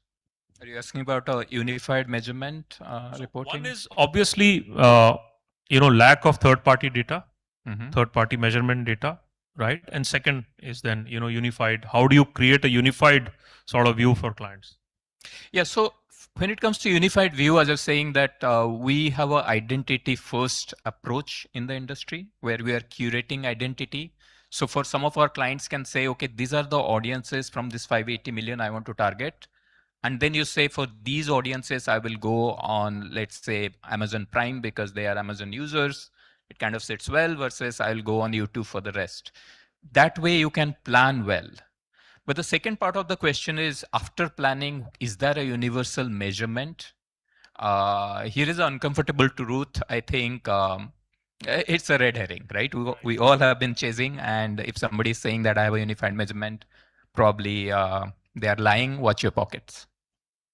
Yeah, I think measurement overall, if you look at what's happened with Bark and now the direction the digital ecosystem is heading in, a lot of clients would prefer more openness in the data that comes their way, and also something which gives them a full unified view of how they are spending their money and where they are going. Let me now come to the the newest poster boy in town, retail media, right? And retail media, as we have all seen, grown by leaps and bounds in the last 3 odd years, especially post COVID. And CTV is one platform which kind of is increasingly making use of merger with retail media. What are some of the interesting things you've done in that kind of space, where you combine CTV with retail media to deliver above average superb results for some brands? I think it's a fantastic interplay between CTV and retail media in both ways, right? One, if you think from a retail media data helping us determine who to reach on CTV, what to show, right? Which is the classical media planning aspect. All these big retail media players are giving their data through DSPs, right? Which you can plan. The second part is how do we close the loop, right? If I show somebody on CTV, can I have a real impression or real understanding if the person actually purchased or not, right? That is the trickiest part. What we are seeing is some interesting development both on digital as well as offline. On digital, it is fairly simple, right?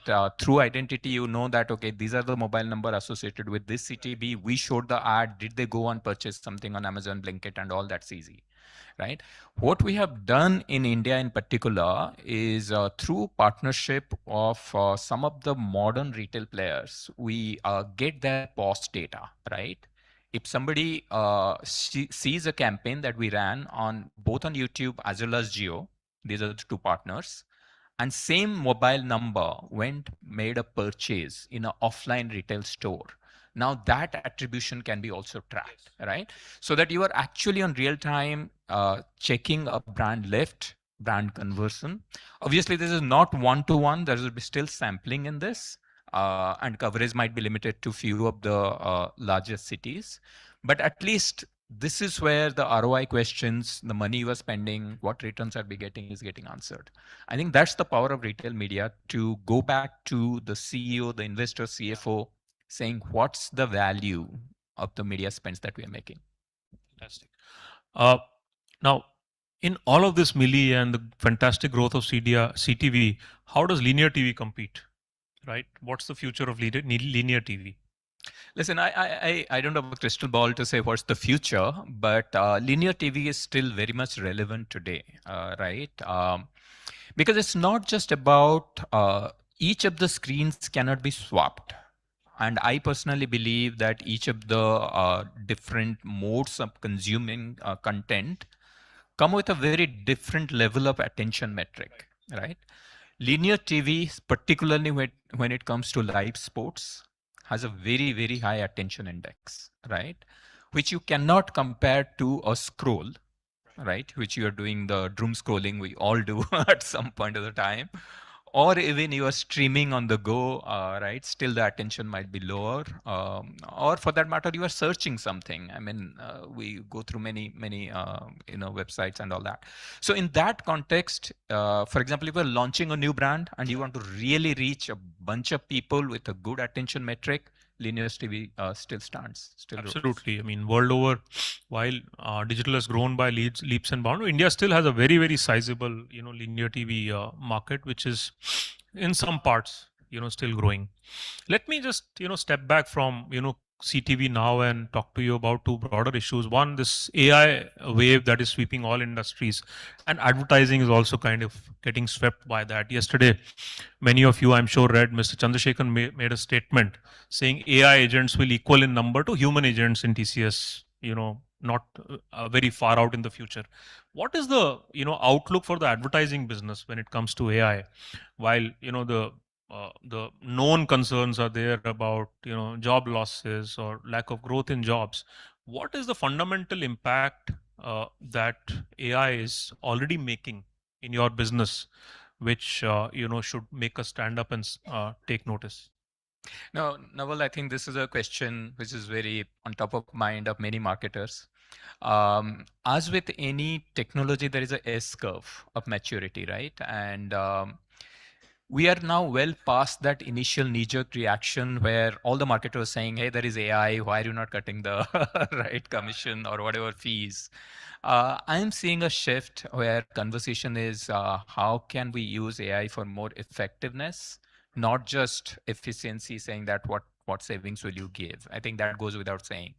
Um, I am seeing in particular in Publicis, there is a AI which is much more structured, agentic workflows that we are designing, end-to-end planning processes, or maybe financial ops, right? We spend inordinate amount. I think Ankit would know all that, like sending ROs, POs, all that thing that happens, right? All these are now getting sorted through an end-to-end workflow. But I personally believe there is a AI, everyday AI aspect also, right?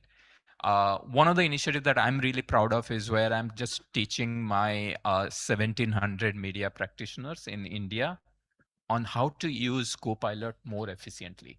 Like on day to day, not, I think many of you are using Copilot, you can create your own agent, right?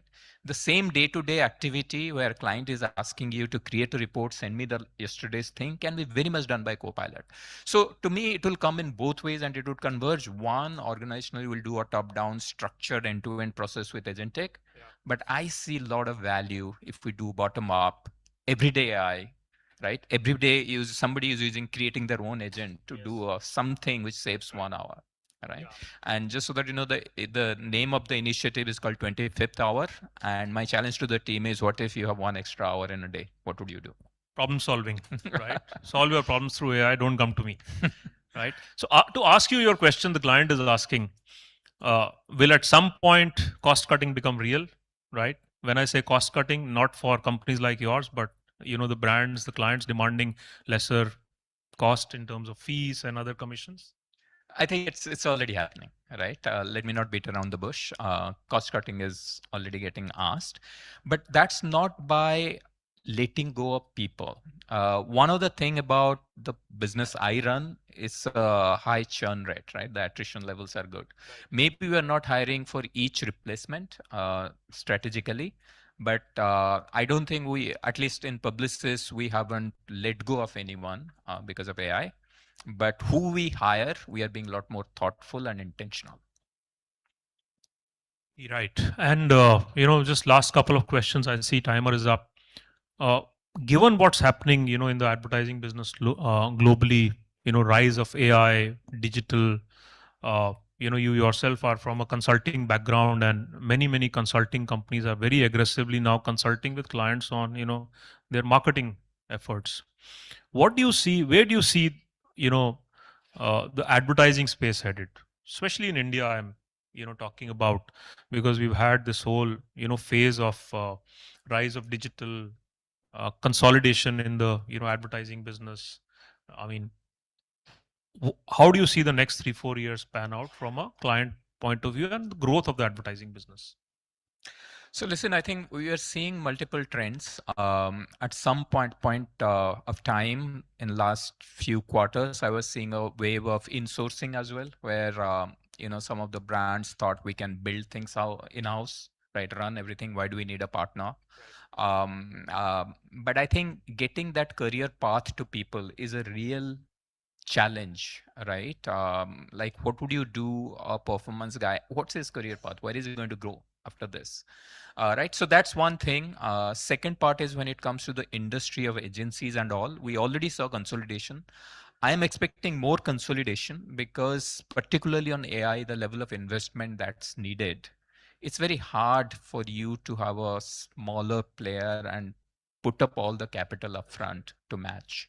So yeah, interesting time.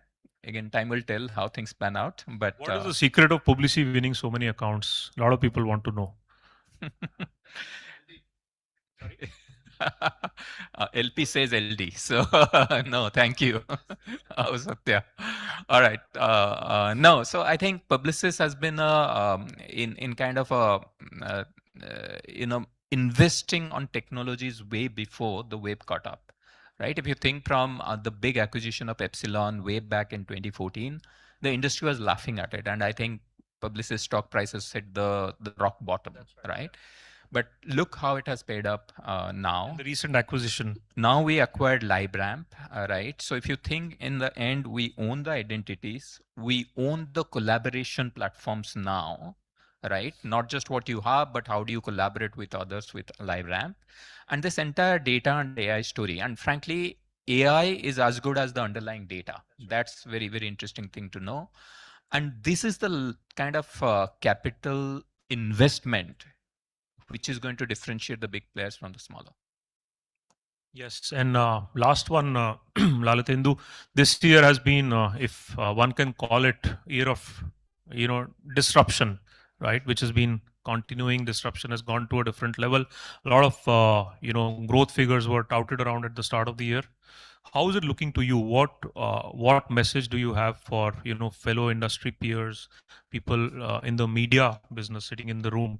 How is this year eventually going to end up? Yeah. I think this it's a real uncertainty there in the market. Let me not beat around the bush. The year started with a very positive note, right? The GST cuts last year was giving this tailwind. But as we all would agree, the war has kind of dragged on much longer than anybody has anticipated. And that cost has now getting translated to day-to-day consumers with all the fuel price hike. And there are things that we don't know. I was talking to one of our clients in fashion. Even the raw material for fashion is dependent on the petrochemical input cost. Right? So everything is going to increase. So unless things stabilize, the geopolitical things stabilize, we're really looking for a bad year. I hope we don't get there, but let's not kind of brush it. I'm sure economies are resilient. They can absorb the shock of the war. Thank you, Lalatendu. Thank you for being with us for an insightful session. I'd like a big round of applause for Mr. Das. Thank you. Thank you for being here, and look forward to the next session. Thank you so much. Can you all give both of them a big round of applause? I'm going to request both of you to please kindly remain on stage, and I'll request Mr. Ahuja to please kindly hand over the token of appreciation to Mr. Das. And if you all can kindly clap it up a little louder, ladies and gentlemen. Truly, truly phenomenal indeed. Thank you. I'll request Mr. Das to please kindly take his seat. And okay, thank you so much. Please give them a bigger round of applause, ladies and gentlemen. This was, I think, truly a really, really incredible session. A very, very engaging fireside chat. And now we move to the next one. This is going to be a conversation, a fireside chat on from screen to doorstep, how CTV can power the next wave of quick commerce. I'll repeat the topic once again for the fireside chat. This is about from screen to doorstep, how CTV can power the next wave of quick commerce. For this session, we have the esteemed presence of the Senior Vice President and Business Head, Quick Commerce, Reliance Retail, Mr. Lalatendu Panda. Can we have a big round of applause for Mr. Panda, please, as he makes his way to the stage. And he's going to be joined on stage for this conversation by the editor of Impact, Ms. Neetha Nair. Can I have a huge round of applause for Ms. Nair as well, please? Thank you. Give them a bigger round of applause, please. They're going to be talking about from screen to doorstep, how CTV can power the next wave of quick commerce. Thank you. And over to you. Thank you so much. Hello. Hello. The audience has to deal with back-to-back to Lalatendus. And both of them are from, both of us are from Odisha, in fact. Okay, thank you. Now, back in the day when I was a child, I used to love Uncle Scrooge and DuckTales. I used to hate it when my school bus would take me a little late and I would miss that 6 p.m. show on TV, Disney R. I don't know how many of you remember. Vishal Bhai and Disney R. Then a few years later, with the advent of the internet, of course, I could watch it on my mobile phone as many times as I wanted. But the millennial in me wasn't satisfied because we were used to that nostalgia with the big screen, right? Then came CTV, which brought together the best of both worlds. Now the viewer in me was happy, and incidentally, so were the advertisers. Simply because today, CTV doesn't really just link content with product discovery, it also links it with purchase. And that's exactly what we're here to discuss today. We will be talking about whether CTV can power the next wave of quick commerce. And joining me, as Mr. Panda said, another gentleman from Oriya. Odisha. Orissa. Now he obviously heads GeoMart's Quick and NetMets, which are one of the big players in the quick commerce space here. And he also has about 2 decades of experience in the retail sector. Now, Mr. Pandan, tell me, GeoMart was a late entrant into the quick commerce space, I think in 2024. It pivoted from scheduled, slotted deliveries to quick commerce. Tell me, was it a Herculean task for you to kind of play catch up with the Instamarts and the Blinkits of the world? Because we had seen something like a Big Basket doing the same and not impressively enough. No, so first of all, thank you for having me today here. Couple of things. I mean, GeoMart started during the peak pandemic phase.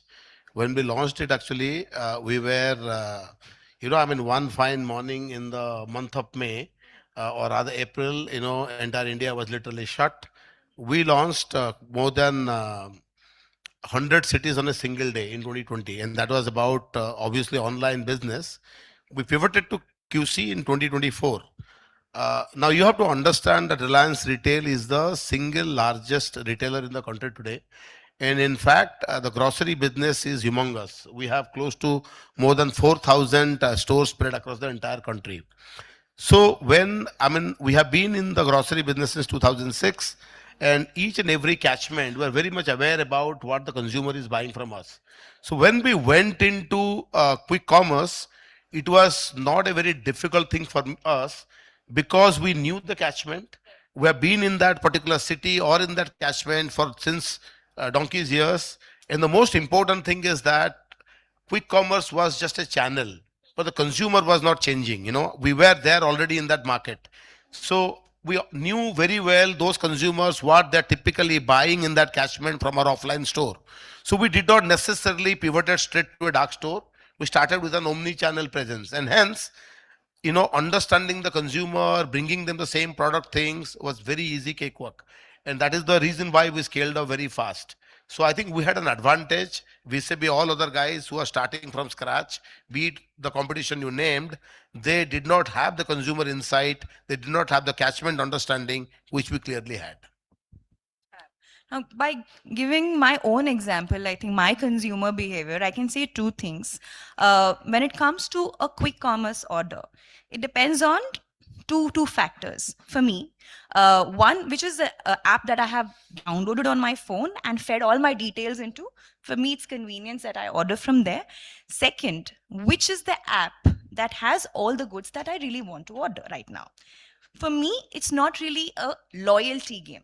So tell me, if you are in this space and you really need to win, how do you make sure that you are the only app that a consumer today is going to? What are the factors involved? So, the most interesting thing about that, speed was never in the equation till quick commerce came into picture.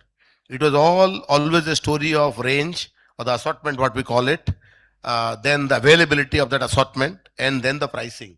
So I don't want to call it AAP, but that is what, the assortment, availability, and the pricing. Speed has become the last and the most important dimension, especially because the consumer is looking for an instant gratification. Today, if you are buying something, let's say an iPhone, latest iPhone I want to buy, and I'm spending something like, let's say, 1 lakh plus money on that, and 2 guys are having the same price, and one guy delivers in 1 hour, and the other guy delivers in even 4 hours, I would like to have it, the latest iPhone in my hand and flaunt it in the social media, and that is precise reason. So, having said that, speed is the most important thing today. But if you do not have the right assortment and pricing, then it is not going to work out. So what is happening today is that I need to understand my consumer. I need to understand very well my catchment. Understand that a dark store is serving only 2 to 3 kilometer radius. It is not going to 10 kilometer radius. So I need a very small catchment size to make it profitable.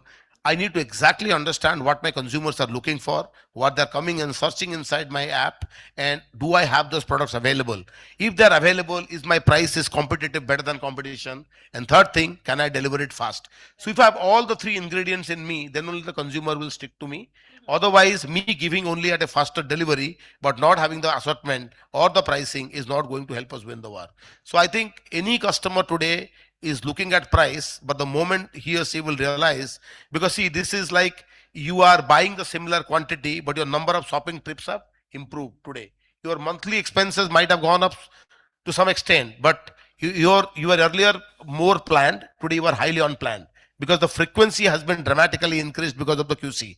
But frequency has also come with its own, negative thing, because there is a delivery cost attached to it.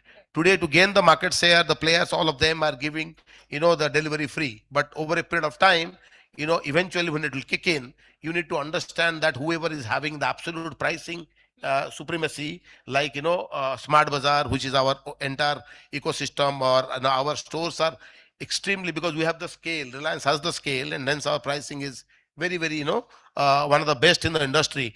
That has, because we have got such a large scale of stores, and we are buying from vendors in big quantities, that we can pass it on to the consumer. That cannot happen with somebody. Somebody can make your last mile, for example, let's say the delivery charges or platform fee or handling fee may be made free, but can you make the product prices less? Unless and until you have scale, you cannot do. So a consumer will be liking when everything is working. My assortment is there, my price is there, and my speed is there. It is not just one thing. Let me add CTV to this mix, what we're here to discuss today. Now, today, from what I understand, a consumer is truly buying into an ecosystem. He's not just buying an individual brand. Just to give you an example, Amazon. It has its music, it has its delivery, it has its, of course, the OTT platform that it has. Similarly, in fact, bigger for Reliance, you have 5, 6, 7 things offering for your consumer. Now tell me, how are you leveraging Jio Hotstar, which is your OTT CTV platform, to also increase the sales of Jio Mart Quick or Netmix for that matter? So, what is interesting about CTV is that you always wanted to do the storytelling and brand building, but television was never a cheap medium. It always requires a certain threshold expenses. You are not able to go beyond unless you put some money into making an ad and then have a certain budget, you will not. Then along with this brand building effort, there came a big challenge of, the spillover effect of the TV was huge. Now CTV has solved this. When I look at, platform like JioStar, and, we are clearly having the data of, because today CTV is giving me the geography wise targeting possibilities, behavioral and cohort wise. These are premium consumers. I want to target a certain catchment, let's say Whitefield in Bangalore. I can clearly target that particular catchment, or maybe electronic city area, through the CTV, or maybe through the Jio Hotstar app, which probably I couldn't have done through TV. And I can use obviously mobile, but I will never be able to create that impact in terms of brand building effort. So the storytelling and measurability both will come through that, and Hotstar is clearly helping us in terms of, because this is our one of the largest and the most high level of consumers are there, clearly able to target the consumers in a specific area, geography wise and behavioral wise, which we are seeing the dividend. You're basically talking about rich first party data coming in, and obviously preference of the audience also all incorporated inside. Yes, what you're because showing. we have also the largest amount of customer data. Our own first party data is there. Second is that, when I want to target a certain pin code, certain area, geography, we are able to leverage this. Obviously, the measurement metrics seems to be sometimes working in your favor and sometimes not. See, one of the things which we need to understand in case of CTV is that even though it is the storytelling and brand building is very good, but one of the challenge is that many times when you try to bring it a certain area, let's say I want to only target Thane, only want to target Navi Mumbai, audience size has to be also significant for the kind of cohort I am looking for. If the audience size is not large, then probably this will not work for me. And that is where the whole thing, and when we are doing the targeting, we see the data. what is the kind, and then accordingly we are able to do our programming. You spoke about measurement, and earlier marketers would talk about impressions and clicks, but that's necessarily not sales or purchase. So, what is it that you really need to look at when you're talking about CTV campaigns spilling into your quick commerce growth? What is that measurement criteria that you really look for? So the measurement criteria is typically three ways I'm looking at, Nina. One is if you look at from the brand metrics, then my commerce metrics are there, and last but not the least, the business metrics. So if I'm looking at the brand metrics, clearly if I have done some advertisement in a CTV ecosystem, I would like to clearly see is there is a increase in the search. Okay. Uh, then there is also the brand, if it is a new and something like that, there are multiple quick commerce players are today there. Am I able to, get into the consideration set, especially because we can do always the research and find out. So consideration set, I am there or not, my search is there or not, those kind of brand metrics I'm clearly seeing. From the commerce point of view, what I want to see very, very clearly is that am I able to get a much higher penetration in terms of customer penetration, or category is increasing, category penetration is increasing. So suppose in netmeds I have got, let's say for example, Ayurvedic as a category, or vitamin mineral supplement today is one of the fastest growing category. I have put that ad, let's say in this. So am I able to see a category penetration which is helping? Then only I'll be able to do that. The second thing is that in terms of, finally, you have to also see my customer acquisition cost is what? Is it making sense vis-a-vis a digital? Because today, as I said, CTV is bringing the accountability of digital and also the brand building capability of television. But I will only be using money there only when I see a lot of performance metrics why this is working for me. Otherwise, there is no point. I know it's looking very interlinked from where I see, where you take data, first party data from quick commerce sites, you feed it on CTV, you show ads which are relevant to the audience, and then, when you're talking about purchase, perhaps there's a QR code on screen which, you scan it. Absolutely. But is that really happening? Have you seen, ever since you started using this metric, are you seeing a lot of people actually going and physically scanning their TV QR code and, buying We it have right done then? some campaign in the past where the app install had happened, and also, but to be honest with you, I mean, QR code, whether you do it in the print ad or in the television space, this is not something which is very, I mean, very low percentage of people actually use it. I mean, you are watching a television, you're sitting on your sofa, all of a sudden taking out mobile and doing it. Many people don't do. But what we have seen is that after there is an ad which is for an extended period ran, there is an immediate link in the app install going up. Okay, so you can see that the app install throughout the day was happening in a way after the ad was exposed in the television, and then you see in going back to Google, seeing that there is a Google Analytics, you say there's an app install has increased, and if nothing else was happening, you can directly attribute that to this is happening because of that. So this is a very, very important thing. And also later on when you run the measurement test, you figure out that search uplift has happened, and the brand lift score is also improved. Those are the metrics which you can probably look at. Today, what emerging technologies, according to you, will have the maximum impact on retail and advertising? So if you look at the retail ecosystem, I mean, the best thing about retail media you are talking, I believe, right? So in retail media, what is happening is that, this is the consumer is closest to a product. So, we have our offline store. We also have our, JioMart and everything else. A consumer is seeing your ad either in hoarding or print or television, or maybe, through the connected TV.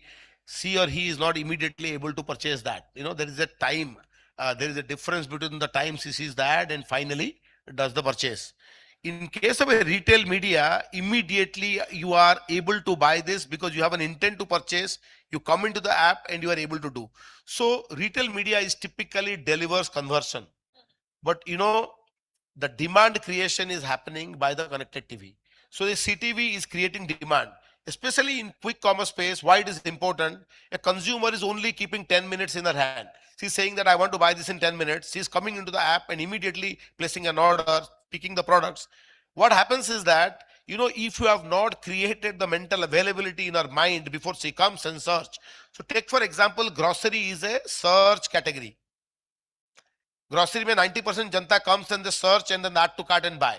This is not apparel or buying a shoe where you are the browse category. So there are two type of categories. One is search and browse. In grocery, predominantly it is search. So before he is searching, if your brand is having that enough of exposure in the CTV space, you have created that mental availability in the mind of the consumer. She is able to do that and purchase. So I would always say that retail media is extremely important from the conversion point of view. But conversion is not going to help unless and until you have created the space for your brand in the mind of that consumer. So otherwise, what she is seeing, she will be buying, and it will be purely on the basis of discount. So you want to build brand, use CTV, which will help you, and then only the conversion will happen. Maybe your CAC will go down. And what trends, according to you, are currently underestimated but will be the biggest drivers of this space? So the trend is that today, people are kind of repurposing their television ads and playing it in the CTV. I don't think that that is going to work. You need to understand that CTV is not an extension of linear television. Linear TV and CTV are two very different things. Okay. So what you need to understand is that it's a very, very critical thing that in case of the trend is artificial intelligence will play a significant role in terms of the everything and anything related to the media management, in terms of your targeting, in terms of audience segmentation. All these things will be able to do.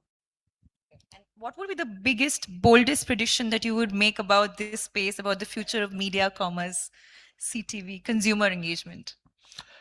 So the if you look at in terms of the biggest thing is that I think this is not to be taken in silo. It is not a fashionable thing that you are talking about having, let's say, I would make CTV as part of my media mix and not having a plan. Today, most of the marketers are looking at this in a silos. Consumer is not behaving like that. So I'll take for my own example. I was looking at some ads, looking at the IPL. I'm a cricket buff and saw the ad in Jio Hotstar. And after that, I started searching it in the mobile. And then later on, I went and bought in our own app. Now, this is a combination where you need to understand that CTV will play a big role in terms of building the brand. Only when I have an opportunity to do a storytelling, I want to create my top of the funnel strategy, I will be using this.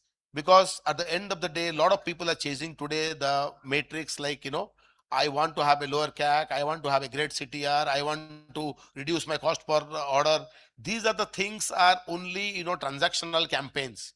But people don't understand that until you deliver or you build a brand, this is very difficult to continuously chasing because that cohort of customer is same. Everybody is targeting that. So it will only increase your CAC cost. So in future, if you want to actually reduce your conversion, improve your conversion, reduce your customer acquisition cost, you need to take CTV very seriously. You need to make it part of your mix. You do not have to use your television creatives there, because there are 3-4 things I would like to just say. One is that AI will play a significant role in creating multiple creatives. So today, millions of creatives you can deliver for CTV, and that is not happening in the TV. TV may ad is very expensive. For CTV, you can deliver that. Second is that your audience, you are targeting different audience in different geography as per CTV. You can figure out which audience is most likely to buy from me, which are the most profitable customer cohorts. That can also happen through AI. Third thing is that which geography is also making more sense for me. So I'm having limited money in Bangalore. I'm targeting 5 different pockets. Which pocket is probably delivering the best ROI. I can figure that out. So when I'm doing this, AI can help me do my targeting better, my segmentation better, and also help me finally reduce my CAC. That is where we need to completely focus. There has to be a sequential targeting of the customer, which typically happens in digital, can be extended to CTV. This kind of things which is not possible in television, possible in digital, but digital does not give you the kind of impact of a linear, of a CTV. So that is where there has to be a mix, and I think that is how you can build the thing. And you spoke about geography and how important that is to target from a targeting point of view. But yet there is that one limitation. CTV base is still very small. I think about 68 million connected TV consumer. 13 crore, I saw the latest data. Monthly active users just 13 crore. So this is one of the biggest problem, and you have absolutely hit the nail on the head. I want to use that, but in the geography, in the catchment, if my audience size is small, then it is not going to yield any dividend for me, right? So, I mean, I say I want to do CTV, but finally, itna chota cohort size, I am not going to get the benefit out of it. So I was just, while coming back, I was having a discussion with my team, to be very honest. In Bangalore, one of the catchment where we want to target, because we know that this particular catchment, we had a lot of customers coming in, and we had some gone away customer and all that. Probably we can do, because storytelling in healthcare and all, storytelling and authenticity creation is very important. But what happens is that I got the feedback that the audience size is very small. Then you need to, I mean, in CTV, but in digital, you have a very large size. So this is where we have to take a decision finally. So one of the biggest barrier I feel is that till the penetration improves, more and more people get into smart TV and the app streaming, then only this is going to work for us. Otherwise, it is going to be more of a, kind of a fancy thing. Some of the brand marketers will use it as a media mix sometimes, and then after that, probably not. But I see that India's, purchasing power is increasing. So there is a very bright future ahead, because the penetration is going to only increase, and streaming apps are doing exceedingly well, and hence this is going to stay and flourish rather than struggling. Should basically move at the same pace as the growth of the quick commerce platforms in the country. Absolutely. Okay, and one more question. If we fast forward 3 years, what would be the best in class consumer journey across content, commerce, and delivery? What would it really look like, according to you? So I think we need to work on, first of all, creating brand awareness and bringing it to the consideration set. Today, there is a mad chasing the metrics that all the performance marketing team, in our team also, we only ask about what's my CAC, okay? I think that is why the brand building efforts are gradually, a lot of times when you have a less budget, you only focus on the bottom of the funnel. So you need to create, you need to allocate money, put some money into brand building efforts. You cannot always afford television. You need to understand that. So what you need to do is that in markets, in cohorts, CTV will play a big role. That will help in building brand. The power of building brand through CTV is far more than in digital. Okay, because of the size of the screen, you are viewing with your family. There is a premium customer, premium environment. All this CTV gives you. Right. What happens is that you will able to do this, and then there is reinforcement of this message is happening in the retail media channels. So when they are landing inside an app, whether it is JioMart or in any other app, people are seeing that. So they are very close to the purchase cycle, and then they're using this. So that will help in conversion. So the journey has to be from the awareness level, whether it is your, retail media, whether it is finally the CTVs, and they will be finally facilitating in terms of creating this journey. I believe the future belongs to the brand who will create the storytelling and connect all these dots where, from the storytelling to final path of purchase. Because today people don't have the patience and they would be looking to buy things in a jiffy. But you need to have created enough of awareness and consideration about your brand in their mind, and CTV will play a significant role. Then only you will be winning the race, and you have to have a strategic mindset for that. Rather than that, if you're just looking at this as a optional choice and not as a strategy, then I don't think it's going to work. We hope JioMart, Quick, and NetMeds wins the race. Yeah. Thank you so much for summing that up you. so beautifully for us and speaking to us and enlightening us as well. Thank you. Thank you so much. Thank you. Thanks a lot. Thank you so much. I think we're very grateful to both of you for doing this so wonderfully. I'm going to request both of you to please remain on stage. I request the audience, come on, you can clap it up a little louder for them. They deserve every bit of it. I'm going to request Ms. Nair to please kindly hand over the token of appreciation to Mr. Panda. So can we have the token of appreciation over here, please? Please give it to her. She'll be handing it over. Thank you so much, Mr. Panda, for those lovely words. I think really encouraging, and it helps us understand what is actually the way forward in terms of data driving growth. Thank you. Thank you so much.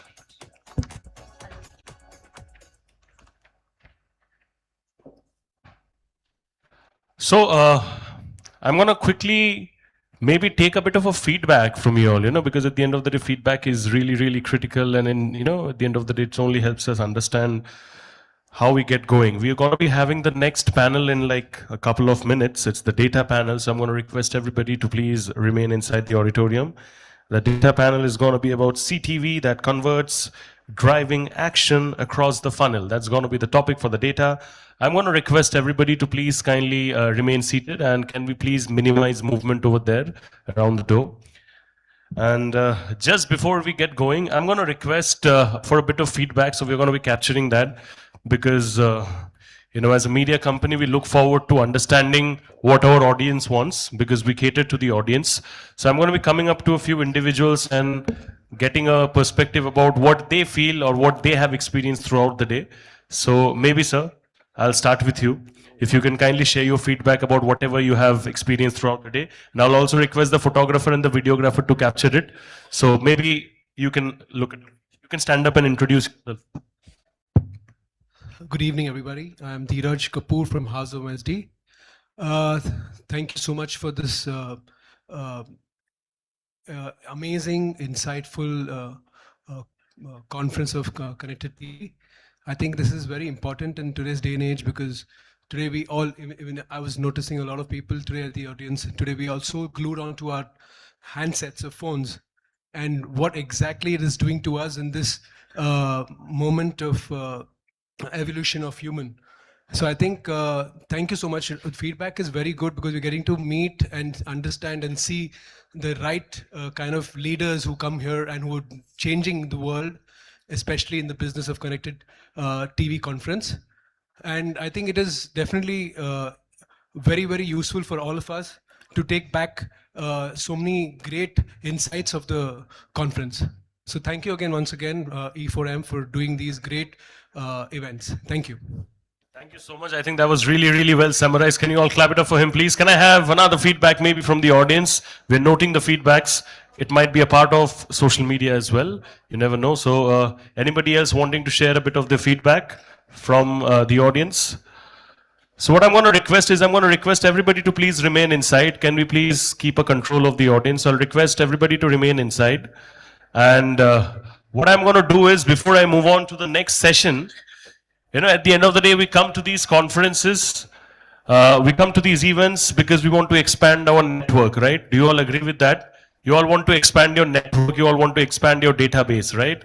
So networking and database increase properly तभी हो सकता है अगर properly, sufficiently अपने networking cards जो है वो exchange हो. So what we are going to do is like a quick drill, 1 minute drill.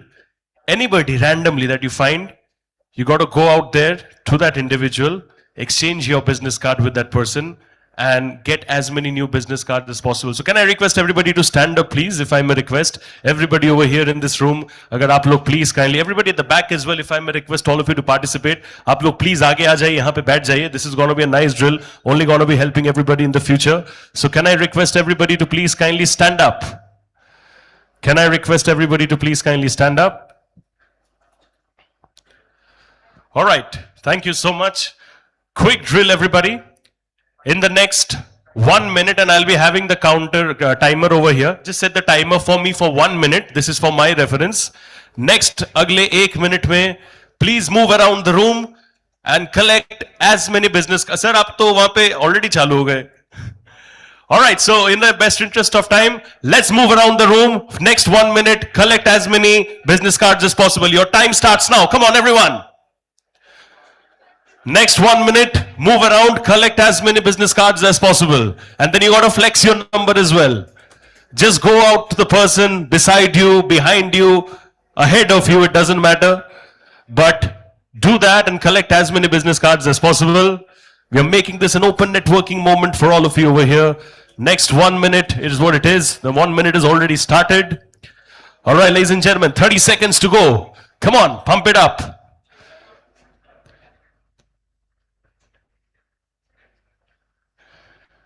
Who's leading? Who's leading? Can I have a show of hands maybe? Kinhone kitne kiye? It looks a little cold over here. Come on, everyone. 14 more seconds. 13, 12. How many business cards? Who has the most number of business cards so far? Huh? Huh? All right. So 3, 2, 1. Just maybe I'll get 3 numbers. Whoever managed to get the most. How many did you get, sir? Huh? Just checking. Random. 3, 2. Huh? Anybody got more than 5? 7. Wow. Anybody got more than 7? Huh? Anyone? All right. So I believe the networking session continues. But then well done. Can you all clap it up for yourself, please, everyone? Well done. I think that was a nice icebreaker in the middle. Something that was productive as well for your work moving forward. We are now going to be going ahead with the panel. So I'm going to request everybody to please kindly take their seats and settle down. And we're all set for the panel discussion right now.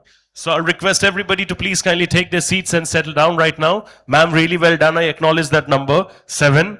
I think you're very brisk in that domain. Requesting everybody to please kindly, sir, time up ho gaya. If you can please kindly take your seats and settle down.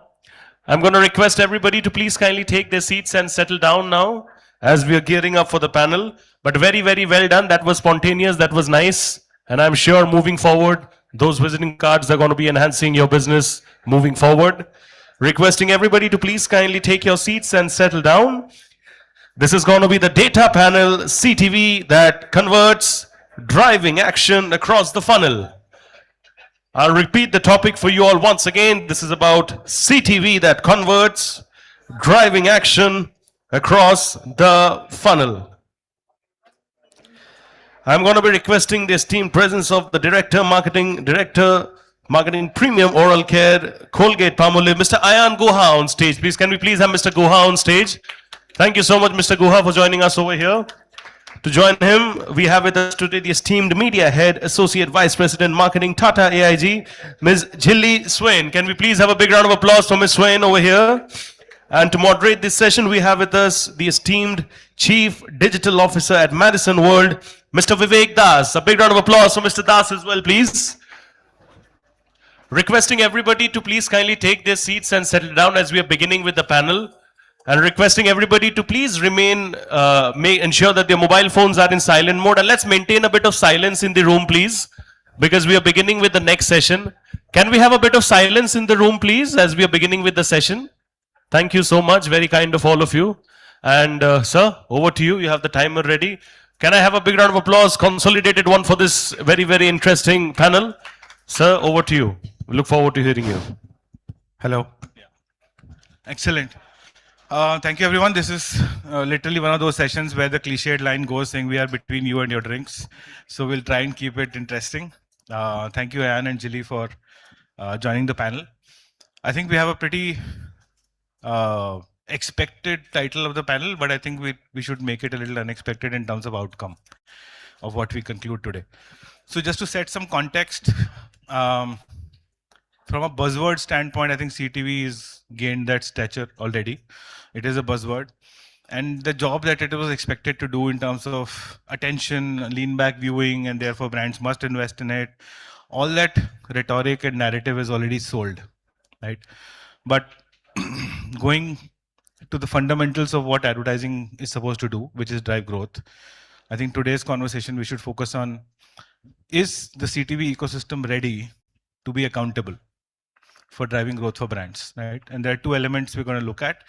One is, while CTV plays a great role in terms of driving attention, we are already seeing ad spends double over year on year. We are looking at expected at least 20% growth in terms of penetration. We're seeing very high completion rates. All the hygiene checks are in place. There are a certain conventions that we should also investigate. For example, there is a common belief that CTV is meant for a very top tier NCCS A1 type of an audience. But the fact is that more than 50% of viewers come from less than 10 lakh towns in India, right? The second is, what is the role that CTV plays in the entire funnel? And do we have the currency and the attribution available to ensure that we are able to hold CTV accountable for growth, right? I think so those are the themes we're going to explore today. With that, I will ask you to share your thoughts and then we can dive into some discussions. Cool. Maybe I'll start. Let me start by saying that when it comes to connected TV, there is a duality in my head. I love it and I hate it. Right? Why do I love CTV? It's because it remains the single largest screen in any household. Right? And there is enough data to prove that creative effectiveness increases with screen size. Right? So there's enough data to prove that. Why do I hate CTV? It's because when I look at cost per reach, it's 3 to 4 times more expensive than my other touch points. And therefore, it needs to be at least 3 to 4 times more effective than my other touch points. And as of today, I have no way to prove that, right? I'm expected to deliver my brand outcomes in the next quarter, which means I need to take media choices for that next quarter, which means it finally becomes a bet for me, right? Therefore, that's the duality that exists in my head when it comes to connected TV. And just to give some context on the business that I manage the premium oral care portfolio for Colgate-Palmolive in India. Therefore, when I look at my brand growth plan, the top 10% audiences and then the 11 to 50% audiences become key growth drivers for me, right?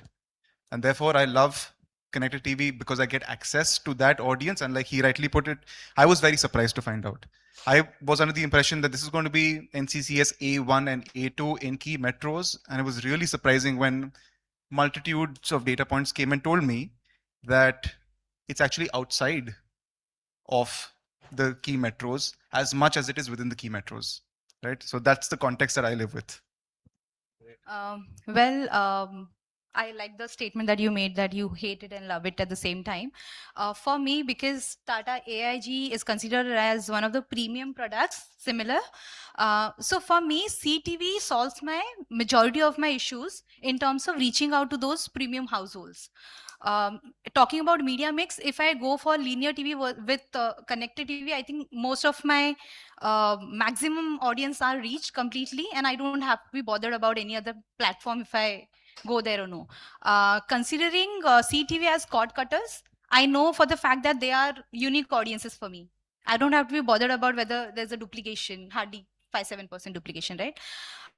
So CTV coming in the media mix has solved a lot of my issues, honestly. That secondly, to answer, I mean, maybe to debate on the conversation, the fact that when you said most of our CTV consumers are actually tier 2, tier 3 cities, but are my core audiences? They are not. So even if I'm reaching out to those tier 2 cities, they are not my core audiences. So even if it is a premium household that I'm assuming they are, maybe some part of that CTV audiences is not my core audiences. And thank you for that insight. At the same time, I would say nowadays, every new television that is coming in market is coming with that function of smart TV. So even if consumers are not really keen on going for connected TV, they are bound to have that features on the TV. So that is something I think we need to crack and understand how we can bifurcate those audiences. Absolutely. So I think, see, both of you represent premium brands, and that's where CTV has seen the maximum adoption, right? So let's touch upon the first theme that we want to explore today, which is the role of CTV in the funnel, right? So if advertising fulfills 3 tasks, which is to capture attention, to build or refresh memory structures, and to generate response. And we all agree that CTV is definitely great, and as Ayan also pointed out, from an attention standpoint, creative effectiveness standpoint. So that's done. The second stage is where the memory structure comes in, but it can play a role, but that's where mobile comes in, right? This is all happening in the same household, by the way, right? And then finally, there's a performance plug, which is where we drive conversion. So do we have, within your categories, do we have any real examples where you've been able to trace CTV investment downstream to conversions? If you have something, would love to hear about that. I think this is one thing that we tried experimenting with last year.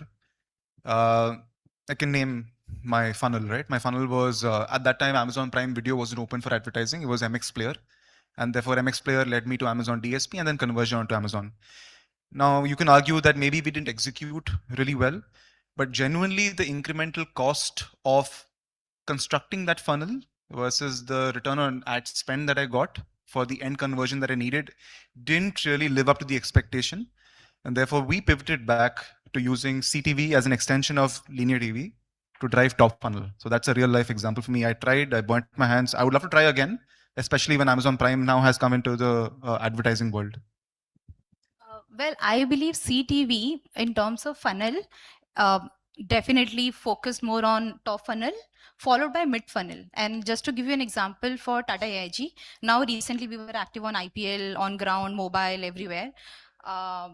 So as a result, if I have to talk about the conversion in terms of because insurance as a category, it's a very consideration focused category. At the same time, the decision is a longer frame, I would say. If I have to purchase a health insurance or a travel insurance, the consumer journey starts like maybe 6 months before. You would consider buying a product, do your own extensive research, and then finally reach to the point where you can convert into you can convert the buying process.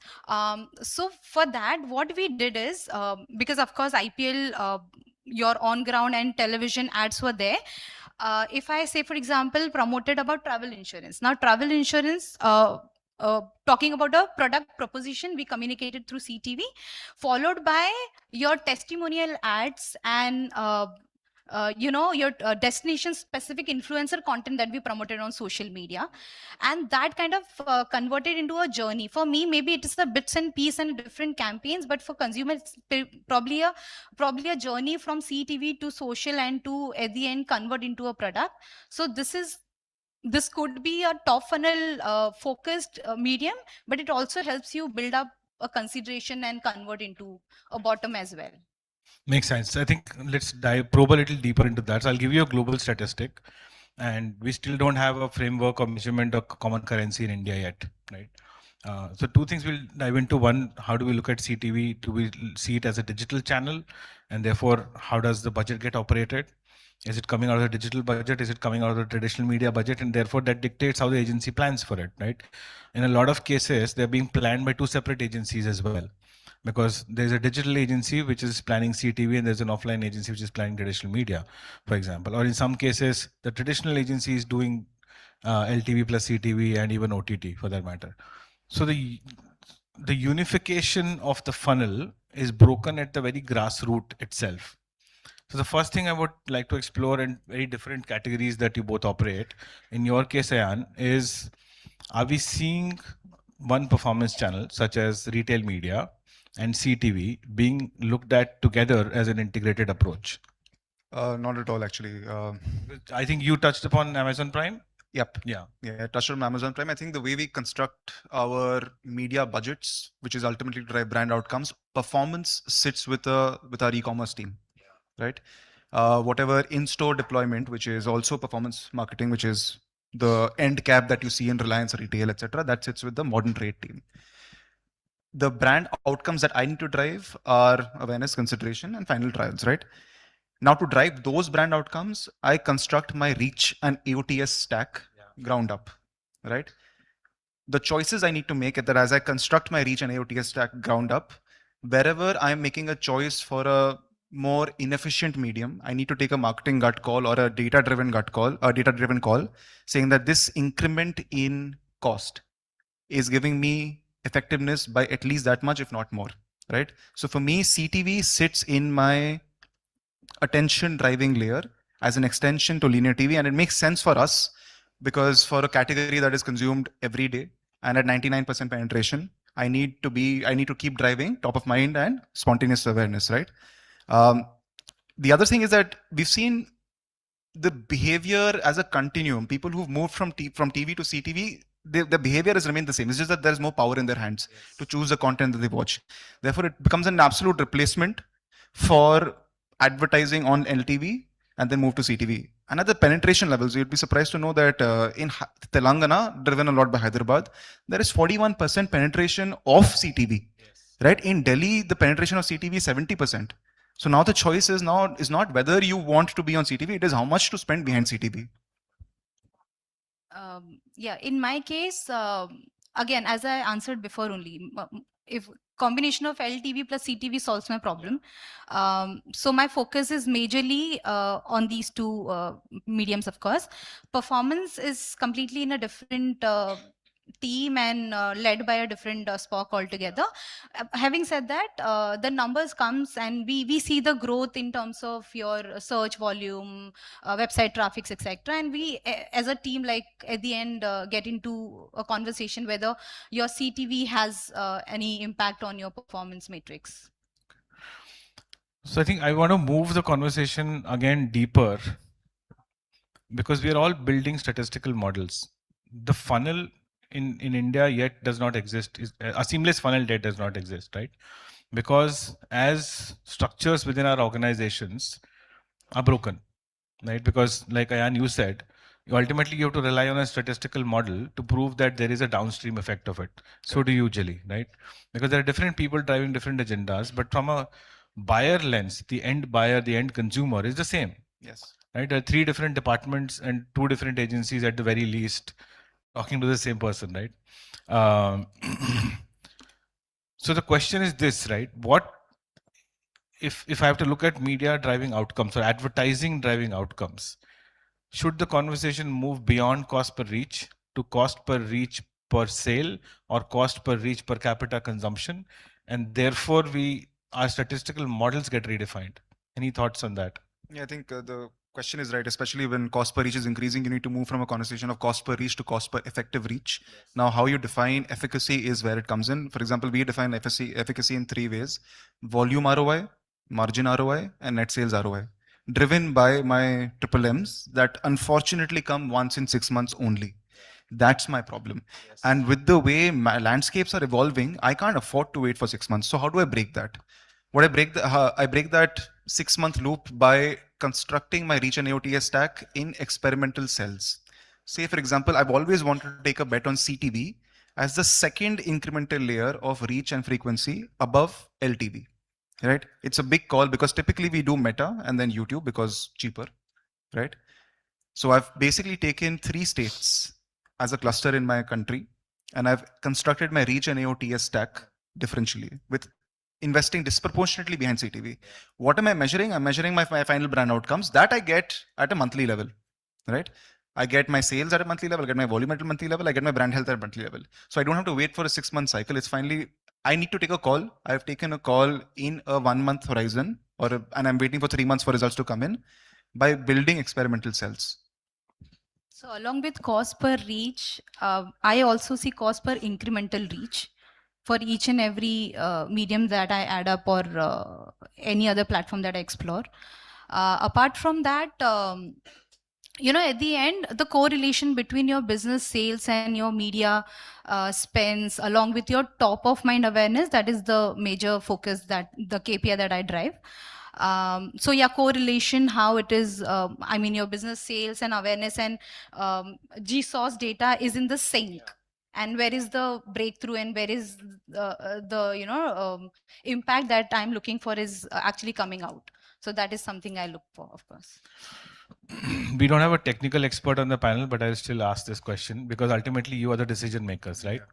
Yeah. And you have to get some level of technical depth to be ultimately decide how many rupees do you put on which medium, right? And staying on the same topic of the seamless funnel, right? There is the theory of a IP address based household mapping, correct? So fundamentally, there is a household that's watching something on CTV, and as a subset of that, there is something to look at, which is planning on YouTube CTV is very different versus planning for JioStar OTT CTV, right? So if there is a common household IP address based mapping available to you at a household level, there is a household consumption that's happened on CTV, then the next step happens on one of the individual's mobile devices, and then the final step happens on some other device. How do we address that gap? Or as marketers, how do you look at that challenge, and how do you challenge your agencies and the CTV ad tech providers to fill that gap or hold them accountable? This is thought provoking. Yeah. You will not have an instant answer, but think about it. So yeah, through identity-led ecosystem, we tried capturing those, try to map those IP addresses and all of that. While it's very complicated to understand how it works, our agency actually claimed to provide those information. Claimed being the keyword. Yeah, yeah. Okay. And yeah, so if I rightly understand your point, now talking about insurance as a category, male is apparently my core audiences, right? Most of the IP addresses are logged in with male audiences, their email ID, contacts, etc.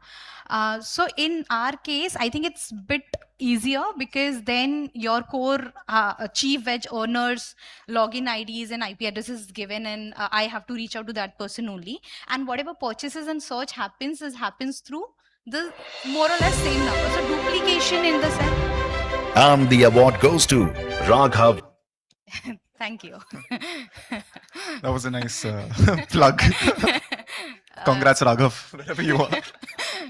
Yeah, so in my case, I think this issue is a little bit resolved, and I think I can rely upon those data which comes.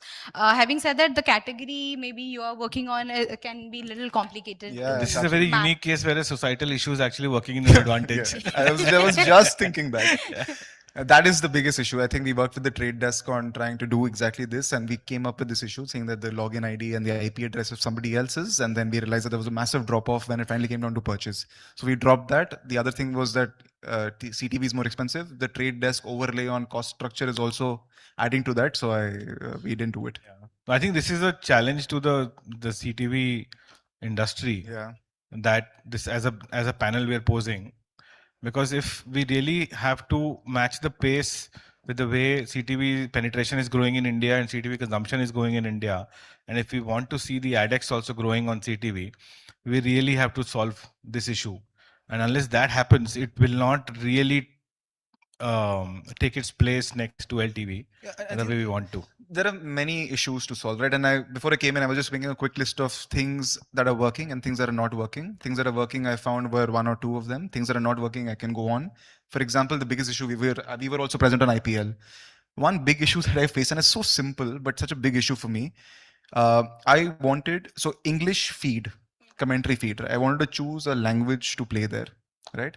And this is a pan-India. Yeah, so I wanted to choose the right language to deploy, right? When there is English feed, I can only deploy one language, right? So then I had to deploy Hindi, but that same English feed is there in the South, right? And then I don't want to play my Hindi asset in the South, but I have no choice. Then I had to dub and make it English, and then English was being played. It was a suboptimal experience, right? So that's one big issue. The second thing is I don't know whether you've noticed this, but sometimes even the aspect ratios of what you're airing is not matching the TV, the screen size, right? And then there is this negative space. That's the second issue. The third issue is that UX UI itself on some of the OTT platforms. I don't know whether any of you have worked on the South platforms, Sun Next, AHA, right? There's a long way to go there. So and even deployment. I actually got a Reddit comment saying that my ad was being played 3 times in every 15 minutes, and that was not the frequency I'd planned for. Right, so there is a massive area of tech improvement, deployment improvement, UX, UI improvement that needs to go to deserve the dollar that they're charging for. Now, since he mentioned about the frequency, the major issue that I face usually to build the frequency levels that I am expecting to. Now on IPL again, I expected about 6 to 7 frequency. But I don't know, should I be saying this or no? But Jio was not ready to give me exact frequency level, average frequency that we delivered. So it is everything on the, on the assumption base that it would be about this and that. And at the end, what we deliver versus what we plan has a huge gap. Let me ask you this. Do you know what frequency works on CTV? I know You actually. are able to figure out? Okay, then that's very good. But then I also know the challenge why I was not able to deliver the average frequency is because in live match scenario, majorly you don't have any idea that how many people are actually going to go on live and watch, right? So suddenly the assumption from 10 millions to go up to 20 million, and say for example, if I have planned for 5 million, thinking 50% of my reach will be delivered, and suddenly your 20 million audience is sitting and I have only 5 million plans. So frequency will not be delivered as planned. I also understand that, but we need to have somewhere that hold that if I need certain have certain expectation, then maybe don't add those additional 10 million in my audience bucket. I'm okay with that, but give me what I expect. Give me the frequency with that 5 million audiences. 5 time or 6 time I want to hit my ad, I want to hit my ad. So I think that is the There's a lot biggest of passion challenge. here for what's not working Oh, clearly. yes. Has It is to be, not no? I working. think if this panel doesn't do that, then what are we here for? Yeah. Right. So I think so three things, right? Three things that came out of what you guys said, and I wanted to explore that. One is the creative asset itself, and you started talking about how the OTT creative delivery ecosystem itself is so fragmented. And then we'll come to frequency, and then we'll come to measurement again, once again, finally, because we do want to put that out as a big challenge. So one is, if you have to genuinely do a full funnel, you also need to be able to do a full funnel creative sequencing, correct? If creative delivery itself is a challenge, as a marketer, at the end of the day, there is only so much theoretizing and hypothesizing you can do, right? And there's only so much the triple M's can do. And there is an inherent ineffectiveness that brings into the picture. How do you account for that? It's a meta question. Yeah, it is a meta question. Yeah. Think about it. Yeah. I didn't hear the entire question, sorry. But the first part of it, the sequential ad that we were I talking can clarify. about. Yeah, please. See, creative effectiveness has remained a debate over several decades now, right? A very different research models that exist to establish creative effectiveness. But now, with the media ecosystem getting more fragmented, and within CTV, you will see very different levels of fragmentation, because, like Ayan was pointing out, delivering a creative on a Jio Hotstar OTT versus an AHA OTT or a Sunnext OTT, it's not the same effectiveness, right? As marketers, how do we account for that ineffectiveness and the resultant inefficiency that comes as a result for that? Can AI solve this? See, that's like the magic wand question, right? So the magical answer is yes. So yeah, that can be done. Talking about sequential ad format, we tested one. Probably that helped. I don't know it answers to your question completely or no. But say it for travel insurance. Now, every same ad cannot be played in every platform. It has to be different according to the questions that people have in mind. I am right now maybe planning to travel to Europe.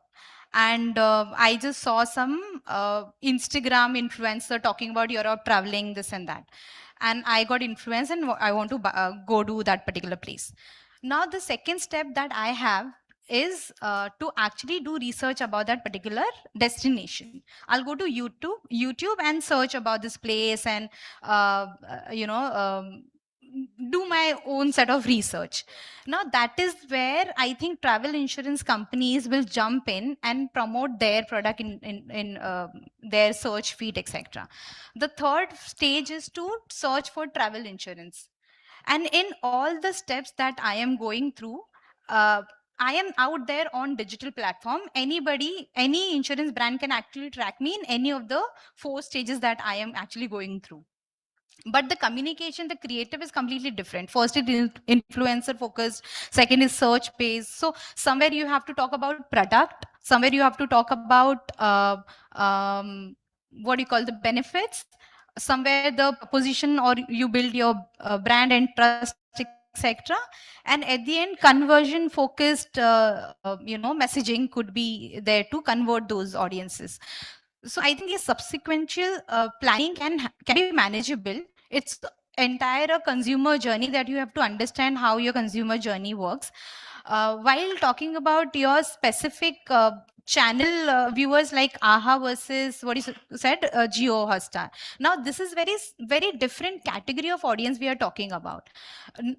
If you talk about particular product like travel insurance, I need to focus on my category communication. I can't filter out what kind of communication that you want to. Maybe you want to travel to Thailand, I want to travel to Europe.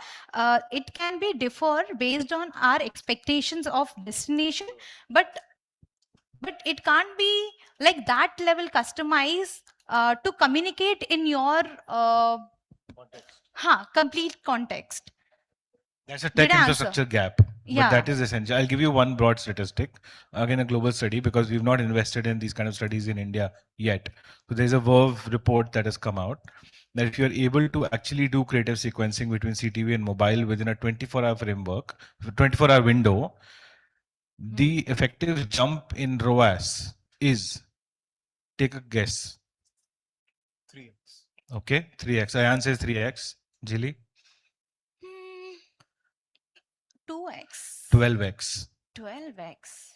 That is Can you send me this report, please? I will send you the report in our WhatsApp group. I'll send it What across. product was that? This is a broad study across multiple categories, but I'll share the report with you. This is a But I'm saying, marketer's dream. so I don't have an answer to my question, because as an industry we need to solve for that. But this is what we're losing out. Right? Obviously, category to category it can vary, but like you said, Jilly, I think in case of insurance, the sales cycle is 6 months sometimes in the health insurance category, for example, right? But travel insurance is much shorter. Yeah. Right. So in that case, But the for ROAS jump could be international, very it is high. not that No, not for short, international. maybe Yeah. And for domestic, I don't think anybody Yeah. go for Yeah. travel insurance per Yeah. se. Even in international, we see those Asian countries where there is no mandate, people don't go for travel insurance as much. Europe, because Yeah. it's mandate and people will definitely go for it just for the criteria purpose. Okay, I think we have 1.5 minutes left. So I will ask you one question with, I would appreciate if you can give me a short answer, maybe 2 words, if not a whole sentence, right? Which is absence of a unified currency across LTV, CTV and digital. Whose responsibility is it to fix? I think the entire industry. Ayan is thinking. I'm trying to not be diplomatic. It is the the problem is that there's nobody in charge of all three. That is the issue. So who will be responsible for it? Nobody. Whoever actually has the most, I'm sorry, taking more than 2 words, the most to gain and the best head start. I think these, for example, there are certain players who have the best chance of getting a full funnel to be able to do creative sequencing. They will solve it and then they will take all our money. That's what's going to happen.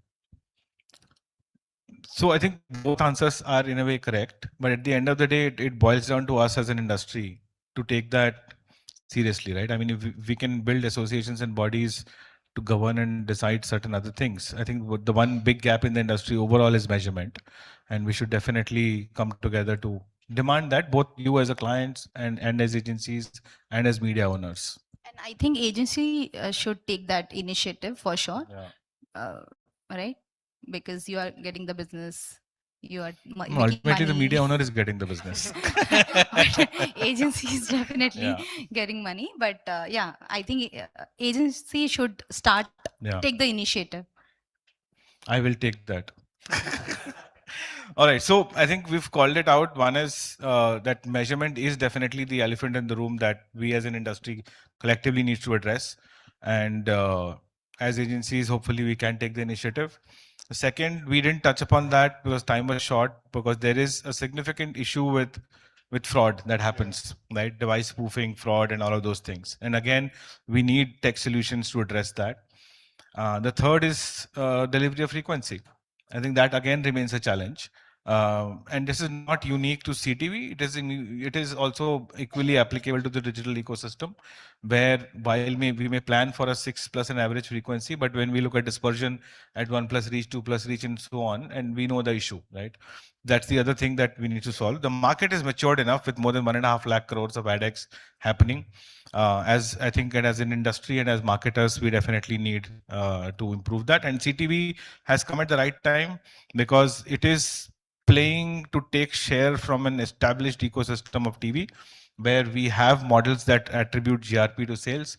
But unless we can achieve that with CTV, we should not expect that kind of growth in AdX as we move forward.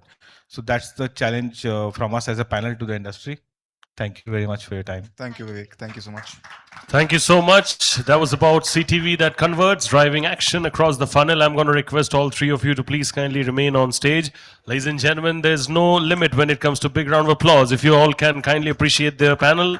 I'm going to request the presence of Mr. Pushkal Srivastav, co-founder of Frodo and CTO at Frodo, to please kindly come up on stage. Thank you so much, Mr. Srivastav.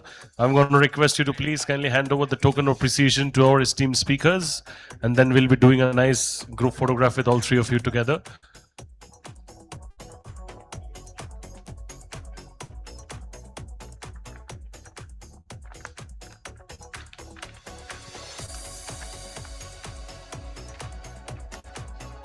Amazing. That was lovely. Now we'll do a nice group photograph. If you all four of you can come a little forward, please. Yeah, that's the mark.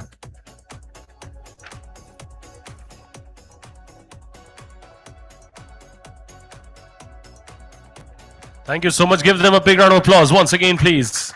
Thank you. I have a special announcement to make right now. In the morning of the conference, we did a lucky draw. And the lucky draw was truly quite competitive. I would say more competitive than what we had expected. But finally, we have the winners of the lucky draw. So I'm going to be announcing the winners of the lucky draw right now.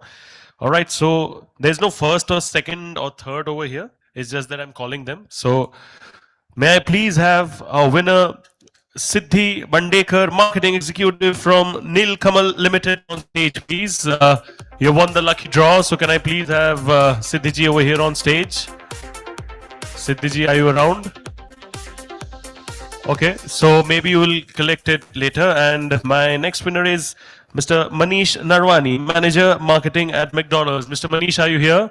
Yes, you are here, I believe. Can you all please clap it up for him, ladies and gentlemen? He's a winner of our lucky draw. I'll request you to please come up on stage. Bahut shukriya. It deserves a bigger round of applause, ladies and gentlemen. Quite competitive. Thank you so much. This is the prize that you have won.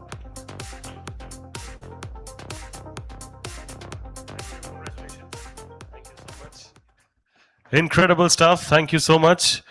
On that note, I'm going to be summarizing this conference. Thank you so much to all the speakers, the panelists, everyone who made this very successful and possible. Most importantly, thank you to you all for being such a wonderful audience. And on that note, we are going to be now concluding this very incredible conference.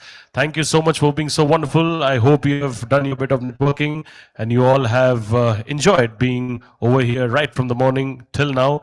Thank you so much. God bless. Take care. Stay safe. And we'll see you all the next time when we do this. Thank you. Signing off.